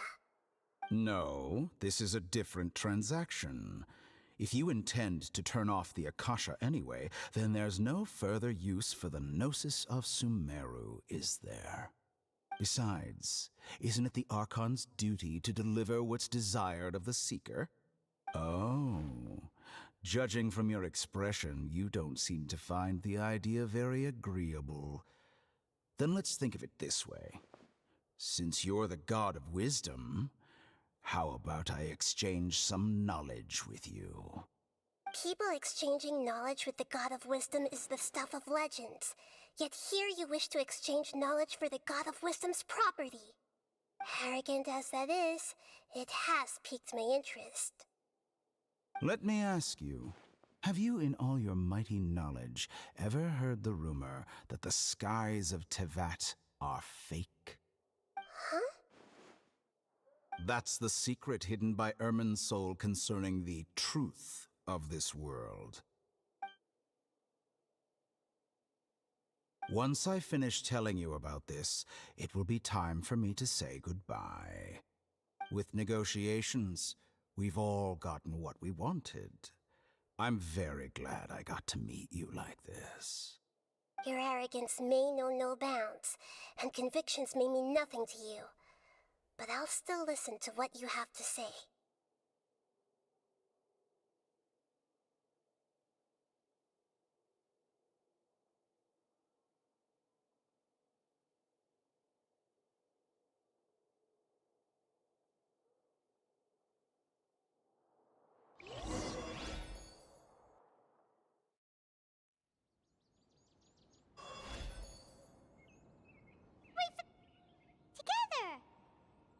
Okay, wake her up.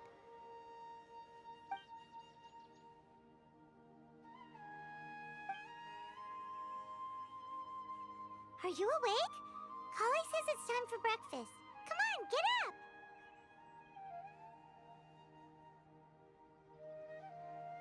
Good morning! How are you feeling today? Good to hear. It looks like we've recovered pretty well. Not even Tainari could stop us from going out now, right?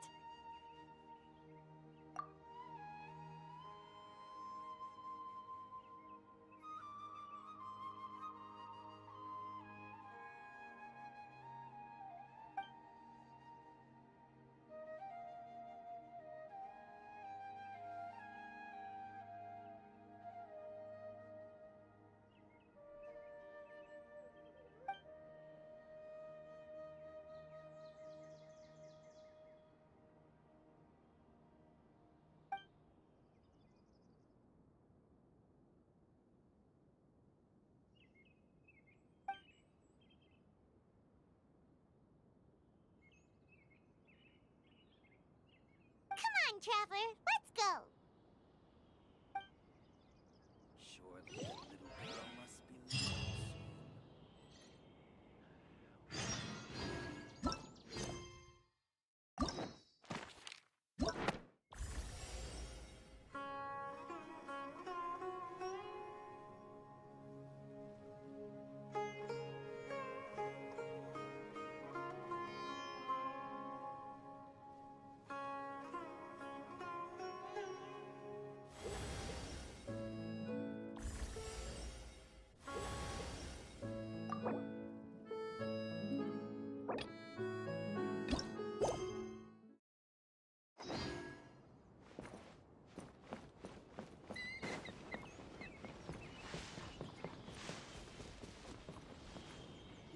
Good morning.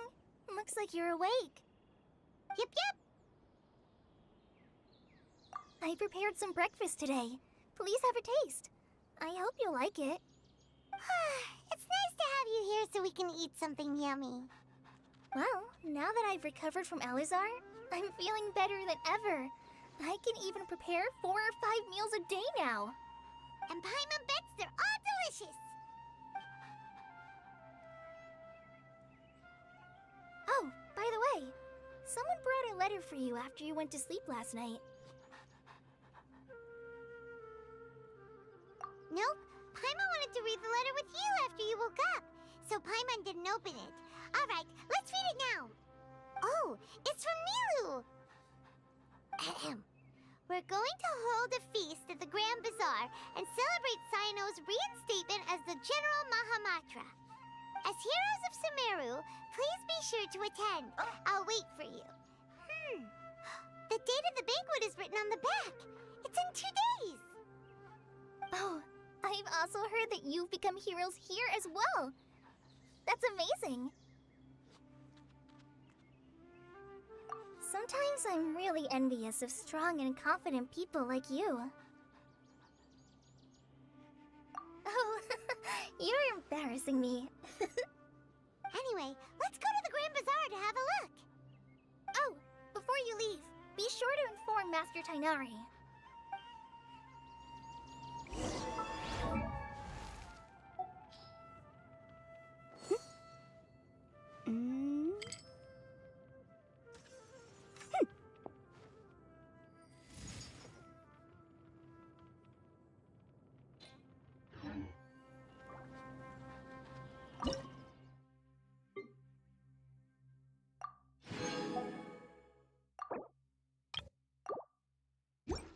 Remind you again. The law can be both a help and a hindrance.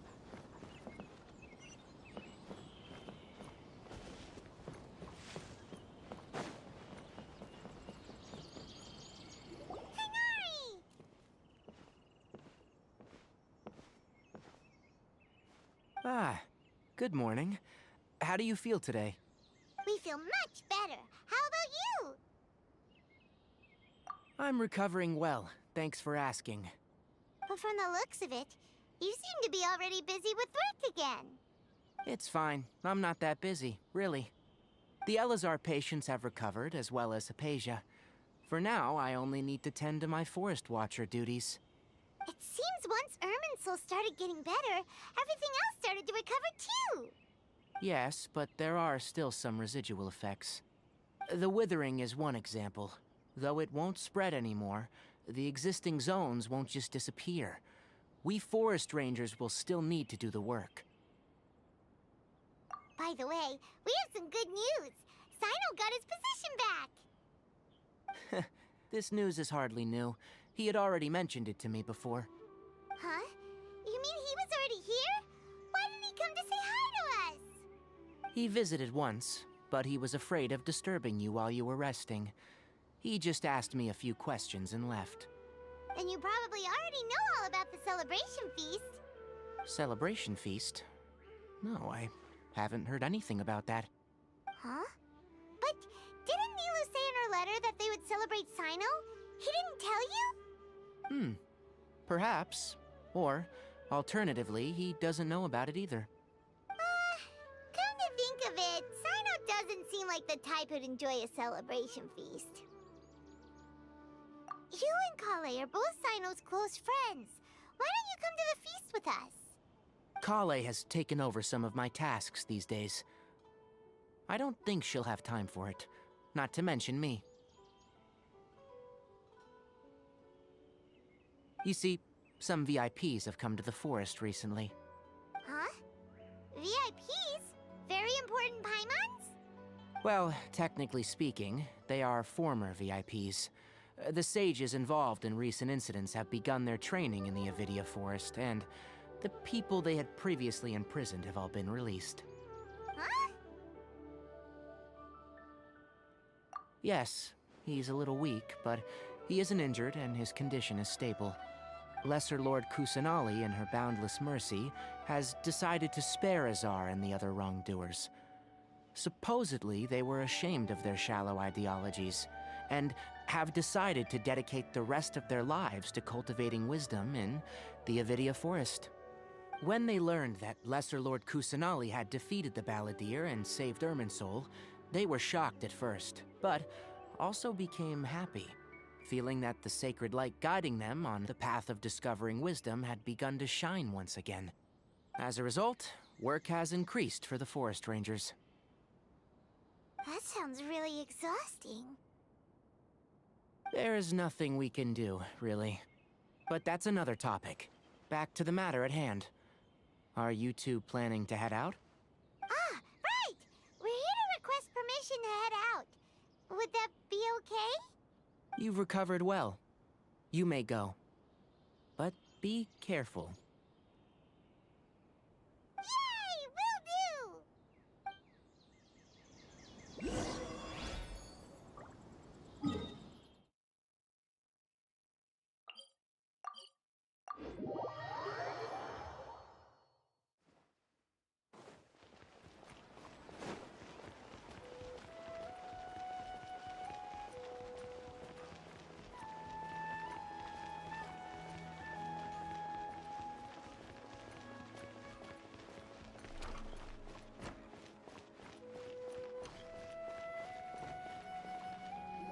Well, there won't be any problems if the feast starts at that time.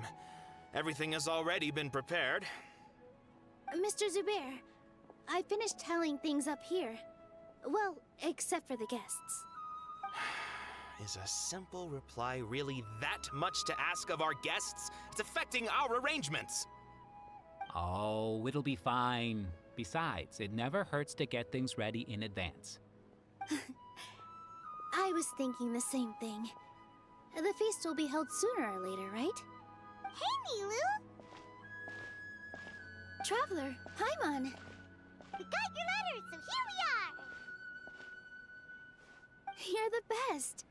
The other guests haven't even replied yet. Huh? Are we the only ones that have arrived?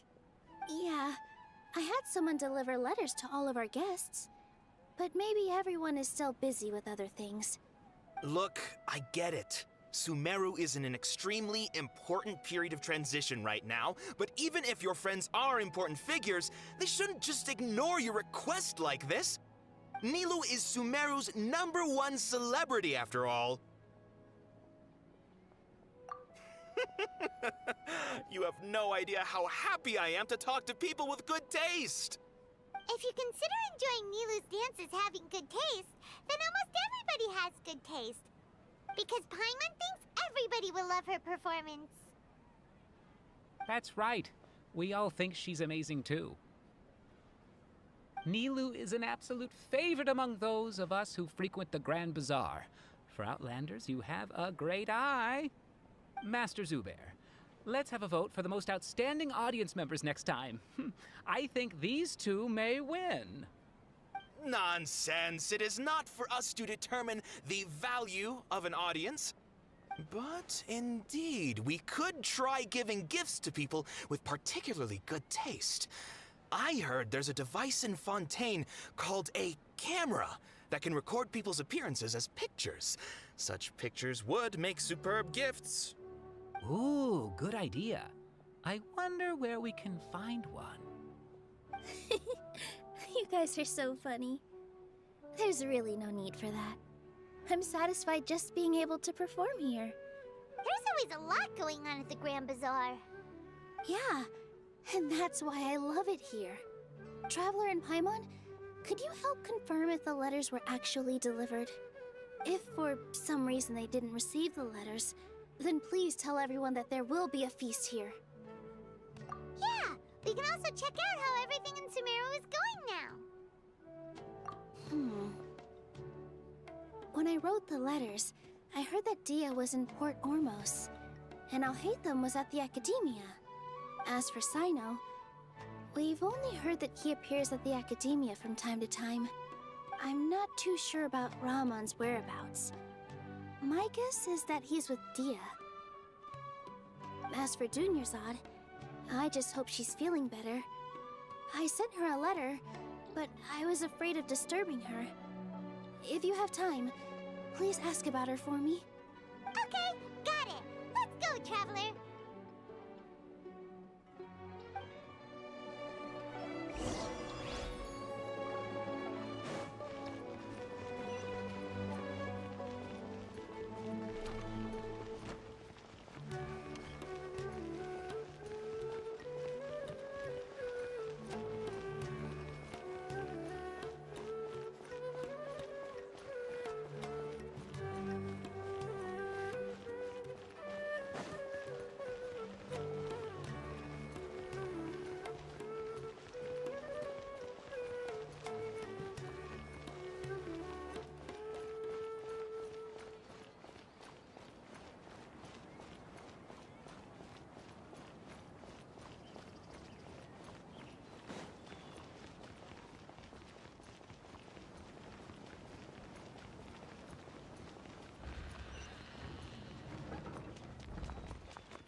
We haven't seen Alhaitham anywhere. Let's ask that person over there.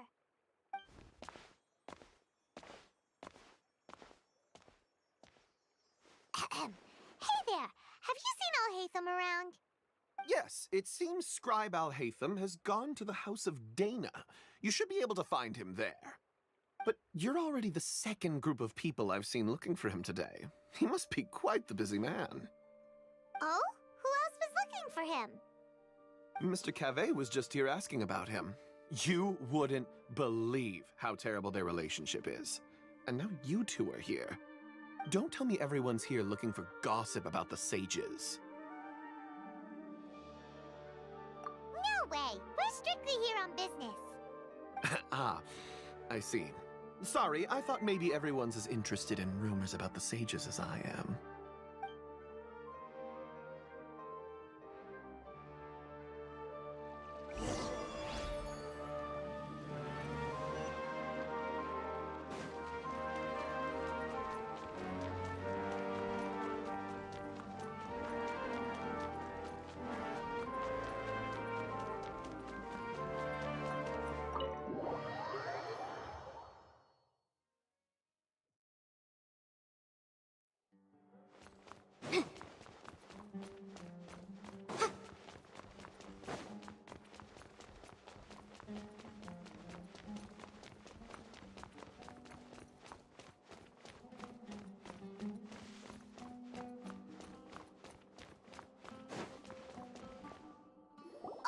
Should be around here somewhere, right?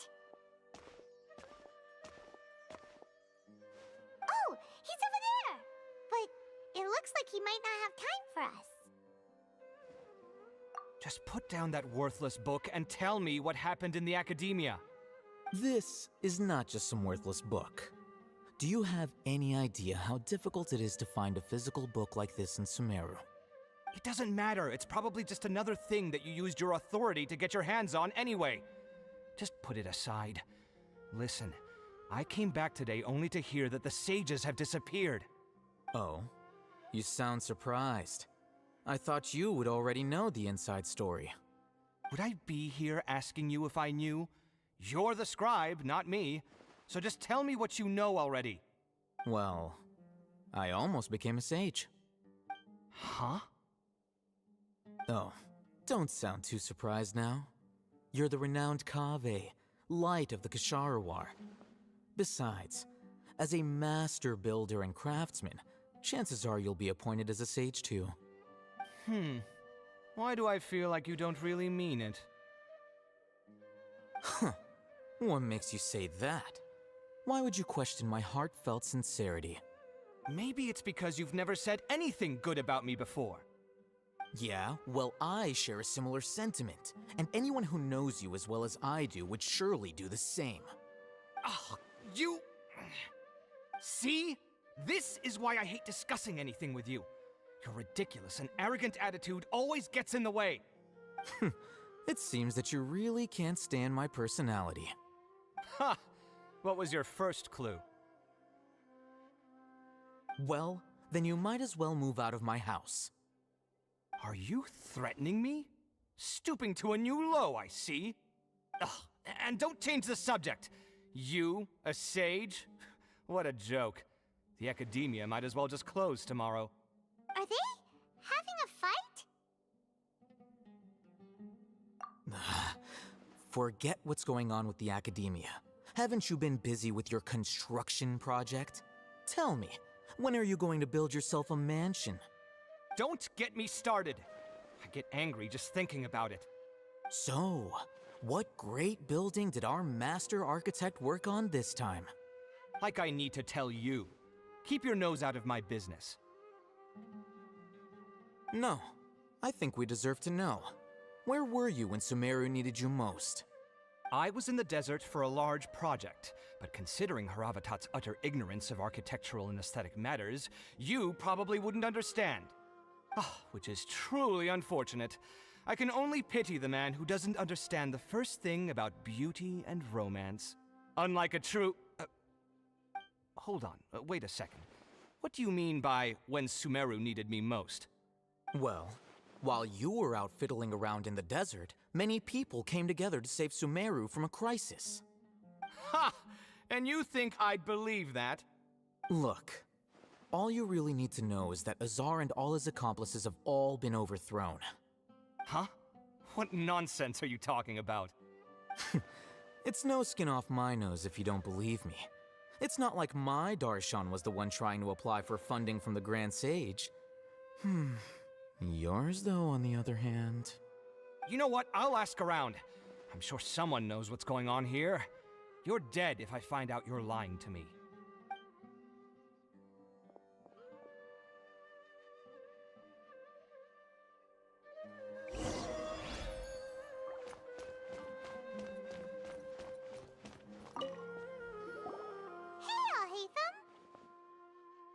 Oh, it's you two. What's the matter? We're running some errands for Nilu. Have you received her letter?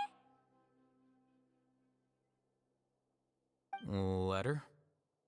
Nilu said she sent out a letter inviting everyone to a celebration feast in 2 days at the Grand Bazaar. We'll also be celebrating Zaino's reinstatement as General Mahamatra.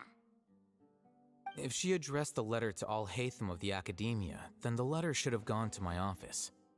I've been busy these days, so I haven't had time to check for any new mail at my office.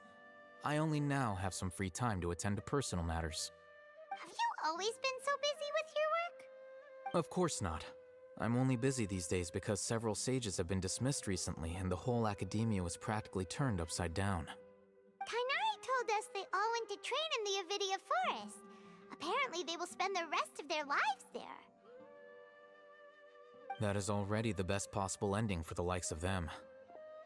4 of the 6 great sages were possessed by their desire for power and attempted to create a new god. In order to pull it off, they even imprisoned the other 2 rational sages. To imagine such things could take place in the academia. I don't know where to begin. Yeah, you're right. Feels kind of strange to hear them called that after all this time.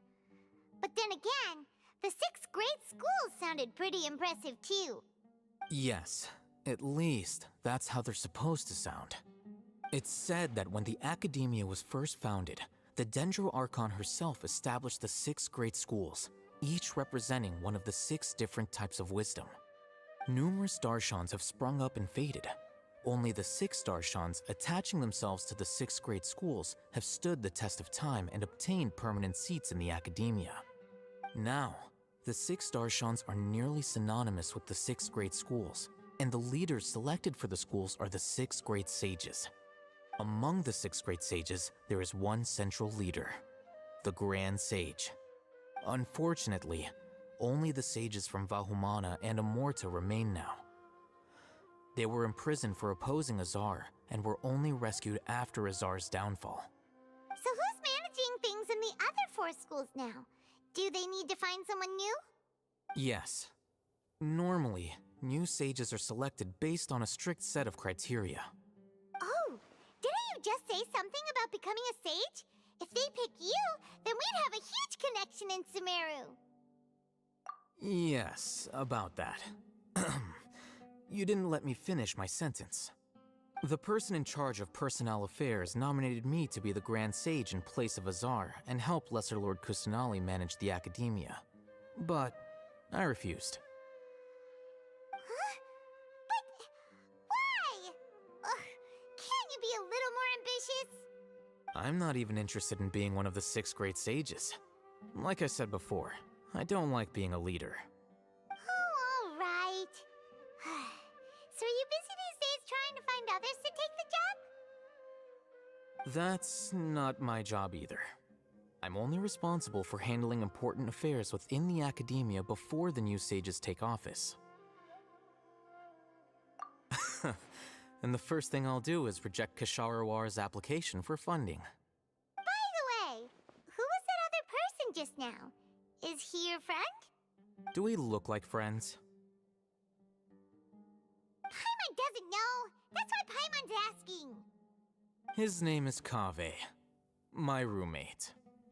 You could say he's the representative for Ksharawar scholars. Which is exactly why he always has so many problems. So everything that's happened recently must be a huge change for the people of Sumeru. Such is the work of the Academia Scribe. Well, anyway, no matter how busy you are, since you are our planner, remember to attend the celebration feast in 2 days. All right. I'll see you there.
This is Port Ormos. Now where could... Is that Paimon I hear? Huh? Oh, it's been a while. How are you doing? Dinnerzad! It's been so long since we've seen you! I'm doing well. I can go as far as saying I have never been happier in my entire life. I don't know if you've heard, but Alizar has completely disappeared, and all the patients have recovered. You kidding? Knowing them and the connections they've got, I'm sure they've heard about it. Yeah! That's right. My lady is feeling better now, so I'm accompanying her for a walk. Why do you still call me that, Dia? You've already informed my father of your resignation. I guess I'm just used to calling you my lady. Old habits die hard. Resignation? You mean you're quitting? Yeah, I might start losing my edge if I keep being a bodyguard for the Homayanis. You know that my parents and I are fond of you, and that we appreciate you very much. It wouldn't be a problem if you wish to continue to be our bodyguard. I'm not a woman that's easily persuaded. You should know that by now, my lady. When I took this job, I had already decided that I'd quit as soon as you'd recovered. It's time for me to get back out there and chase that horizon. So what are you gonna do now if you're not gonna be a bodyguard anymore? I want to take a risky job and put my body to the test again. Huh? But we literally just finished one of the most dangerous jobs ever! Are you getting bored already? I know. If I hadn't joined in that plan with you, I wouldn't have come up with this idea. I guess I still get fired up by that feeling of going all out in a fight.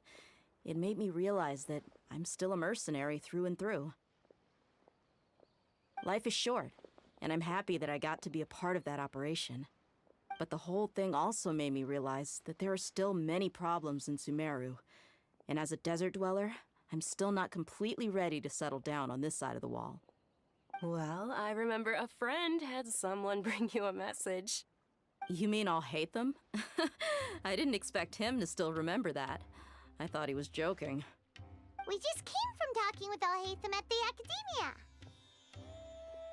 Did he tell you that he suggested that I come work at the Academia? What? I heard that Azar and his cronies fell from power, and Al-Haytham told me that now was a good time to find a job in the Academia, but only if I wanted to. Whoa. Paimon can't see you being anything other than a mercenary. Me neither. But I think Dia would look great dressed up as a scholar. Ugh, forget about it. I wouldn't last 10 seconds in there. I'll hate them probably just like the way I worked and knew I'm good in a fight. So he suggested I find some work in the academia. But you know, if you take him up on the offer, Sino might actually agree and let you become a Matra. Because you're super amazing! The Matra have all the talent they need as long as they have Sino. I prefer to be free to live however I choose. In fact, I chose this job from the very start because I knew it'd be right up my alley. Even if being a mercenary means facing all kinds of danger. A lion has to return to the wild sooner or later. If anything, being your bodyguard has been unfamiliar territory for me. I don't want to see you go, but I'll respect your decision. I'm glad to hear you say that. Come on, no need for the sad face. It's not like we'll never meet again. Once the whole Dendro Archon thing is settled, everything in Sumeru will take a turn for the better. That makes me happy too. But a peaceful society will probably mean less demand for mercenaries like me. Before long, we'll be a dying breed. So I'd better get to work while I still can. Huh? But wait a second! You make it sound like you're leaving now! Well, no, not yet at least. I promised my lady I'd stick around until next week. So, have you been in Port Ormos this entire time? We were wondering if you had received a letter from Nilu. Oh, did Nilu write to us? She heard that you were seen in Port Ormos, so she sent the letter here. Huh. It was probably sent to the inn that we're staying at. My lady has been very energetic lately, and keeps taking me on hikes, staying out even into the night. By the time we get back, the receptionist is usually off napping on the job. Right, and we tend to leave quite early in the morning, so the old man on duty is also usually dozing off. So what it really sounds like is that the person on duty is always asleep. I bet the letter's at the reception desk. I'll go check later. No wonder there wasn't a reply. You never received the letter. Good thing Nilu asked us to come and check on that. Sorry to make you two come all the way out here. It must be something important for Nilu to specifically write to us like that. Yes, she said they were preparing a victory feast in the Grand Bazaar, and will also be celebrating Sino's reinstatement as General Mahamatra. She was hoping you could come. Great! I'll be sure to attend. Count me in too. But is there some sort of dress code or anything for the feast? Can I just show up looking like this?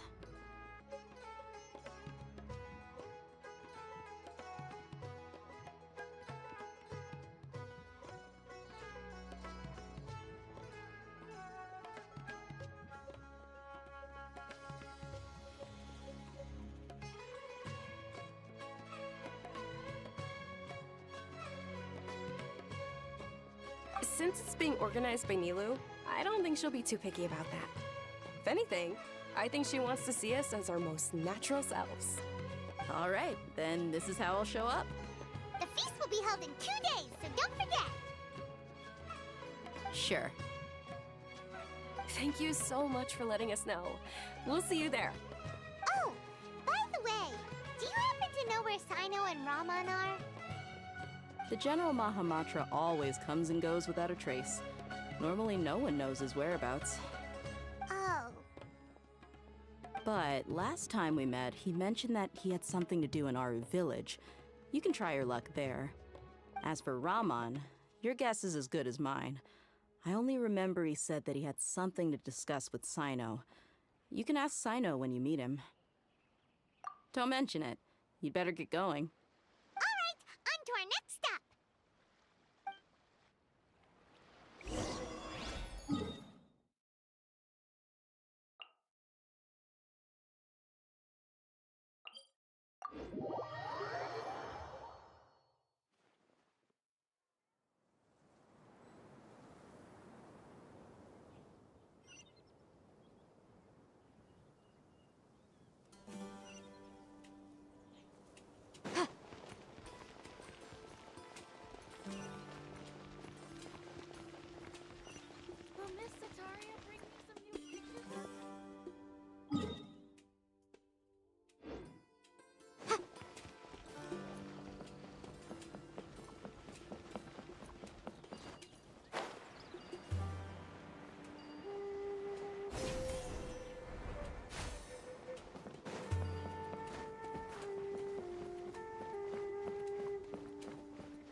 we last visited Aru village.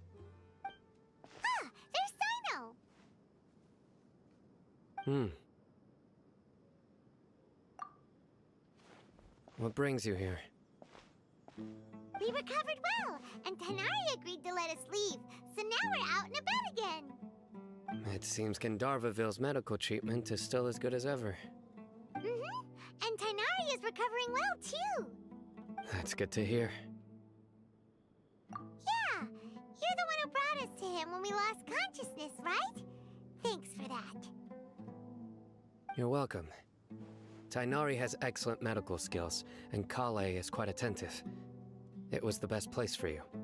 But why are you just standing here like a dead tree? I'm meeting some people. Oh, you mean Candace? I've already talked with Candace and the village chief. They're still at the usual place. You can go there if you'd like to see them. But you know one of the people I'm meeting as well. Oh, by King Deshret's blessing, my friend suddenly appears in the desert. Don't tell me you've run into trouble and need us to help now. Roman! And... huh? Sataria? Oh, you know me? Oh, well, you're pretty famous in the academia. Don't worry, these are our friends. No need to be so guarded. I see. I'm doing well. Many good things have happened recently. Same here. Really, I feel that my whole life has started to shine after suddenly finding a new direction. Oh, tell us everything. Yeah, you go ahead. Alright, well, I suppose I should start by saying I've decided to leave the academia. What? It's not that I've given up on being a scholar. Instead, you could say I've found a new identity. I will no longer pursue research like a typical scholar, but I have not completely given up on my relationship to knowledge either. I can see what you're saying now. What do you mean? I plan to leave the academia and return to teach here in the desert.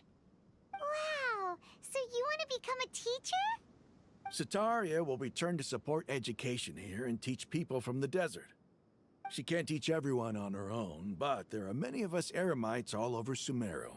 She came to discuss a collaboration with me and hoped that I could bring her ideas to the Eremites. Yes, it's my hope that the Eremites can help me select a group of smart people with the best aptitude for teaching. I'll teach them, and after they've finished learning from me, they can go educate more people. That is the true meaning of education and the spreading of knowledge. The people of King Deshret suffer from sandstorms, exile, and ignorance. Miss Sataria is more than welcome to come teach here. Her arrival is like a star shining in the desert night. The stars have always guided caravans, thieves, soldiers, and travelers who get lost in the night. They lead those in the dark out of trouble and back to safety. Oh, please. Where's all of this coming from? I'm starting to feel a little embarrassed. You deserve these compliments. Mercenaries are accustomed to danger and don't fear death, which is why we recognize extraordinary actions that common people would easily overlook. Sataria's idea will bring much good to many people. At first, I feared it was destined to fail. Everyone knows that the academia doesn't allow scholars to teach in the desert without permission. As you know, all knowledge is under their surveillance and control, and very few desert dwellers are as lucky as me.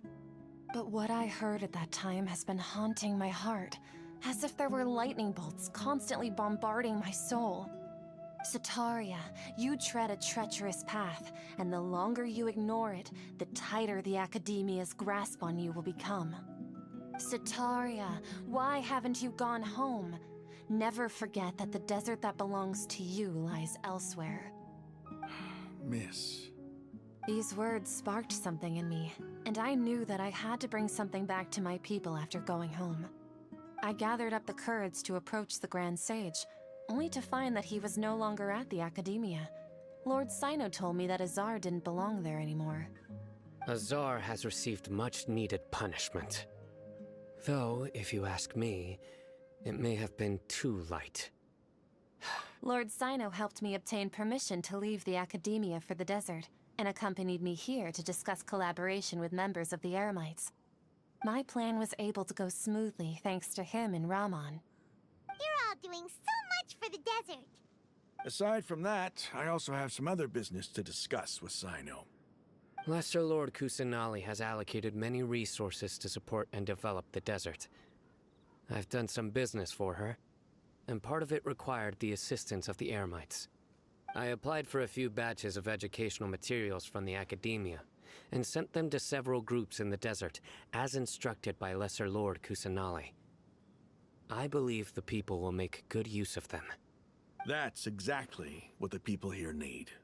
Physical books and other related items. If it weren't for Sino and Lesser Lord Kusanali, I'm afraid we'd never be able to get our hands on them. Apart from this, the academia is also recruiting scholars that are willing to teach in the desert. I'll let you and Satarian know as soon as I have any more news.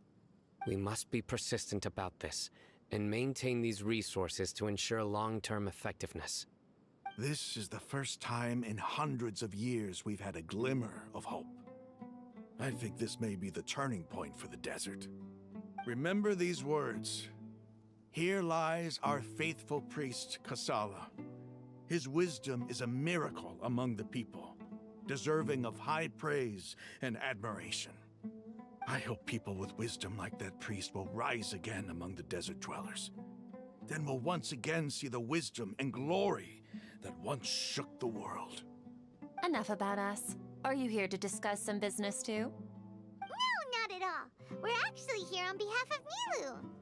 Nilu wanted to write to everyone, but she wasn't sure where the letters should be sent, so she asked us to come find everyone personally. A celebration feast will be held in 2 days at the Grand Bazaar. She hopes that all of you will be able to attend. At the feast, we'll also be celebrating Sino's reinstatement as General Mahamatra. Although, judging from your appearance, it seems you've already been reinstated. Paimon thought you would only start working for the academia after the feast. Celebration? Feast? It's the first I've heard of it. Tainari was right. He really didn't know. This feast is for you, Sino. Sounds to me like you'll have to be there. It's rare to see that kind of expression from Lord Sino. You must not like feasts very much. No, not really. But I'll go. Well, I still have a lot to handle here. Besides, I need to look after Miss Sataria in the desert, so I'll have to pass. I'm afraid I won't be able to join you. Although, if you'd be so kind, please give a message to Miss Nilu for me. The message is, I'm sorry for how I treated you before, but now I understand the beauty of your dance. It's like a light shining in the sky. You and the art you symbolize are not only beautiful, but also lively and powerful, so much so that it was prohibited. Please keep dancing, and someday, I'll be able to appreciate your art in person. Okay, we've got all that down. Our job here is complete as well. Oh, Sino, remember, party's in 2 days. Make sure you're there. Got it.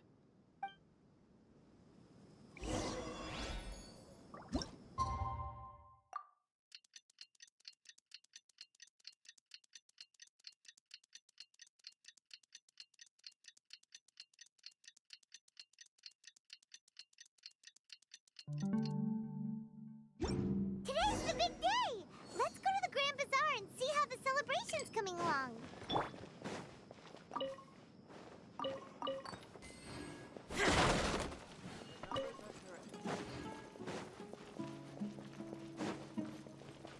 Unauthorized personnel are prohibited.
down. Steady as stone. Boom boom.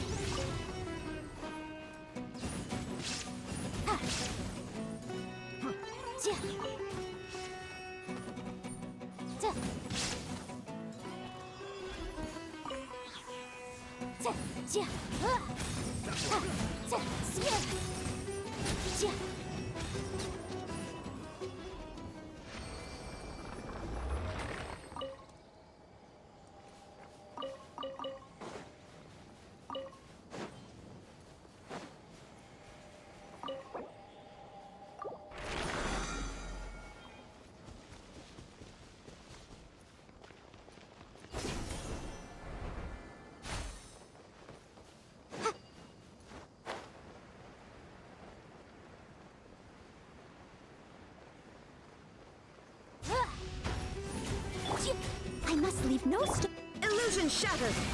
Now you shall perish. Surge. Three moons converge. Incinerate.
Everybody's already here.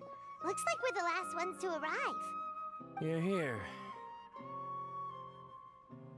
Ah, there you are. Well, look who finally decided to show up.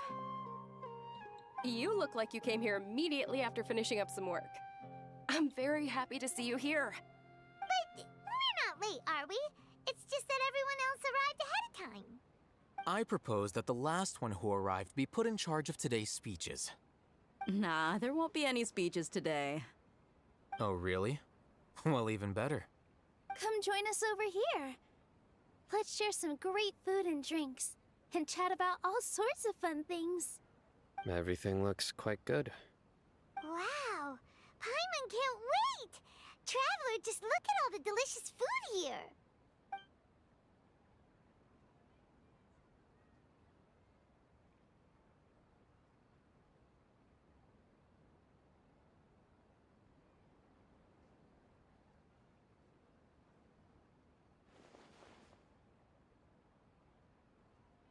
Whoa! It's so delicious! Oh, this grilled meat tastes amazing! The food was specially prepared for you by everyone in the Grand Bazaar. And we have gifts that were sent by the residents of Sumeru City when they heard we were holding a feast. Everyone that came said that you saved Sumeru, and wanted me to thank you all on their behalf. Ah, feels kinda nice to be seen as a hero. I could get used to this. Being a bodyguard is also a hero's job. You've always been amazing, Dia. My lady sure has a way with words. Thanks. I'm glad to hear it. And I'm happy to meet everyone that participated in the great plan. Don't mention it. Come to think of it, we've really done something impressive together. It's unbelievable. We owe it to our abilities. And luck. Really? Why do I remember everybody thinking that luck was against us and feeling like we hardly had a chance of succeeding? That's how I remember it too. It's luck that brought us together, and it was luck that let us form a team. Then, it took even more luck for us to formulate a plan and implement it successfully. Moreover, judging from the results, everything worked out well. Yeah, everyone gave it their all when it mattered most. It was almost like a performance. We took the stage and put on our best show. Everyone played their part, and thanks to everyone's efforts, the performance was a great success. So, would you say we're good actors too? It's such a blessing that Lesser Lord Kusanali was able to return to power at the Academia. Yes, even after being abandoned and neglected so many times, she's finally returned. Lesser Lord Kusanali once used all her power in a great disaster, which resulted in her losing all her wisdom and memories of the past. The Academia basically abandoned her because of it. This should be something everybody should remember. Huh? You look surprised. I didn't say anything wrong, did I? No, everything you said is correct. That's good. Something wrong? Yeah, what's with that face? You knew all of this already. Even if those two giants of the Academia are here, I still have to say it. Those sages really have some nerve. 500 years ago, Lesser Lord Kusanali used all her power for the people of Sumeru, and what did they do in return?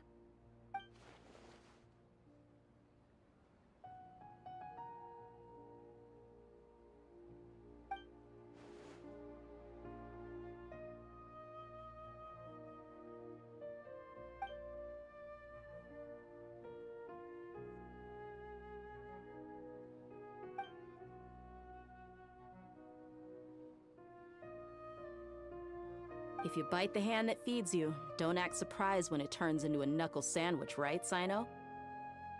Perhaps I shouldn't say this, but their treatment of Lesser Lord Kusanali calls for a more severe punishment. You could simply tell Lesser Lord Kusanali that you wish to have Azar and his accomplices severely punished. I respect our deity's decision, and won't interfere in any way. While we're on this topic, why didn't you accept the Academia's invitation to become the Grand Sage? Are you trying to say that I'm fit to be a sage? Not at all. But every person handling the selection process has said that you are the most suitable candidate to lead the Academia right now. Why? Because he dethroned Azar from power? Could you try to put it another way? This is a good thing, yet you're making it sound like I overthrew Azar for my own personal gain. But seriously, though, I always wondered if you had some personal motives behind it. I did have my own motive, but it had nothing to do with being a sage. If the rules of our nation were suddenly cast by the wayside, then it wouldn't be long until chaos ensued. I had no intention of letting their dreams disrupt my life. By that, you mean your life working as the Academia's scribe. Precisely. Wait, is that all? So, that's the only reason why you joined us and came up with all those plans? It's reason enough. You've certainly got quite the personality. You flatter me. All right then. How about you? You've already resumed work as the General Mahamatra, right? That's right. Will you be happy with that life? It's not about being happy. There are merely a lot of things that I must do. Even so, keep your spirits up and try to be happy, okay? And try to smile more every day, just like I'm doing now. Thank you. I'll keep that in mind.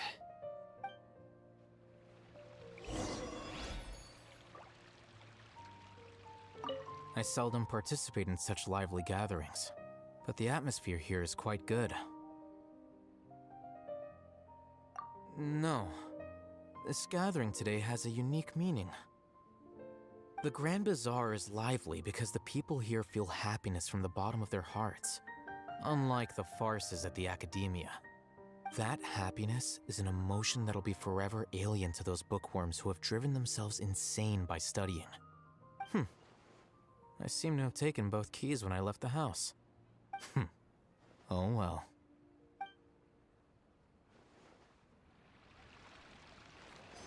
Ah, there you are, traveler. Well, how is it? Are you enjoying the feast today? If there's anything you're unhappy with, just let me know. I'll be... That's good. It's the first time I've ever invited so many exceptional people to one place. I was a little nervous myself. You see, every guest here is quite extraordinary. It's unbelievable that we've got everyone together here. Almost like a fairy tale. Make sure you live it up tonight. I'll be happy as long as you're enjoying yourselves.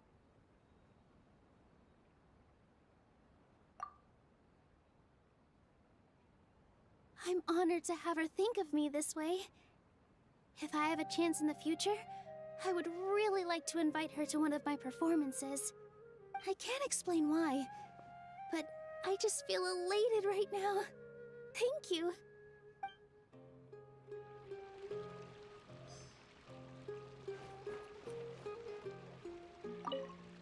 My lady, the grilled meat over there is delicious.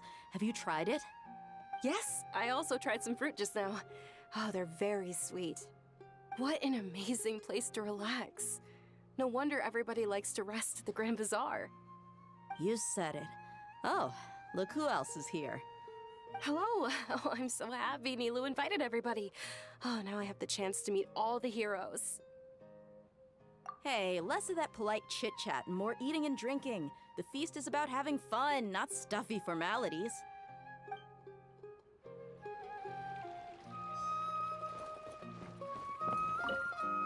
The atmosphere here is good, and everything is delicious.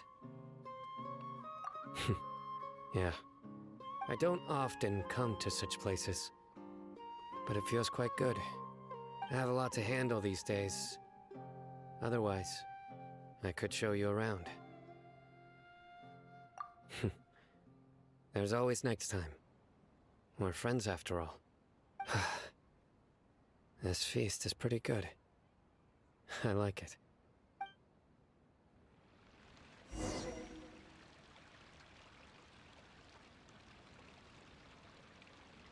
Hey, what's wrong? Your head is starting to droop. Hey, you can't just fall asleep here. Paimon will go find something delicious for you to eat. You'll wake up once you've put something yummy in your tummy. Of course, just wait here for Paimon.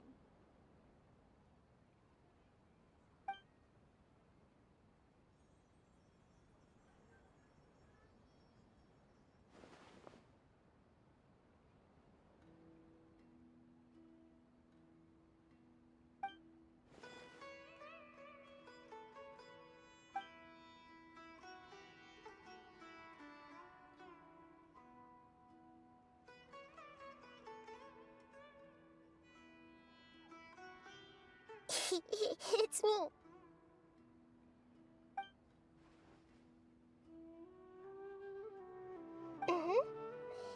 You may blame me for being a bit too self-indulgent. I was thinking about talking with you, and the next thing I knew, I had made a connection with you. The connection between us is amazing. It's like flora and the fence it grows upon.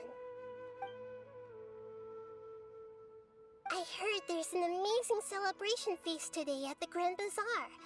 I wanted to have a look for myself, so I snuck in.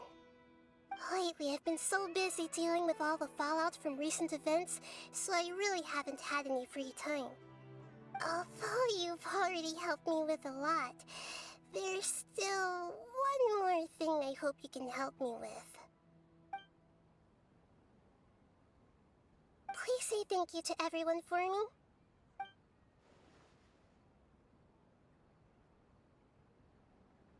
Oh, is it not convenient for you to do that for me?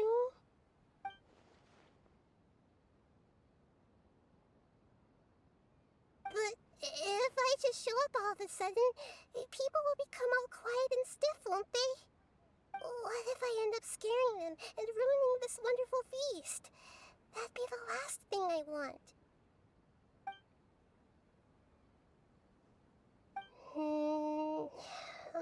think about it. Okay.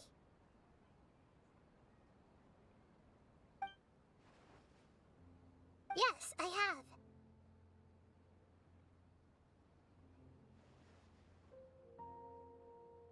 You said I should go thank everyone as myself, right? So... I've decided to borrow your body for the time being. Please don't blame me. The flora also climbs up to the fence to get closer to the sky.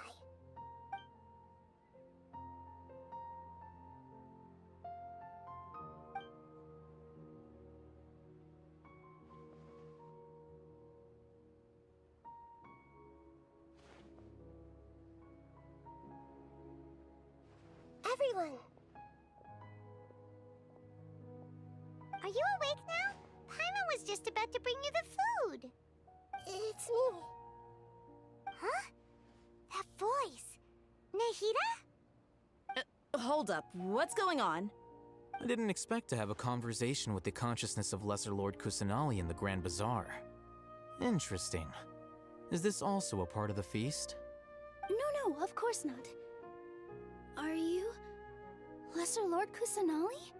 Hello, Nilu. You know who I am?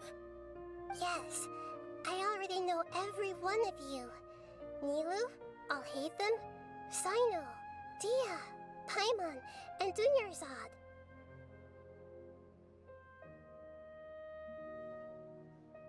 Lesser Lord Kusanali? I took the liberty of occupying the traveler's body so that I could thank all of you in person.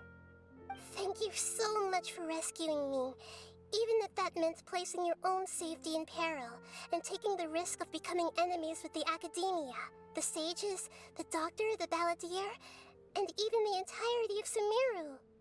Without you, without any of you, I would have been in a much more difficult situation. Had you not helped me to resolve the crisis, not only I, but Sumeru and even the entirety of Tevat would have suffered great misfortune. People refer to you as the heroes who managed to rescue a god. I'm quite fond of this name. It not only explains your identities, but also bears witness to your relationship with me. Please, allow me to present to you my most sincere gratitude. Lesser Lord Kusanali, you have done so much for Sumeru, and I didn't even have a chance to do anything for you. You don't have to do this. Dunyarzad, the suffering you endured during your illness is also proof of you being with me and praying for me. Thank you. You don't need to be so ceremonious. It's always been my duty to protect you. This is how the relationship between the Academia and Dendro Archon should be. We just did what was necessary and set things back on the right path. You're an Archon, but you act so humble. You really don't need to be so polite with us. I'm honored to have been able to take part in this plan. I hoped you liked the dance I dedicated to you. Thank you, all of you. Thank you so much.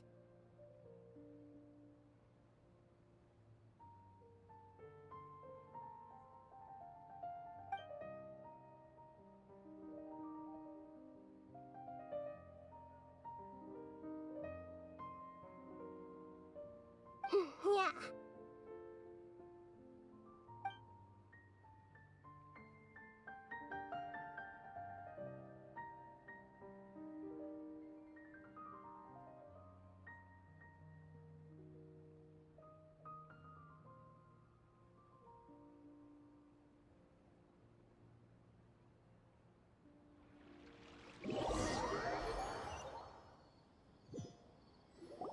Are you awake? Did you rest well? After Nahida left, you ate a lot of food. You've become a glutton.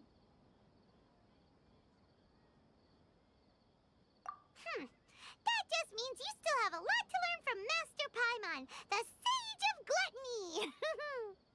All right, since you're awake now, should we go and have a chat with Nahida? She should be in the Academia right about now. If you have any questions, now's your chance to ask.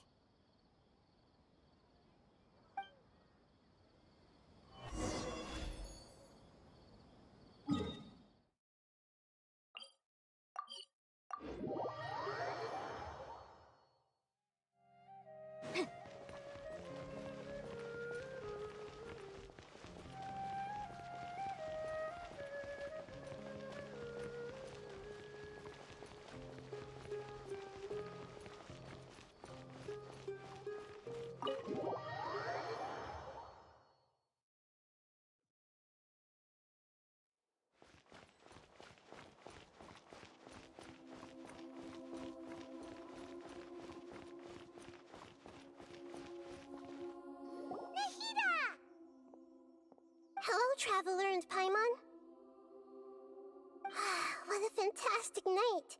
I'm still immersed in all the happiness and joy, like a candle floating on water.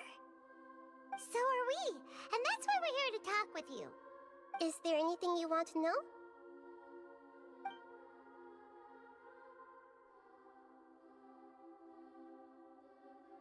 After recent events, the Akasha can no longer function as it used to. I've given it some thought, and have decided to shut it down permanently. But this is definitely not a bad thing. Even from the beginning, I've been planning to shut it down. The Akasha's centralized administration of knowledge has always restrained people's curiosity and curtailed the number of paths available to them. I don't think this is good for Sumeru. Although people may initially feel a little uncomfortable with the loss of the Akasha, they will soon understand that this life is more suitable for them. And as for the future of Sumeru, I'm preparing to regain control of the academia. The former sages have received their punishment, but the new sages have yet to be selected. I will oversee the process personally. I hope that the new 6 great sages will be more focused on academics. Sumeru needs such leaders more than ever. The other big issue is the people of King Deshret. All the residents of the desert, in fact. They have been mistreated for far too long. I've already taken some measures to address this. It will take some time to rebuild everything, but no matter if it's culture, friendship, or trust, we will rebuild it.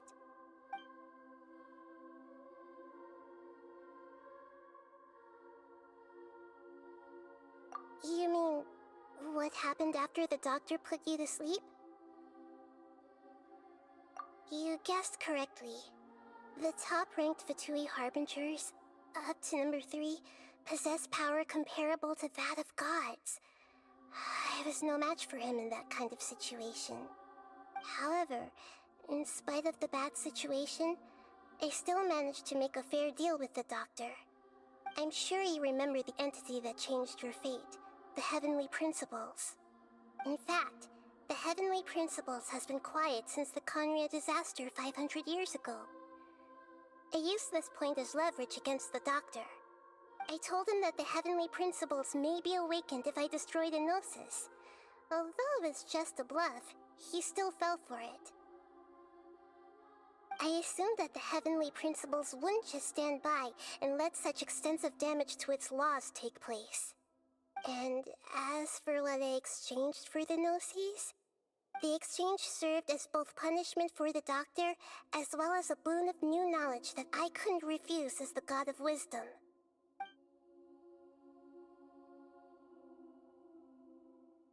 He's still in a coma. I've hidden him like how one would hide a feather. I know you have many misgivings about him, but as someone who had become a god, he has retained a number of very useful features. Don't worry, I'll keep an eye on him and make sure he doesn't do any evil.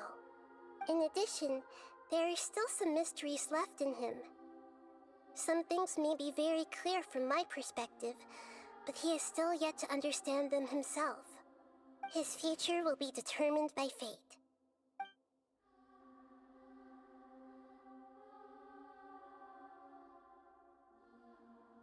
Is that where you're headed next? Fontaine, the Nation of Justice?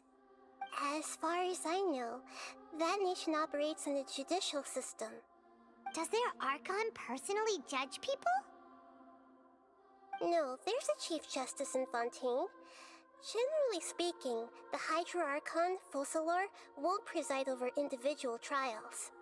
However, even then, Focalor will still make herself present at just about every trial. It seems that she just likes to immerse herself in that sort of atmosphere. As Archon, she still reserves the right to influence the final verdict. Anyway, let's just say she's got, a very unique personality. Are you sure? Isn't there something else you haven't asked about yet? Huh? You mean... About your brother. While you were resting at Gandharvaville, I took some time to perform an Irminsul search for information on your brother. Yeah! Isn't Irminsul a repository for all the information and memories of Teyvat? So there shouldn't be anything on her or her brother. This is true in your case. Irminsul indeed does not have any information on you. However, there must be something different about your brother. Because as it turns out, the world has recorded information on him after all. What? There's only one possible explanation. He belongs to this world.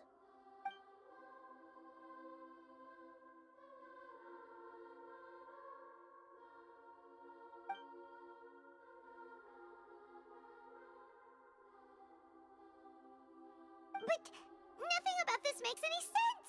Wasn't this your first trip to Teyvat?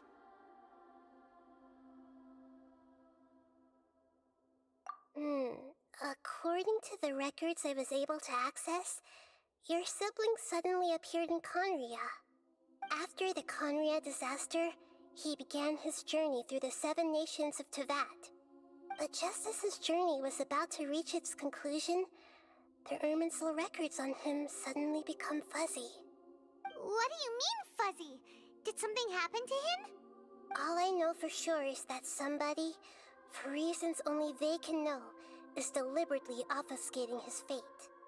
And whoever it is, if they can do that, who knows what else they're capable of. But even that wouldn't explain how he somehow comes from this world.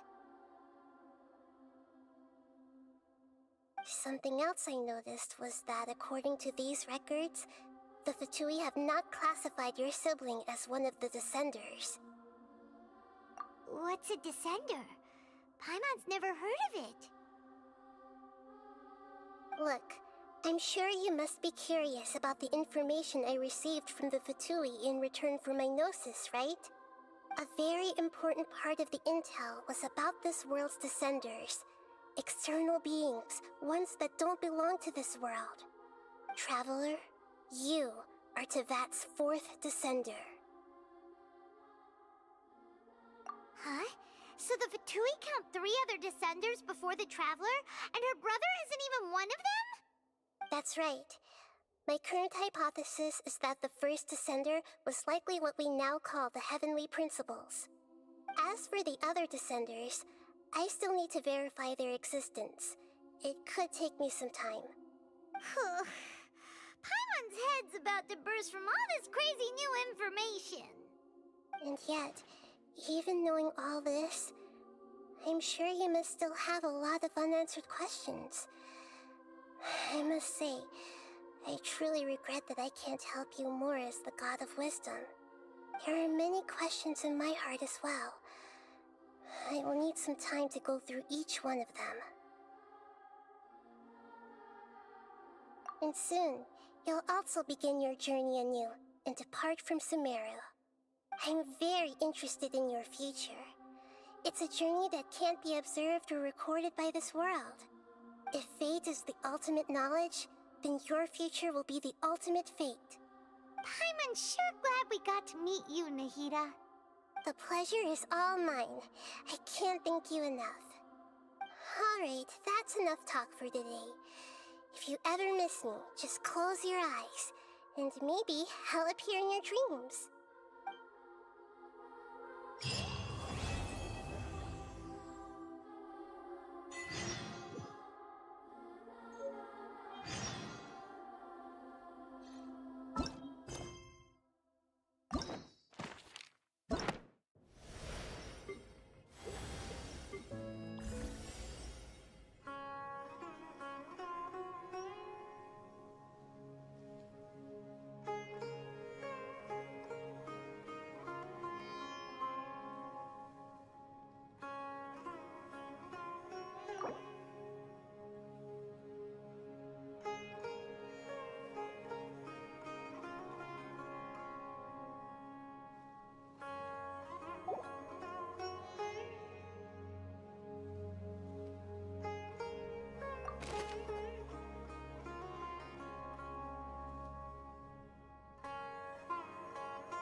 Huh?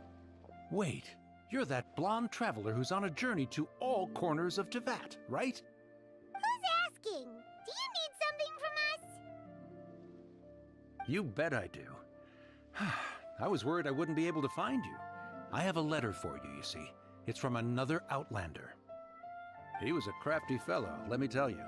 Took advantage of a loophole in our mailing system by opting for guaranteed delivery, then filling in the most obscure mailing address I've ever seen. Well, we are always on the road, so yeah, it's pretty tough to get mail to us unless we happen to go to the post office on a whim. So, what address did that person give you anyway? He just wrote, next to a small, white-haired talking fairy. What? So the address is Paimon? Yeah, exactly, right?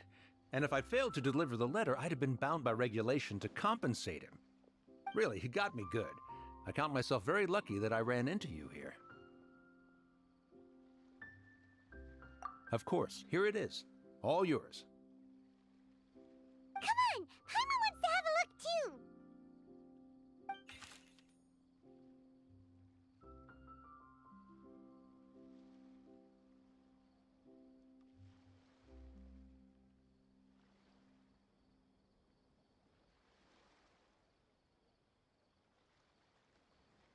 Kaya, huh?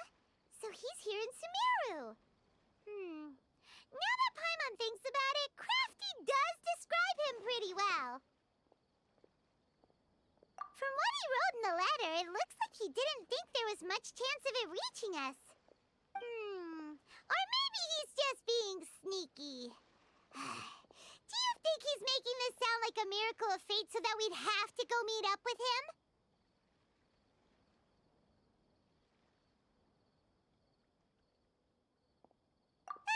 Yeah, you're right. It's always nice to see old friends. The letter says that he hangs out at Jafar Tavern every afternoon. Perhaps we should drop in on him then, huh?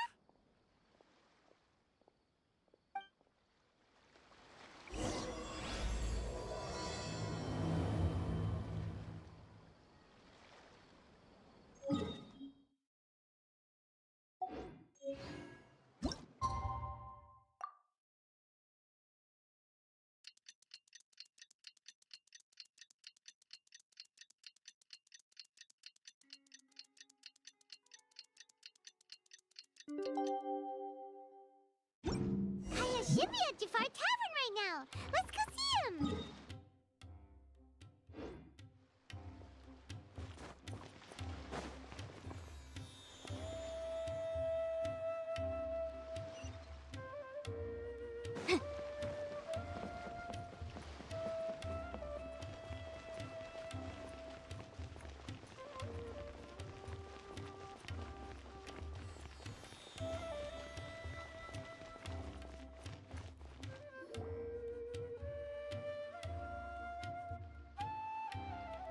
I'll have something I haven't tried yet, boss. Sorry, sir. I'm afraid you've already tried every type of liquor we serve. Oh? Well then, just the bill, please. That's just as well, I suppose. I do have other matters to attend to. Kaya, you're really here! Paimon half thought you were playing some sort of prank on us. Hey, Paimon, traveler. Looks like the gods smile upon me after all. And come now, I wouldn't joke about wanting to see my good friends. Wait a second. You must be here on official business, right? What do you think you're doing spending every afternoon drinking at the tavern? You itching for a lecture from Jean? Not at all. The acting Grand Master positively terrifies me. Why would I ever do anything that might displease her? The truth is, I'm in Sumeru to learn about the alcohol industry here. So despite how it might look, I'm actually at Jafar Tavern for strictly business purposes. Sumeru's spices are famous the world over, and it's long been rumored that this fine establishment was where a certain very popular spiced cocktail was invented. That's why the Knights sent me, their foremost expert in alcoholic beverages, to come and see if it is as good as the rumors say. And how did that go? So far, so good. I'm already in talks with some spice merchants in Port Ormos about some potential collaboration. Yeah, that does sound like a great business opportunity. Guess Don Winery and Master D-Luke are gonna make a tidy sum from this one too, huh? Well, let's not get ahead of ourselves. Whether this lucrative opportunity gets passed along to Don Winery or not depends on how nice I'm feeling. Hey! Using your job to settle personal grievances isn't very knightly, Captain! Oh? What makes you say that? Very sharp of you. I wouldn't say I'm familiar, though. I just came here on the sly once, when I was very young. And? Do continue. Do I have to? When I said we could talk about the old times, digging up my past wasn't exactly what I had in mind. Well, all right, since you're so interested. Like I said, I was very young then. Don Winery had only just taken me in. I overheard my adoptive father talk about sending a team of merchants to Sumeru during a business meeting. I'm sure you'll agree that everyone's curious about their roots on some level. And my roots? They're in Conria, which is said to have been located deep underground, somewhere near Sumeru. And so I stowed myself away amidst the cargo, and silently joined the merchant delegation on their trip to Sumeru. But it wasn't long before the merchant delegation received news that I'd gone missing. Their leader promptly found me, and before I knew it, my adoptive father was dragging me back home by the ear. It was a short-lived adventure. Sorry I don't have a more thrilling story for you. Honestly, not much. The only reason I knew that Conria was near Sumeru is because I happened to read that in a book when I was young. My life had less and less to do with Conria as I grew up, and so I started caring less as well. I used to believe that I had inherited some sort of duty from my father. But then I began to wonder. Maybe my father left me in the peaceful land of Mondstadt for no other reason than simply to keep me alive. As well as ensuring that I'd be safely cut off from certain things. The thought that I might be able to actually live a happy life there must have been the icing on the cake. This is obviously all speculation.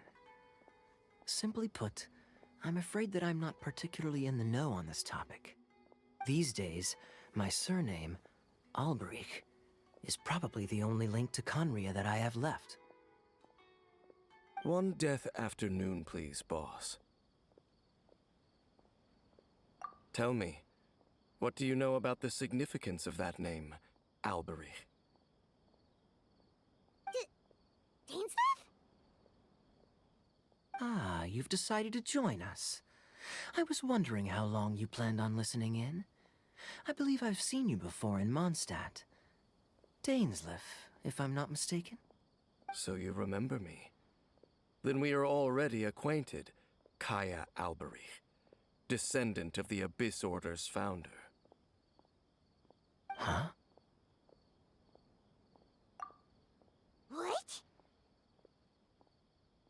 I take it that you weren't aware of this until now, Kaya. Or you wouldn't have been so forthcoming with your surname. Oh my. That's quite a lot of baggage for a surname, isn't it? Though I must say, it does confirm an old suspicion of mine. I suppose that was why my father left me in Mondstadt after all. I'm surprised that you take me at my word without the faintest hint of skepticism. Well, perhaps what you told me just happens to answer some questions I carry in my memories. And in any case, I recognize your eyes. You're a pure-blood Conrian, aren't you? Very clever. Forgive me for being direct, but I sincerely hope this new knowledge doesn't change anything. If you've already let go of your ties to the past, then keep it that way. Kaya, you're not involved with the Abyss Order in any way, are you? Hey, hold on now. This conversation has taken a rather sudden turn for the deadly serious. And I'm afraid that as someone from Mondstadt, I'm not accustomed to this sort of atmosphere. So what if I know my ancestry? Do I strike you as the type who would be bound by that kind of thing? Relax. I'll be just as delighted to hunt down the Abyss Order tomorrow as I have always been. Either way, looks like we're out of time. I've got a spice merchant to meet in a minute, so I'll leave the three of you to carry on the conversation without me. Well, alright then. You go do your thing, Kaya. See you around. And Dainsleif, no need to listen in from the sidelines next time we meet. Let me buy you a drink. You don't really trust him, do you, Dane? You're both from Conria, but you get on like oil and water. The fact is, I still do not know him well. It would be meaningless for me to jump to conclusions. But can a person truly be unaffected by their ancestry? This remains to be seen.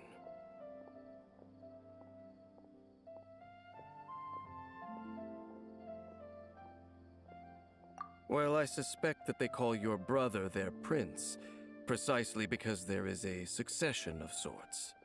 Oh, so if he was the founder, he'd be the king, right? I mean to investigate the Loom of Fate. Do you remember that name? Yeah, the Abyss Order's evil plan! We learned about that back in Mondstadt. Not new. Not exactly. My memories suffer from erosion. But while I was recovering my health recently, I suddenly remembered something. Your brother. He mentioned the Loom of Fate back when we traveled together.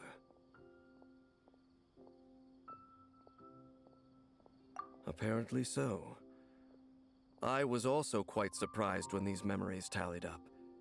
I recall that we were traveling to Sumeru when the matter was brought up. So, you're going to the place that he mentioned back then? Correct. At that time, they must have been introduced in one way or another to this concept. If I recall correctly, we were somewhere in Avidya Forest then. Well, what are we waiting for? Let's go! Maybe we'll discover some secret that's lain hidden for hundreds of years! No. Now is not the time. No, it's just... I'm still waiting for my drink.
Wait.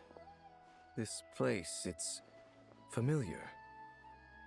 What about it? It looks pretty normal to Paimon. Was it like this hundreds of years ago, too? Yes. The forest has barely changed from how I remember it. There is very little human activity here, after all. Let's search the area and see what we can find.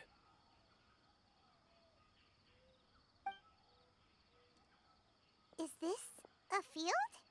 It must belong to whoever owns that house over there. But it looks like it's been abandoned for a long time. You could be forgiven for thinking nothing was ever grown here.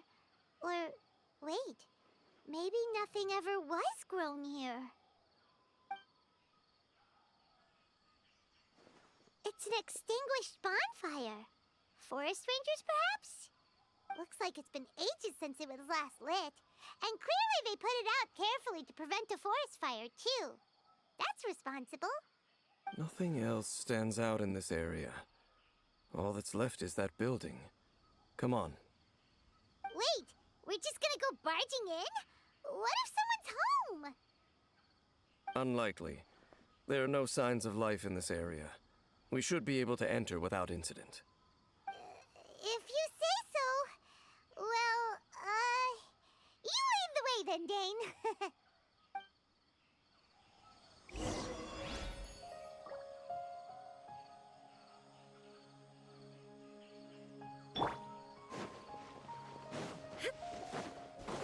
Shine down!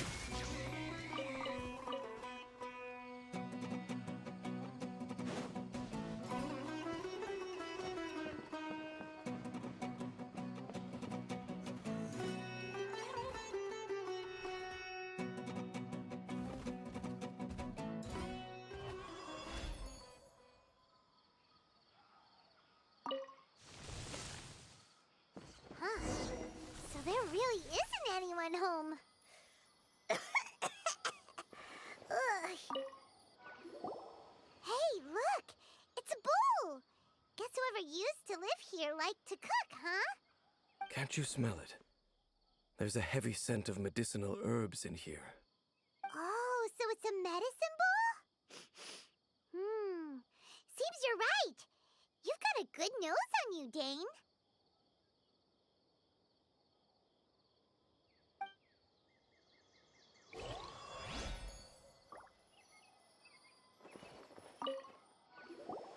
There's a box over here. Why don't we open it? And by we, Paimon means you. Paimon's just scared that whatever's inside might bite her fingertips off.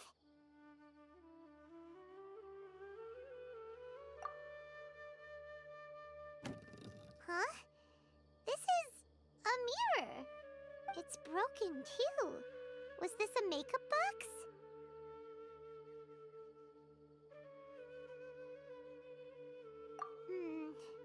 That's kinda disappointing. Paimon was hoping we'd uncover some super big secret, especially after Dane talked this place up.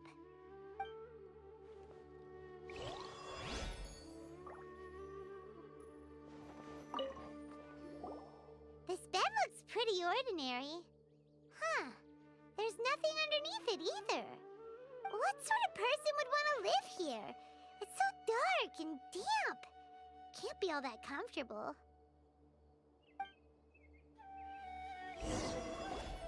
Doesn't look like there's anything else worth our attention here. You sure we're in the right place, Dane? My memories are quite foggy, but my subconscious and instincts both assert that something once happened here. But we'll exhaust ourselves if we search aimlessly. I hear noises outside. Let's go and check. Noises? Is it? It's not much. Just some minor adversaries.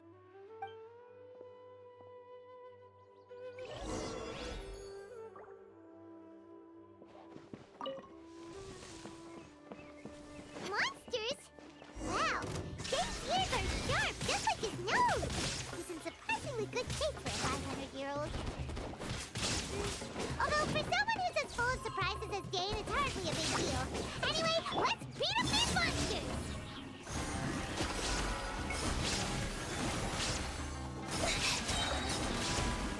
A moonlit night for all.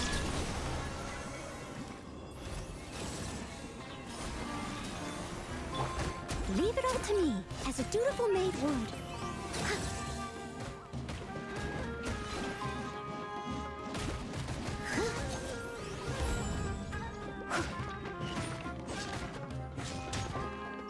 There is no escape! Boom!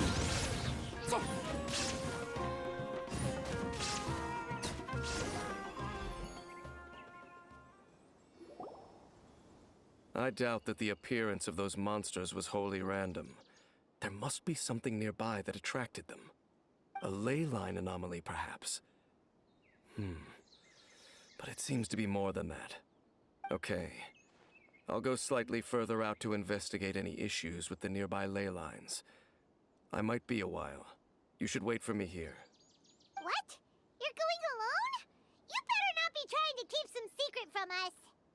Your suspicions are as banal as they are unwarranted. I merely think that this house should remain the focus of our investigation, and as such, someone ought to stay here and keep an eye on it. Not to mention that if even forest rangers are capable of investigating ley lines, I will be more than able to handle it alone. Fair enough. Guess we'll just camp out here then. Good thing there's a bonfire over there. Let's make ourselves something to eat. All this running around has made Paimon real hungry.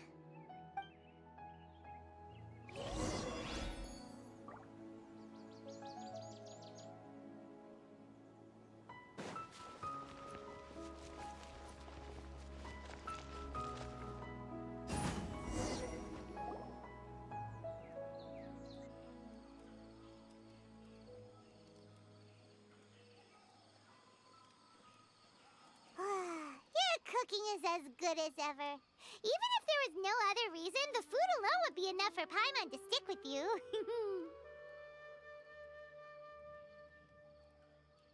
Changing the subject, Dane's taking forever. He said that there might be an issue with the nearby ley lines. How bad do you think it could be? We came together, but now it's back to just being the two of us again. You know, now that Paimon mentions it, we really have spent lots and lots of time together, haven't we? So, don't take this the wrong way or anything, but, do you ever get tired of Paimon being around?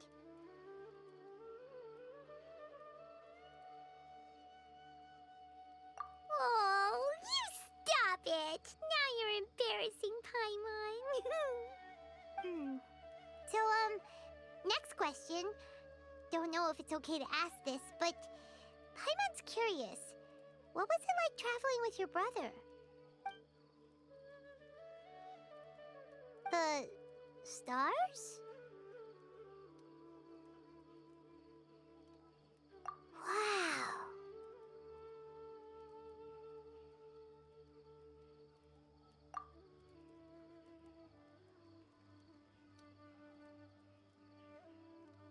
Yeah, Paimon understands.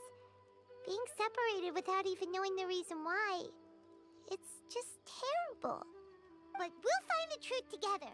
Sure as Paimon's your guide. Just you wait, Heavenly Principles, and you too, Teyvat. You know what? We've talked too long about this sad stuff. Let's talk about something happy instead, 'cause if you're sad, Paimon will be too. All right. It's getting dark, so why don't you rest? Paimon will take first watch. Don't worry, no monster's gonna come and eat you up. Oh, come on! Don't say that! Paimon just wants to look after you for once. Nighty-night. Go on, shoo! Off to sleep!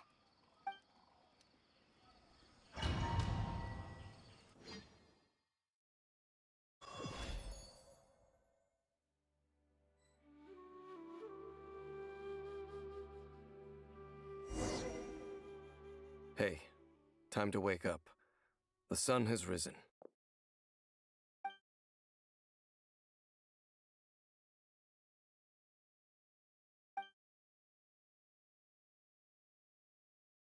What a deep sleeper. You do know that we need to... Tear stains. You dreamed of your sibling last night, didn't you? All right. Rest here a bit longer then. I'll head into the forest to investigate.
Halt!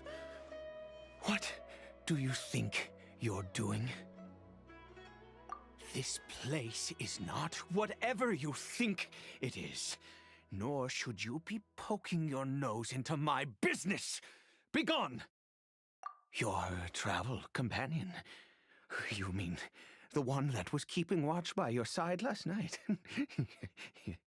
Your companion departed for the forest early this morning. That much I saw with my own eyes.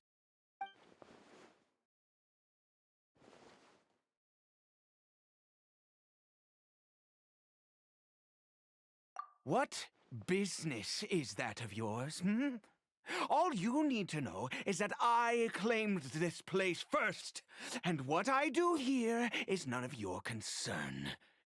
Do I make myself quite clear? Leave.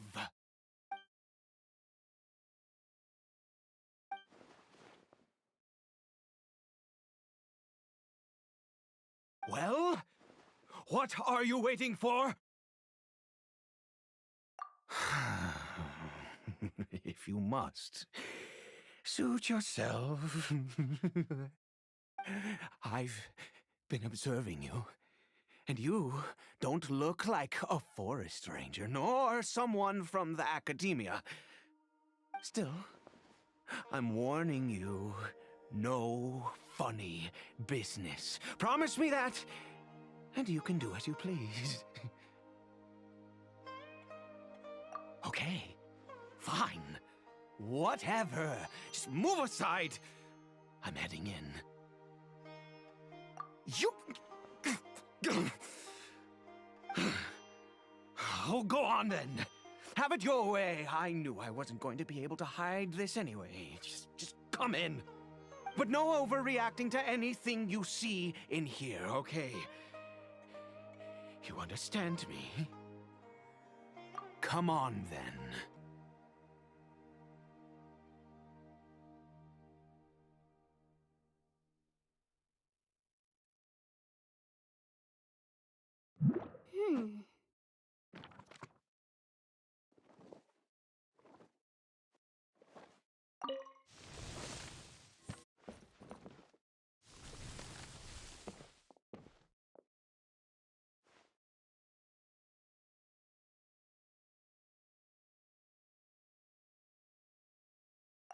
Mind your own business.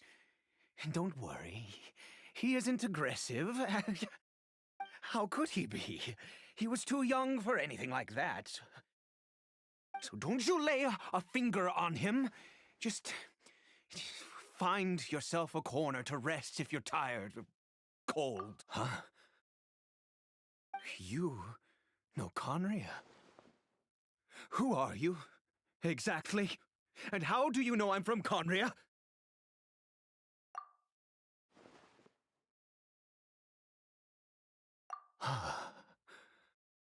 Do you worship a god, traveler?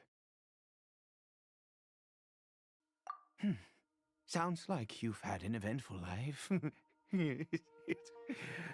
All right, well, my name is Ida, and you are correct. I was once Conrian. Oh, I apologize for my earlier hostility, but you must understand, as far as I'm concerned, humans who do not worship the Seven are nigh extinct. And all who place faith in the gods are my enemies. That may be. But the fact is that chances to talk to people like yourself have been few and far between since the cataclysm. This wretched curse of immortality. Who knows how long I must continue to suffer like this? The curse. It was a little gift given to the people of Conria by those vile gods. We lost our home, our loved ones, everything. The agony of The cataclysm itself was already too much to bear, but then came the curse, robbing us any chance of release. All we can do is watch helplessly as our souls erode and our bodies decay.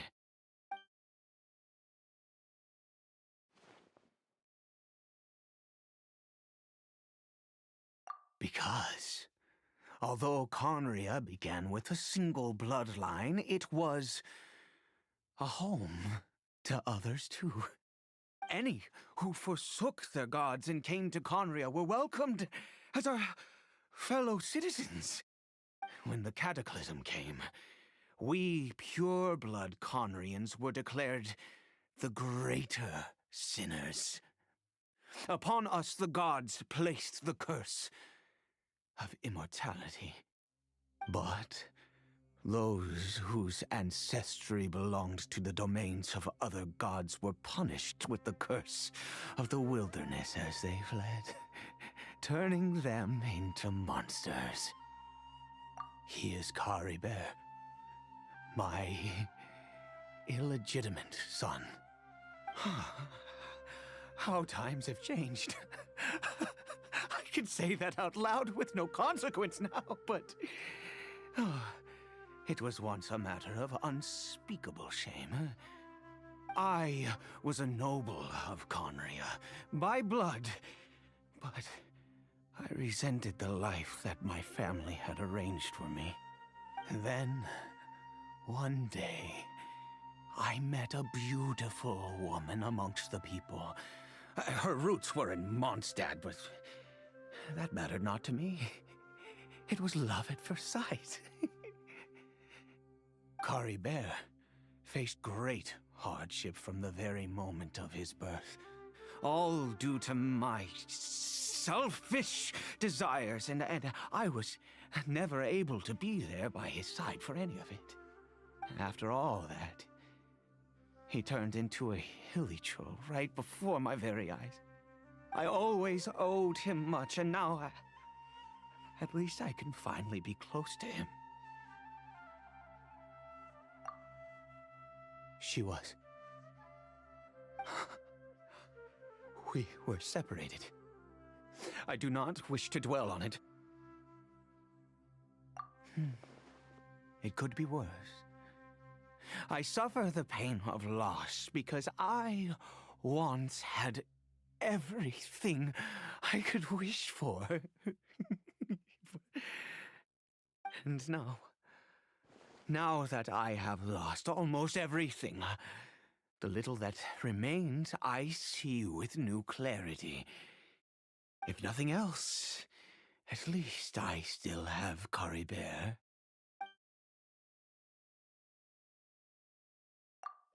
Yes, that reminds me. I only returned here to check on Kari Bear, but I do have other things I wish to do.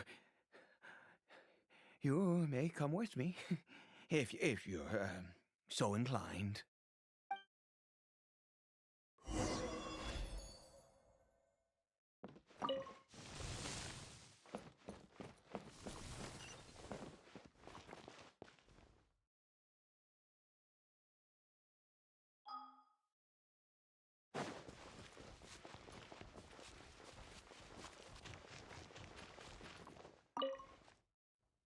Over here. I'm sure you're wondering why I brought Kari Bear here to Sumeru. Well, it's because he needs a medicine that can only be made here. One which will help him to recover his clarity of mind.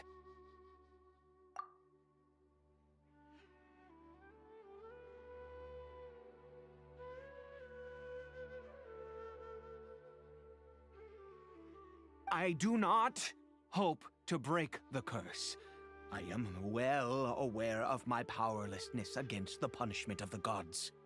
But it is said that this medicine is imbued with the power of Sumeru's god of wisdom and can awaken the mind from a state of deep stupor.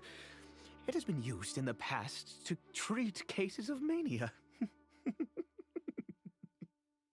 I believe that it might just work. I read about it in a book. From the Royal Library of Conria. It was banned. I mean, since this medicine requires the power of the seven to work. In my youth, I disliked the life of nobility and craved excitement. I was leafing through some forbidden text and happened upon it. What other choice do I have? What exactly would you have me do, huh? The gods have already punished us. What does one more sin matter now?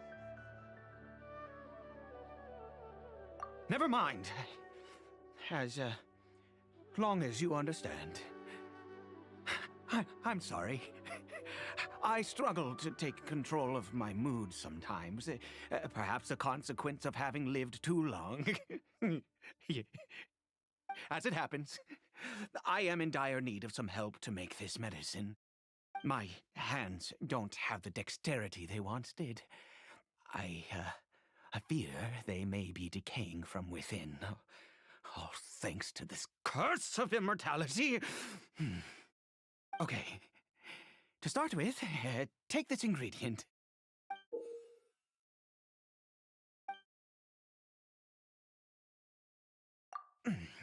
Also, do you have any, of Sumeru's regional specialties on hand? I believe they're called Kalpalata lotuses and Sumeru roses. Oh, wonderful! Oh, in that case, we have everything we need. This is the method for making the medicine. You just need to follow the steps.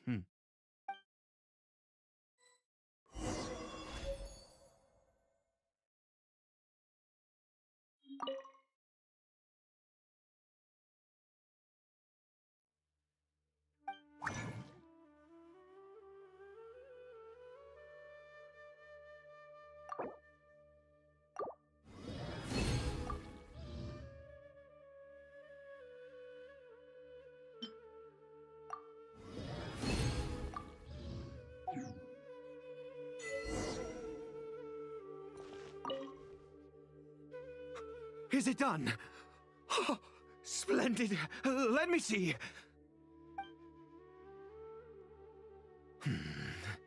In all honesty, I do not know what the end product is supposed to look like.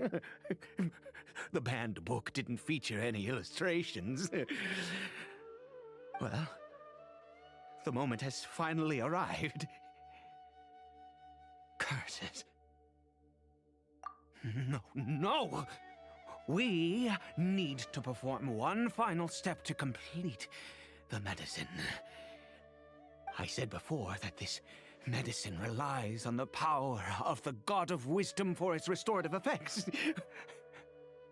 Which means we must pay a visit to a statue of the Seven.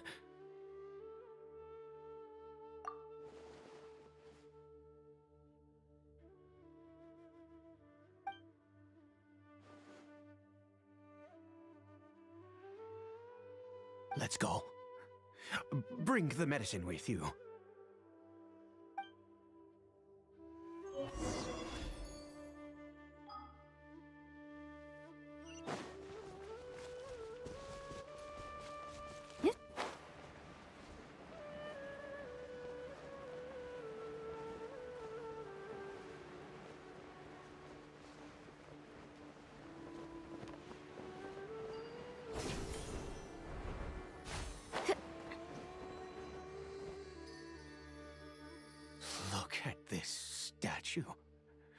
How can I bow before this thing? God of wisdom, look at me! I will utter no prayer, nor will I sing your praises. You and your kind destroyed my home, wrought unfathomable suffering on my compatriots, yet here I stand before you. You cannot mock me more than fate itself already has. God of wisdom, I seek not to disavow myself of the sinful blood that flows through my veins. I wish only to beseech you to have pity upon a young and unfortunate soul, my son, Caribert. He was turned into a monster before he had the chance to witness anything beautiful in this world. This is no fate for a child. If everything the gods have done was in order to have the impious people of Conria bow their heads, then I bow to you now. I have given up all I ever stood for. All I ask is for a tiny miracle. For Caribert to see this world once more. Please, God. I beg of you.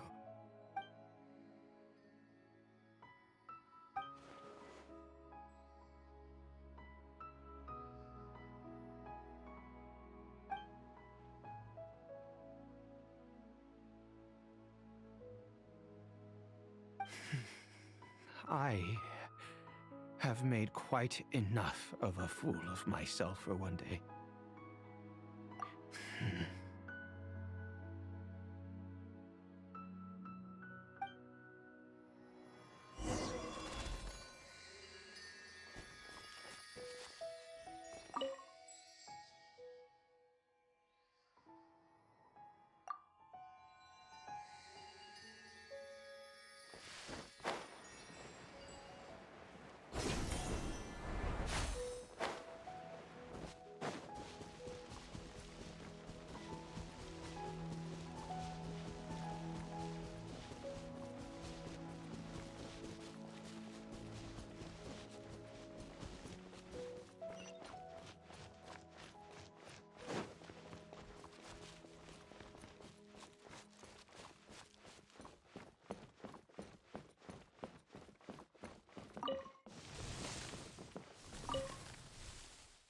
Caribert?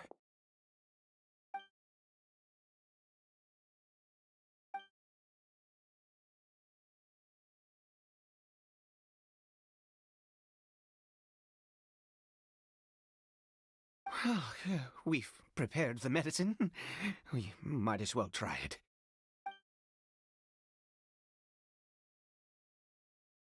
Caribert, it's me. It's your father. Caribert. Caribert, please say something. I'm sorry I couldn't be at your side when you were born. And that I failed to reach you and Mama in time when you both were suffering. But I'm here now. Papa's been by your side all these years. I've never left you, not once. Are you still angry with me, Caribert? I know you're awake now. Do you not want to talk to me? I'm so sorry, Caribert. Forgive me. Please, say something, anything. Please. Please.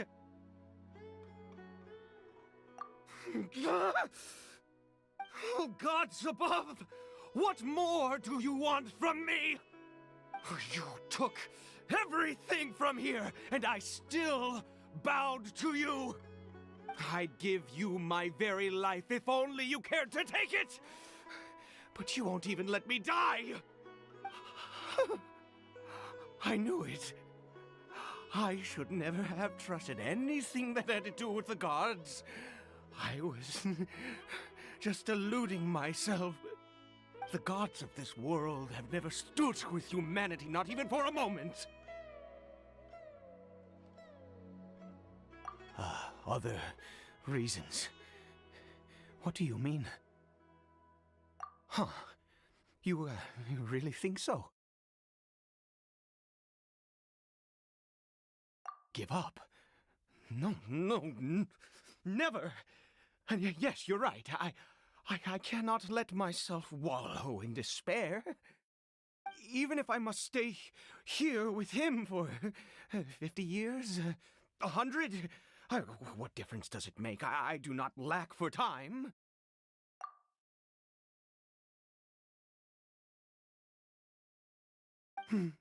Let's go.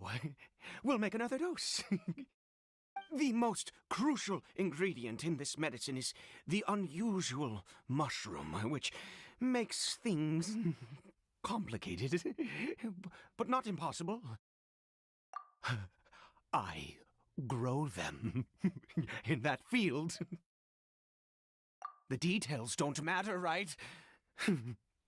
Curb your curiosity and just do as I instruct. If you truly wish to help me, that is how you can do it. There is a waterfall near the statue I prayed at. I need you to collect some water from there around 2 in the afternoon. I'll be here watching Curry Bear. Once you're back, I will make some fertilizer for the mushrooms. Good. Then please head over when the time comes.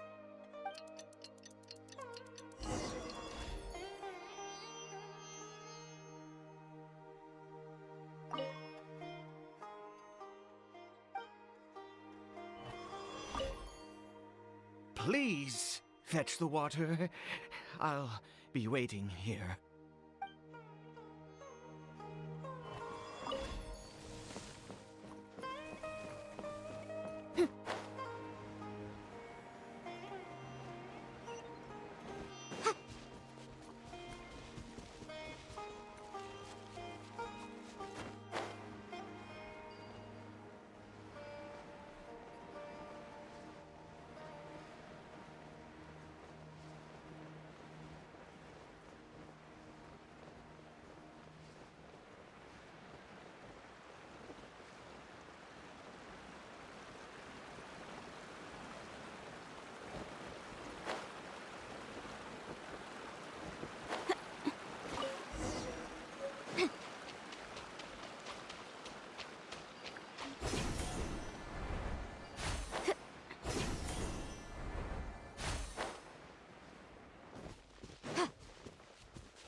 Ah, you're back.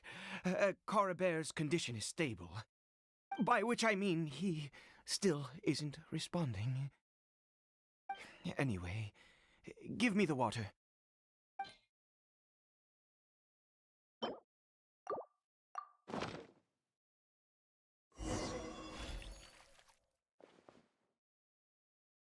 I need you to stand guard here for a while.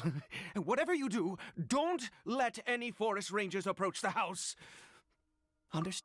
Good. I'll be back soon. The fertilizer won't take but a moment to make.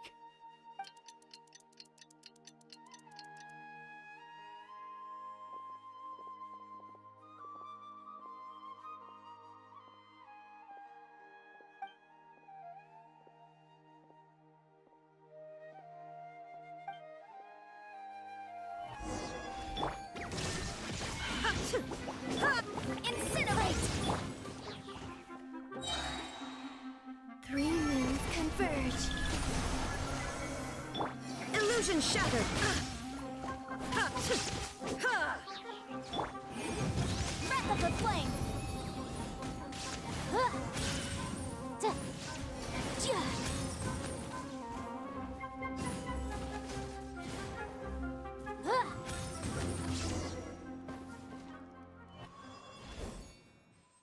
What happened? Was it monsters? Oh, thank goodness you were here. I couldn't have taken them on all by myself. I'd have to hide and wait until they were gone. Oh, yes, I've got the fertilizer. The effects can take some time to kick in, so let's get on with it.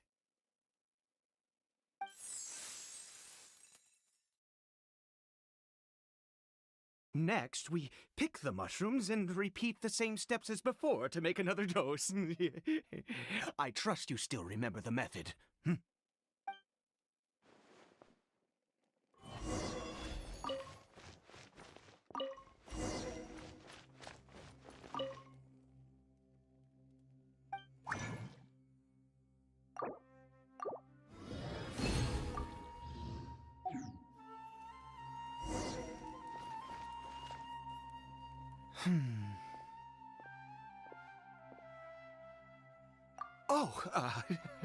Sorry. I just, after resting in this field for a while, my thoughts began to wander. I have been so very wary for many years. If only I could fall asleep here in this field and never wake up again.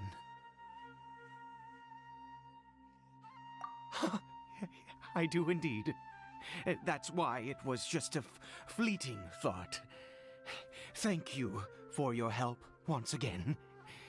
Now, for the final step. Back to the statue of the Seven.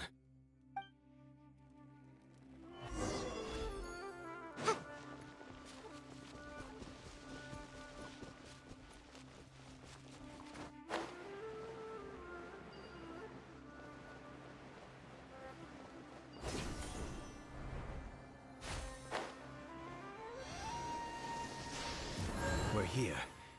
Let's begin.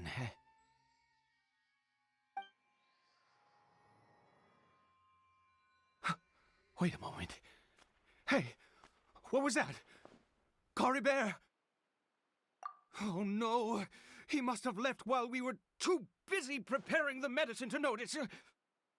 Come on, we have to catch up with him.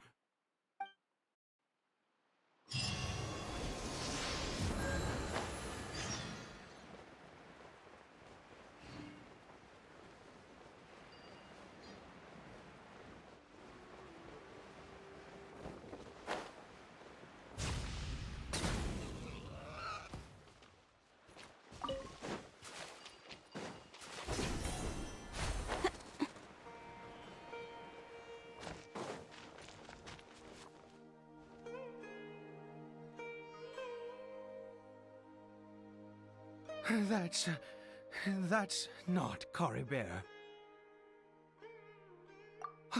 Right.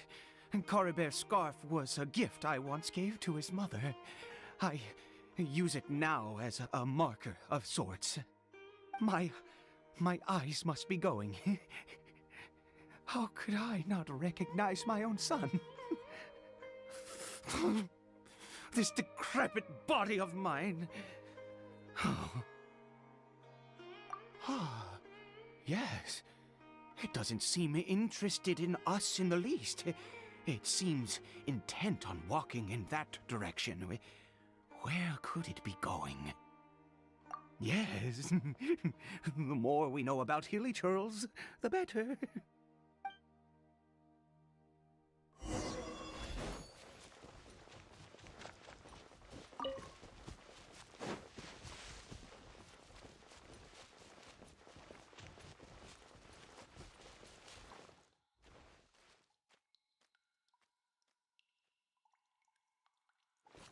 Did it go in here?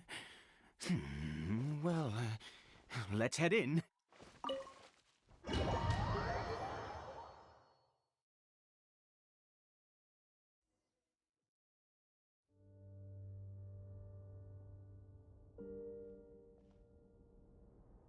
What a ghastly place. Has it always existed? I swear I've never noticed it before. Huh. It looks like they're, worshipping. Sometimes walking, sometimes kneeling in worship, and it appears to be in earnest. I've never seen anything like this in all my life. What in the world does this place conceal? Oh, there's only one way to find out.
Is this a teleportation device?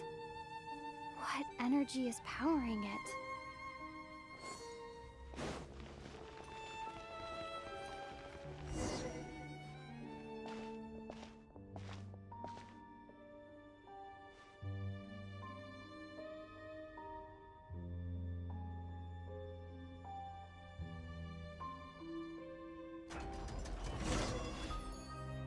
Motion to compel. There is no escape. Surge. Steady as stone.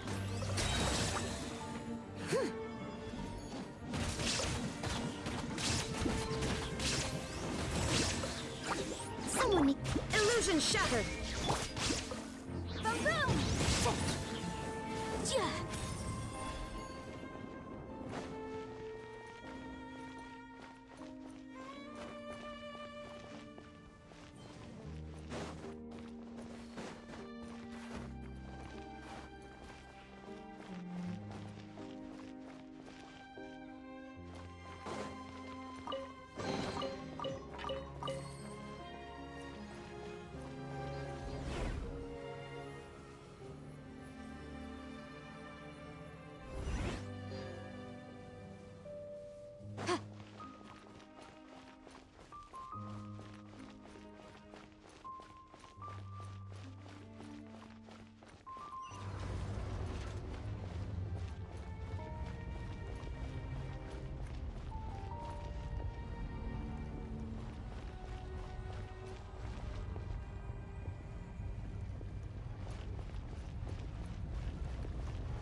Time to clean up.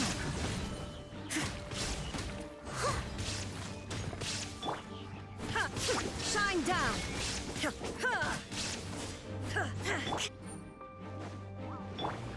A moonlit night for all.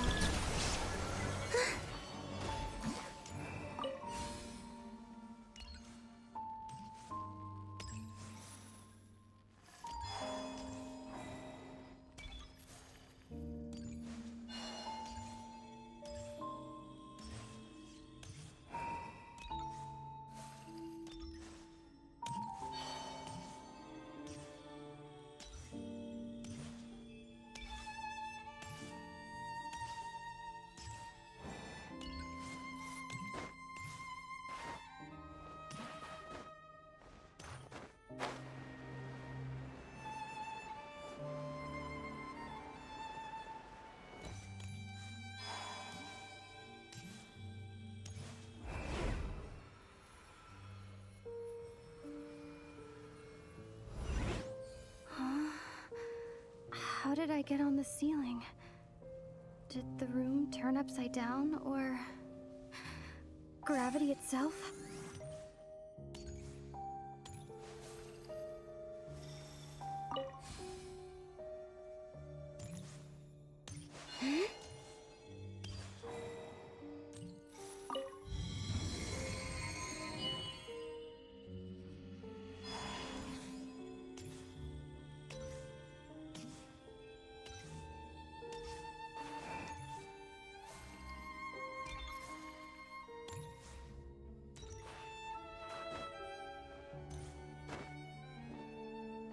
Seems like I need to find a place to insert the rune.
humans.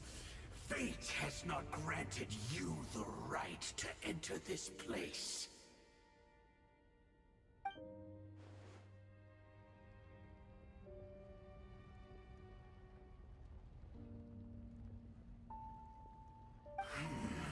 Do you insist on an audience? Very well. Then I grant you the trial of destiny.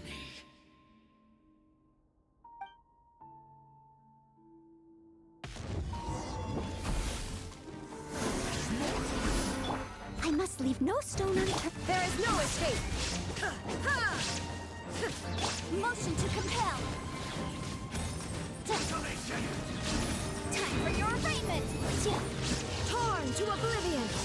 Shine down. Wait.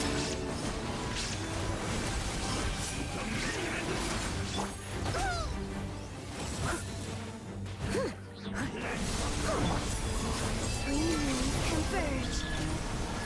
Illusion shattered.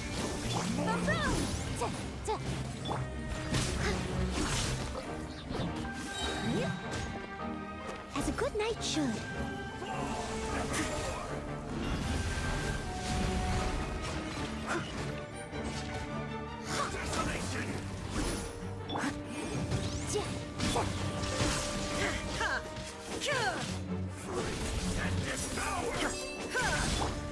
Surge. Leave it all to me.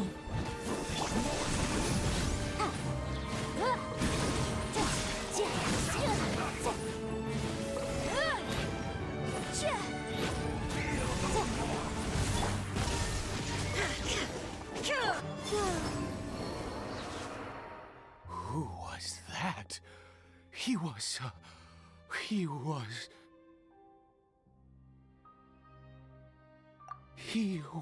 a perfect being. I'm in awe. He had the most wondrous aura, a perilous yet beautiful power. Oh, truly mesmerizing. And yet, you were able to defeat him. Oh, your strength is greater than I had imagined. Let's continue on. I find myself growing more curious by the second and more excited.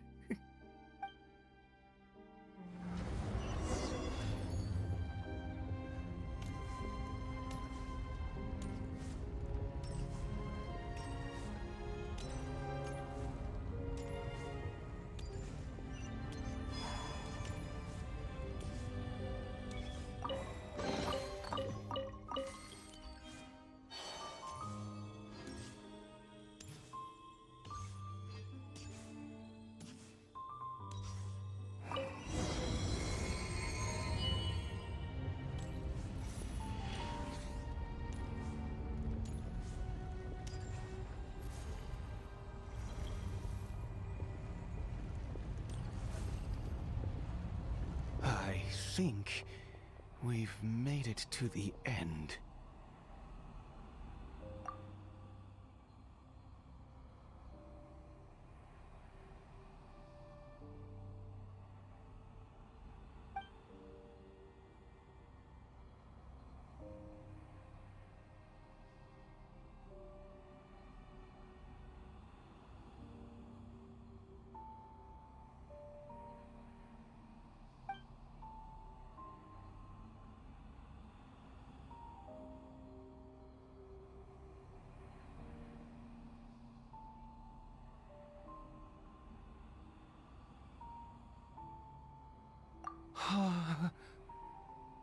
Oh, dear creature, why do you bow down? For fear of the unknown, or for power that you covet?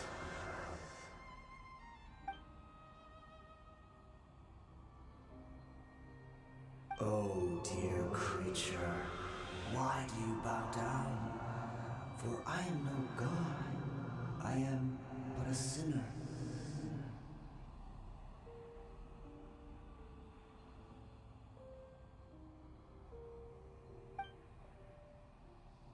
You are like a flower born without sin, yet pure, spotless. I know your fate well. You need no longer hold back your resentment, nor accept the countless lies. Go forth, become a transcendent one. Rise beyond the fate bestowed upon you. And I shall shed a tear at the end of time, as I gaze back upon your life.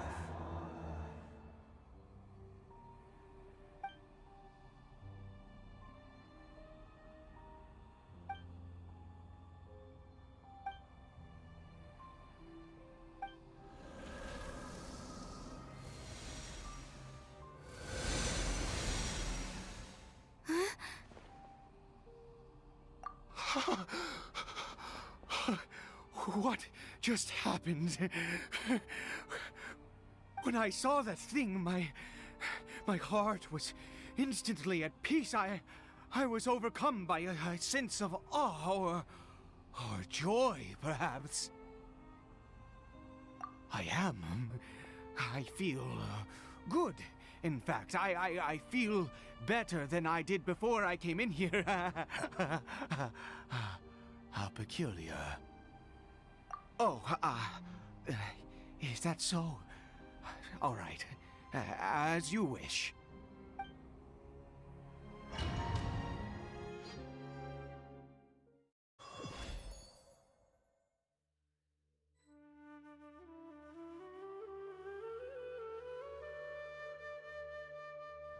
Cory Bear!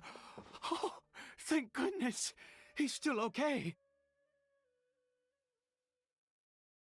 I have a strange feeling that what just happened was meant to be. For this to happen, right at the moment when I was dreading worshipping at a statue of the Seven, it's as if fate was calling to me. You say that I bowed before that thing, so perhaps it might be just as effective. I have to try. No matter what, you said it yourself. I have to exhaust all options.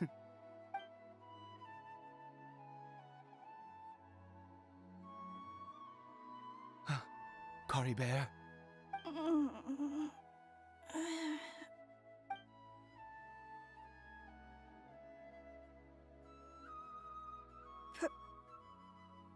Papa? Cory Bear! Oh, my goodness, it worked!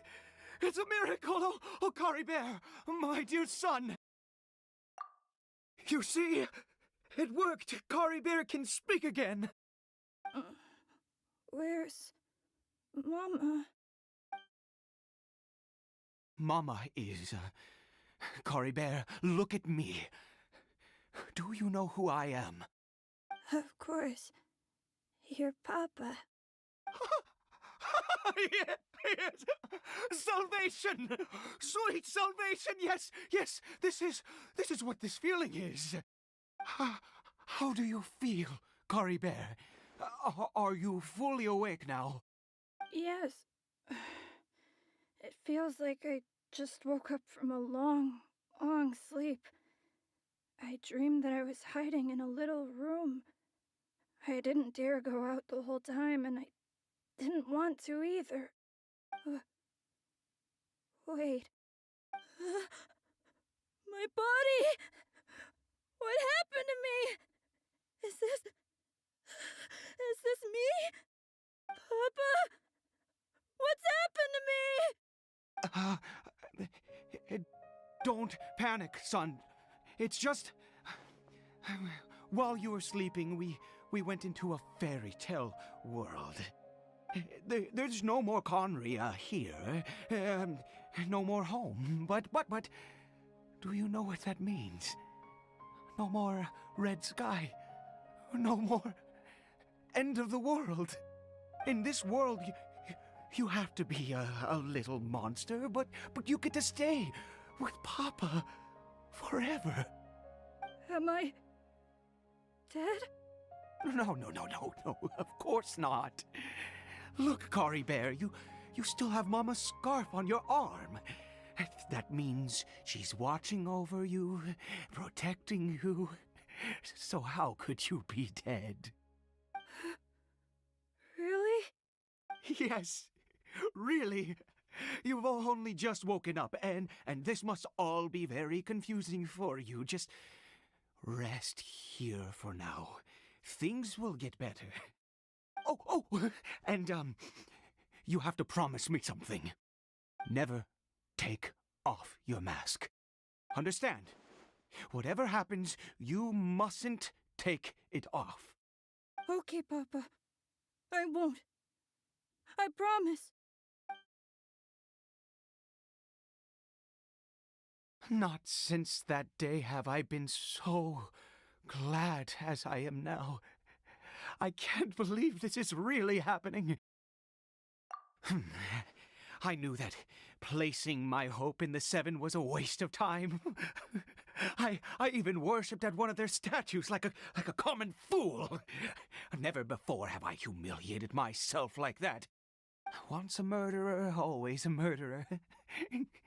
I was naive to think that the gods who conspired against us would ever offer redemption.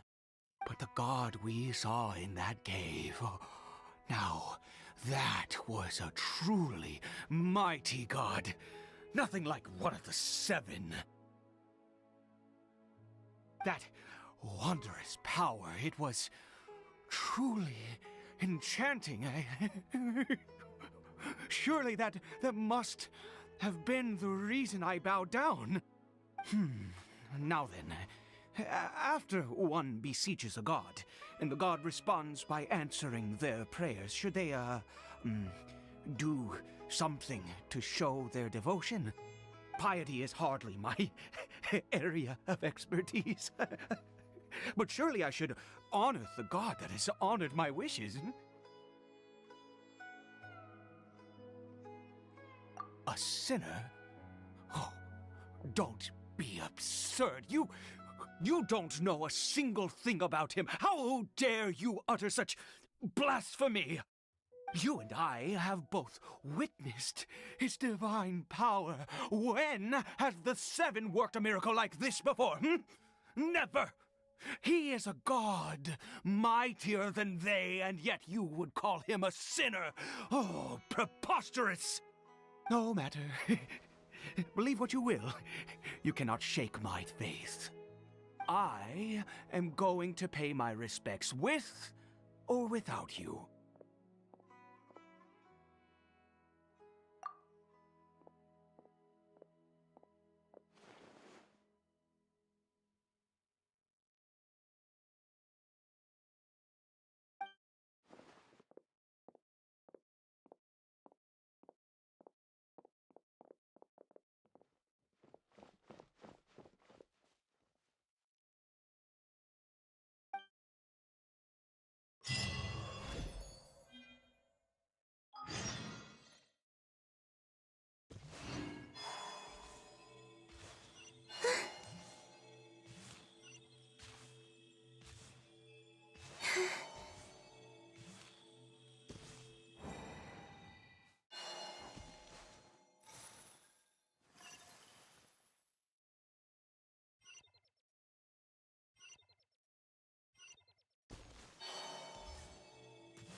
Shine down! Ha! Ha!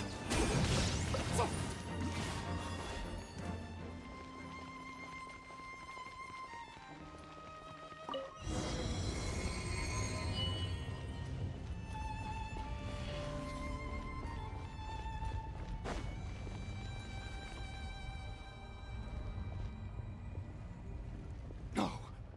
Impossible! What happened? The Hilichurl worshippers have disappeared too? Was it all an illusion?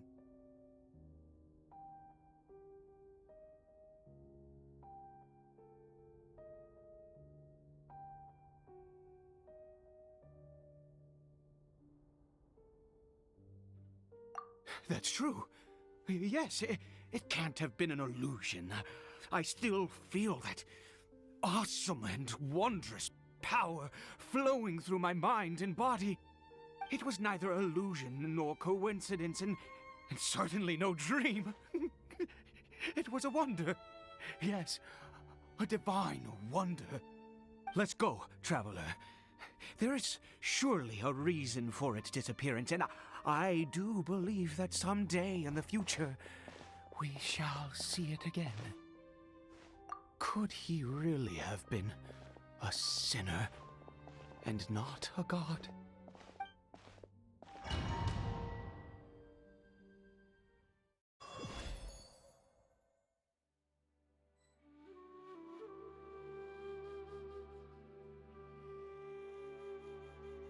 Cory Bear?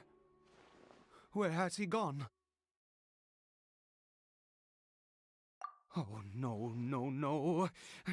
Maybe someone else came by and found him? No, it can't have been that. There's no sign of a break-in and no sign of anyone having been here. This does not bode well. What if he's spotted by a forest ranger or an adventurer in his current state?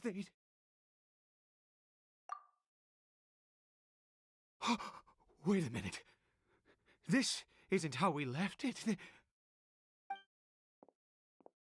Oh, no. Did he...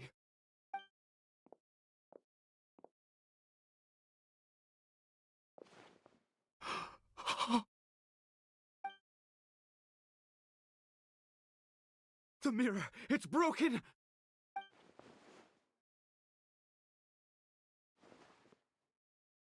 He must have taken his mask off and seen what he looks like beneath it. Ah, if he'd just done as he was told! Ah, we have to find him.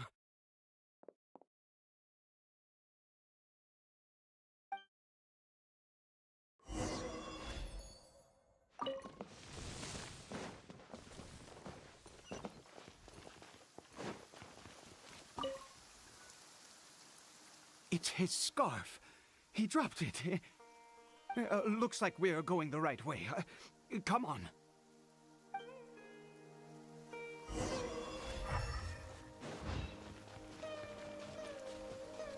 Caribert! Caribert! Where are you?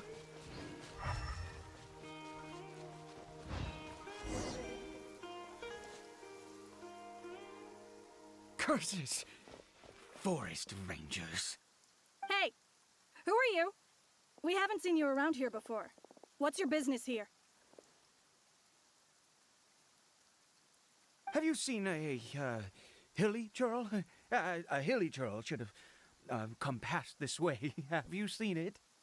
I asked you first. Don't make this more difficult than it needs to be. I said, have you seen a hilly churl? Hey, whoa. Look, sir, there's no need to get so worked up. There are hilly churls everywhere. What's the big deal? We see plenty of them out here. Exactly. Matter of fact, we just took out a few of them back there. Those dumb boneheads. You... Forest Ranger scum! You spawn of the Seven are all the same! I'll have your heads if you so much as laid a finger on Caribert! You're raving mad! You've got some gall coming here to our nation insulting the Forest Rangers! Curse you all, Forest Rangers!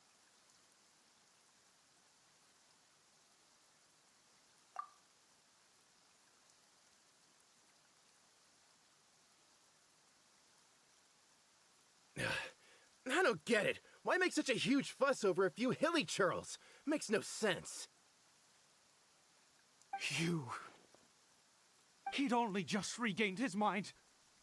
How could you do this to him? So tell me, Forest Rangers, did you really spare none of them? Did you really take out every last hilly churl you saw? Jeez, you're really not gonna let this go. Fine, you weirdo. If you must know, I happened to cross paths with a solitary hilly churl when I left the team to, use the toilet. I was frightened at first, but it didn't seem to have any interest in me at all. It was just bumbling along in that direction, so I left it alone. Yes! Wonderful! Wonderful! Let's go! We have to find him! Wait, you're leaving? Not even a thanks for the info, goodbye?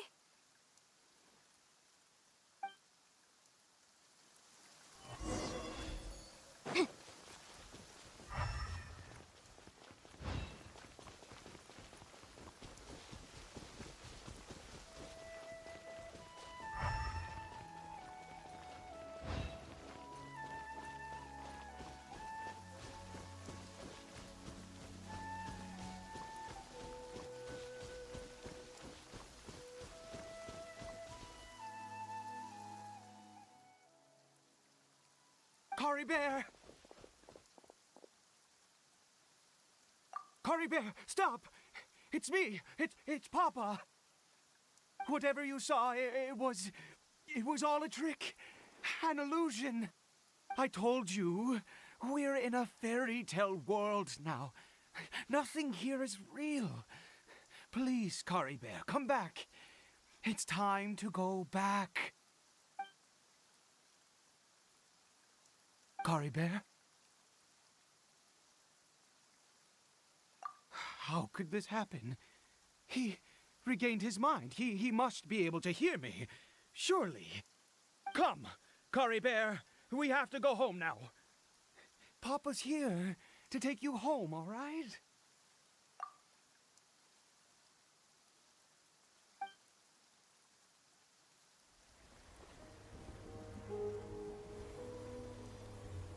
Papa. Cory Bear. Papa, I can't take it. Please, Cory Bear. It's my fault. I'm so sorry. If only I'd known. It's all too much. Papa!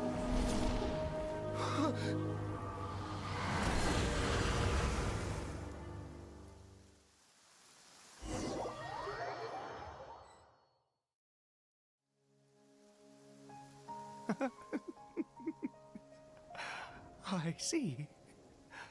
I understand now. Finally, it all makes sense.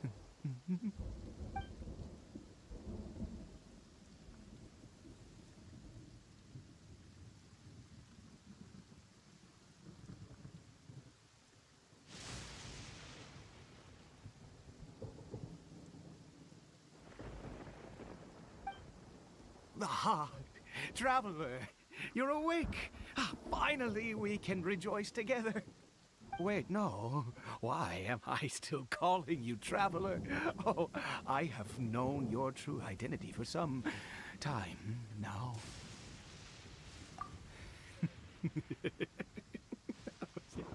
I suspected it was you from the beginning. I had to talk to you to be sure. Oh, of course you haven't. With your status, you can hardly be expected to know all of us. In any case, I've been using a fake name this entire time. Ida is the name of a servant I once had. My real name is Clotar. Clotar Alberich.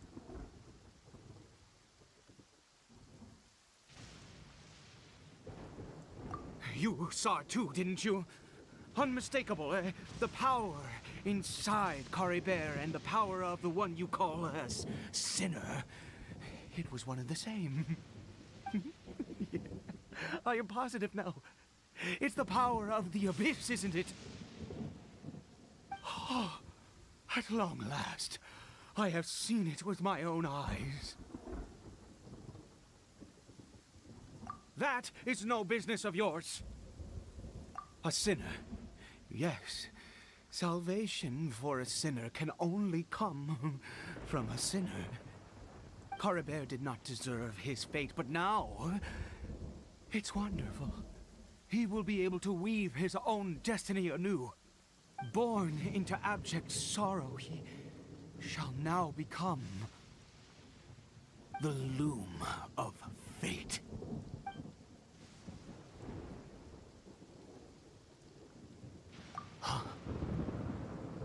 Sinister. Dangerous. Oh, I never imagined that you, of all people, would deny the abyss. How ridiculous. We once believed that you would bring new strength and hope to Conria. To us, you were the abyss. A wondrous mystery far beyond our imagination and comprehension.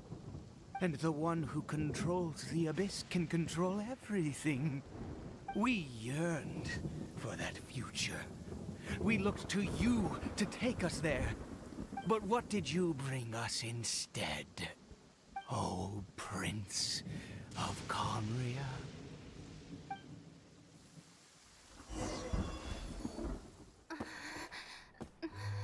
What did he just call me?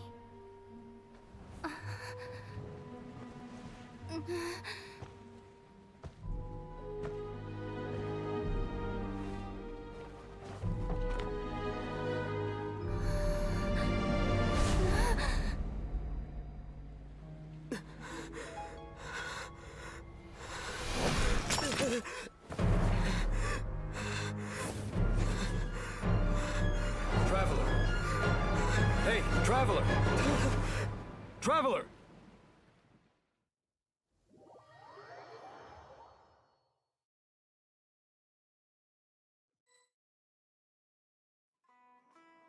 You're awake! Oh, thank goodness you're awake! Paimon was worried sick! Traveler? Traveler? What happened while you were unconscious? I checked the ley lines nearby. It appears that the Abyss tampered with them, and they've been in turmoil ever since. Information and memories flow within the ley lines. What did you witness? You mean Clotar Alberich? After founding the Abyss Order, his faith in the Abyss led him to do a great many things. But the curse of immortality continued to torment his body and mind. And in the end, neither his faith nor the Abyss he worshipped could save him. After 100 years, he lost his mind completely and was never seen again. Yet his dark legacy lived on. The defiled statue that we encountered previously was just one perverse product of his use of abyssal power during his life. You could say that. He wouldn't be the Abyss Order's prince otherwise. Are you alright? You have a troubled look on your face. What happened?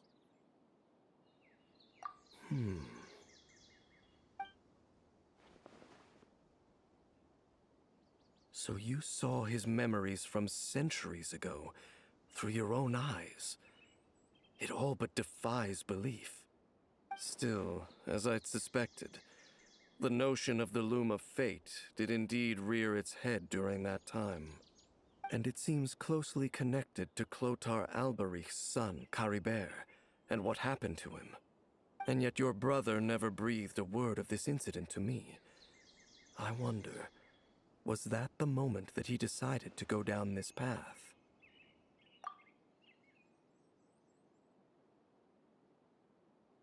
Indeed. Clearly, this series of events sparked a long period of deep contemplation. This was where it all began. What is it? The field? What does that have to do with anything? You mean here? Well, let's start digging and see. You scared the Duke out of Paimon! Did you rebury them yet? A male and female skeleton, buried together. Interestingly, the male skeleton appears to have been interred much later, and it's holding a silk scarf in its hand. But what does this mean? And how did you know that there were bodies buried here? What? That's impossible. Unless Clotar Alberich finally found a way to rid himself of the curse. This all raises far too many questions. I need time to think, and to search my memories for some missing pieces. We should part ways here. Huh? You're just gonna leave? Why? You could come with us, you know. It's better that we split up for now. I think that he might have seen you. Who's he? Yes. I have my suspicions as to his identity, but I need to confirm some other details before I can be sure. If the time is right, I will tell you when we next meet. But what do you mean that he saw the Traveler? How is that possible? I fear that while these things would limit anyone else, they are no obstacle to him. What? Why? What is he? All right, let's leave it there. Get some rest. Goodbye. There goes Dane. And just like that, it's back to being the two of us again, huh? What is it? Huh?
shines eternal. Motion to compel. Breath of the flame. Illusion shut.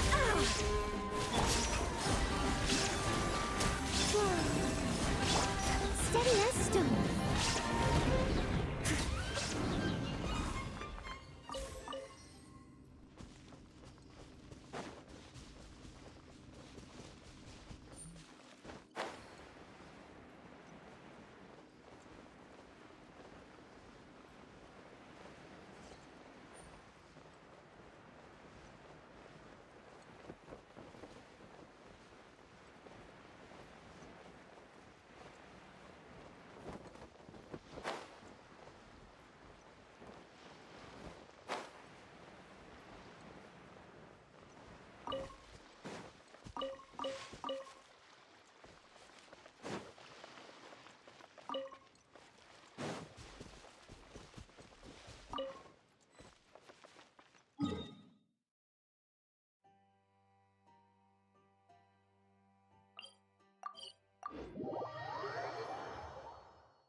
I must leave no stone unturned, as a dutiful maid would. Someone needs... Wait, a new moon rises.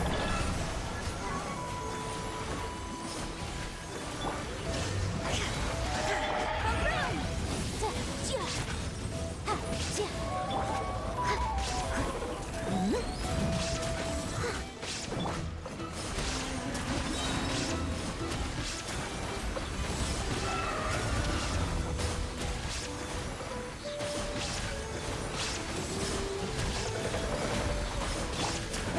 escape.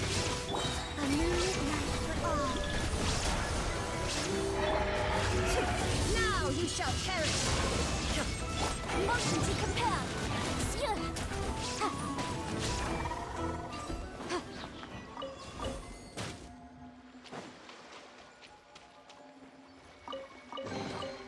Remarkable condition.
Geo, please do us a favor and clear this up at your earliest convenience. I submit that we cannot afford for the codices. Repairs complete. It was just an old circuit. Nothing serious. Such remarkable efficiency, Miss Inefa. If it weren't for you, this streetlight would have had me stumped. If it had proven beyond fixing, I may have had to take my own lantern and hang it in its place. Aino previously proposed a solution. She said she could train the Ratniki so they'd have the basic knowledge to perform simple tasks, like repairing circuits. That way, you wouldn't need to inform Aino every time a streetlight goes out and then wait in the dark until I arrive to repair it.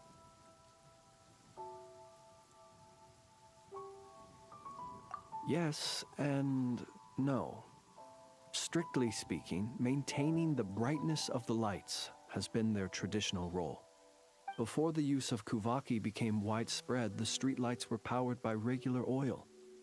Back then, people were needed to light and extinguish the flames.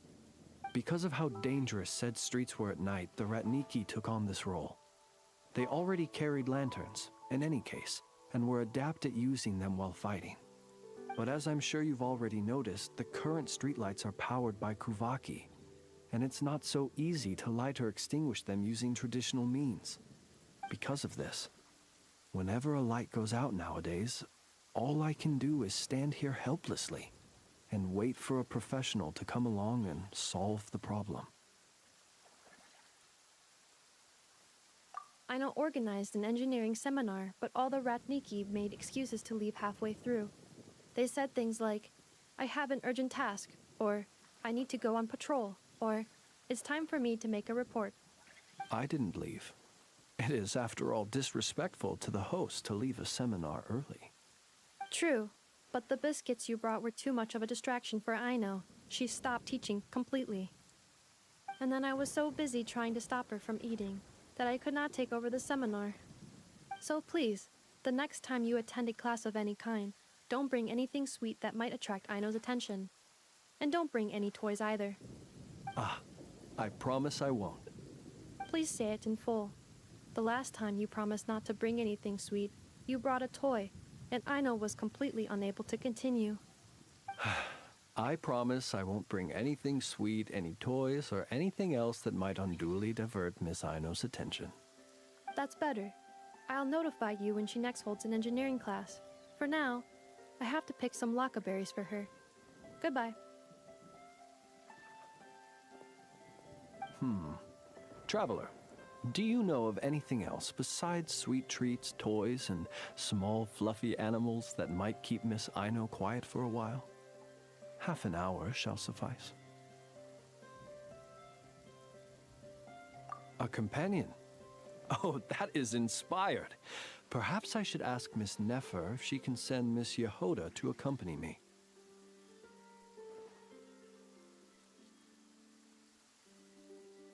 Naturally. The only reason I wish to ask Miss Yehoda to attend is that if I am to swim in the great ocean of knowledge, I'd very much like someone else to enjoy Miss Aino's educational ablutions. Considering the strength of Miss Yehoda's relationship with the two of you, I believe she would be the perfect candidate to go with me.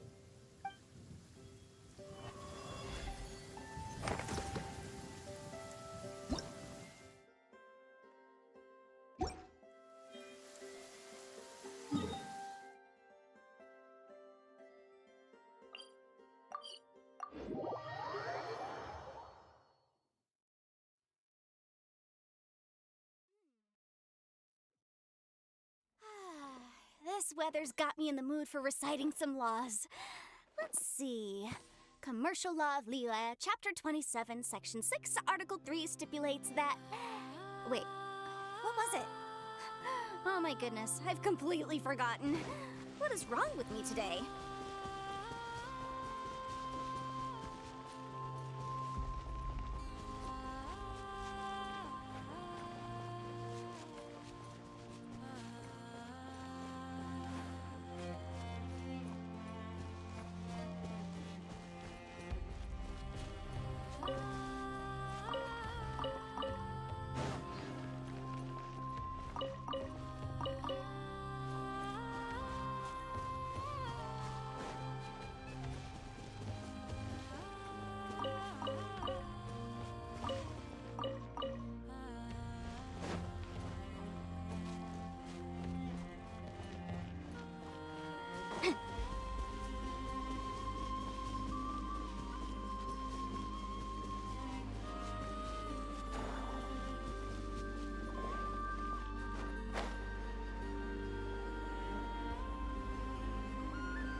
stuck in the place like this is a waste of my youth.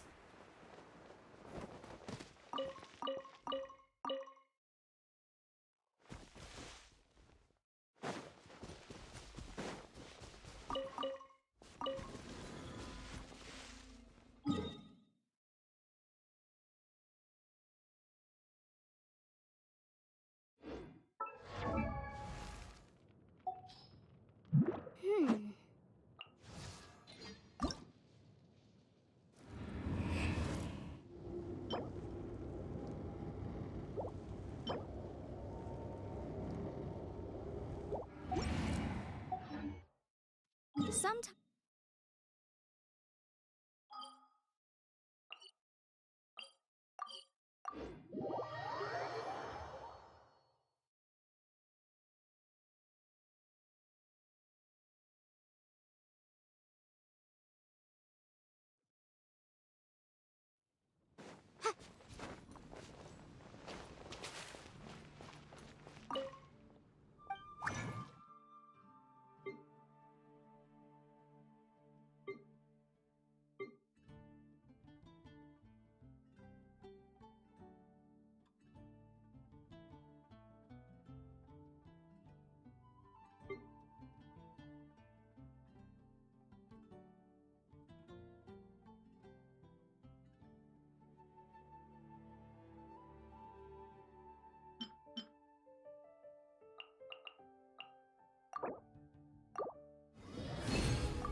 The case before us is a strange and unprecedented one indeed.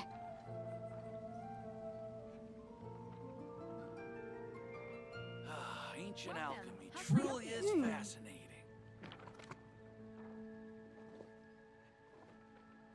The incident in Not Cry? Don't tell me something bad happened again.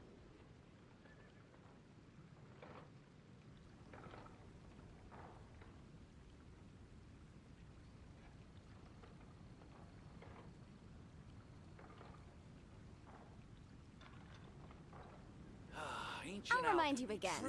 The law can be both a help and a hindrance. The incident in Not Cry? Don't tell me something bad happened again.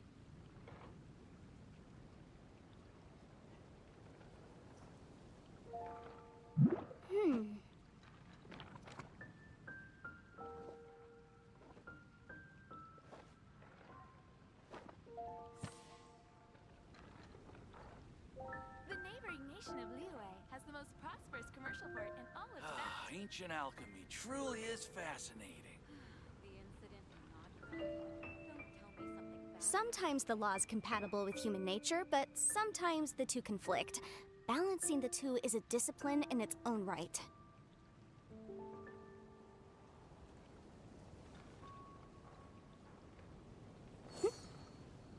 The neighboring nation of Liyue has the most prosperous commercial port in all of Tibet.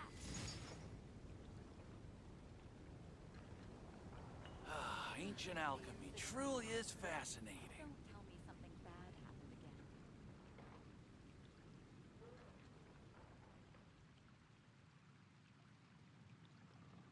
Hmm.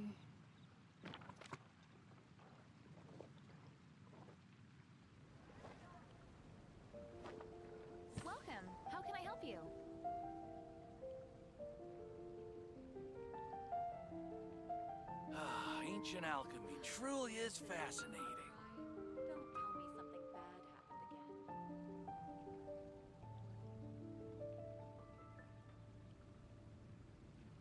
The case before us is a strange and unprecedented one indeed.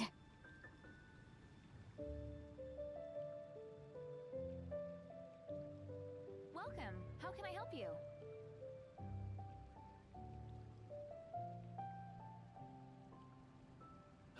Ancient alchemy truly is fascinating. Not cry. Don't tell me something bad happened again.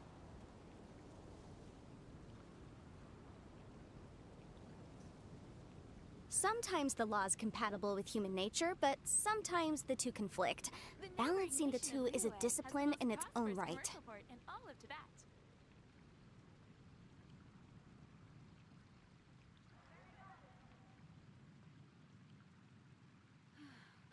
Ancient alchemy truly is fascinating. Bad happened again.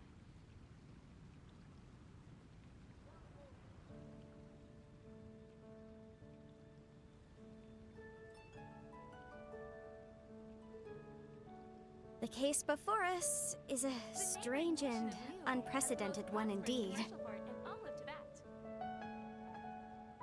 Ancient alchemy truly is fascinating.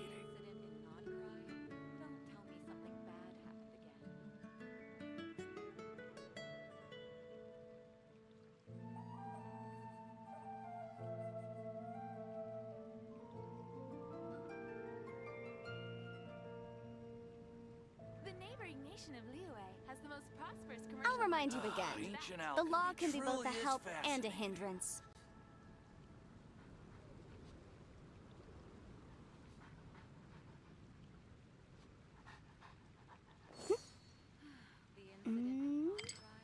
Don't tell me something bad happened again.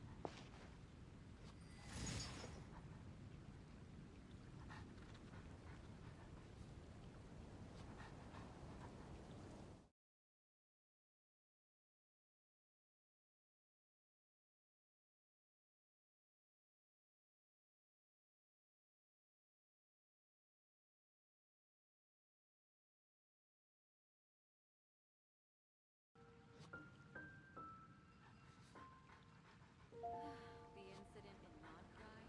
Don't tell me something bad happened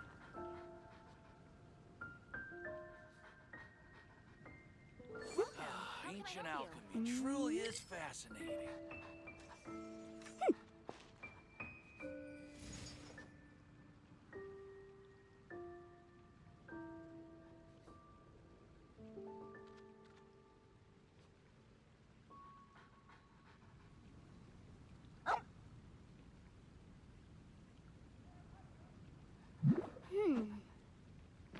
The incident in Not Cry. Don't tell me something. Ancient alchemy truly is The neighboring nation of fascinating. Liyue has the most prosperous commercial port in all of Tibet.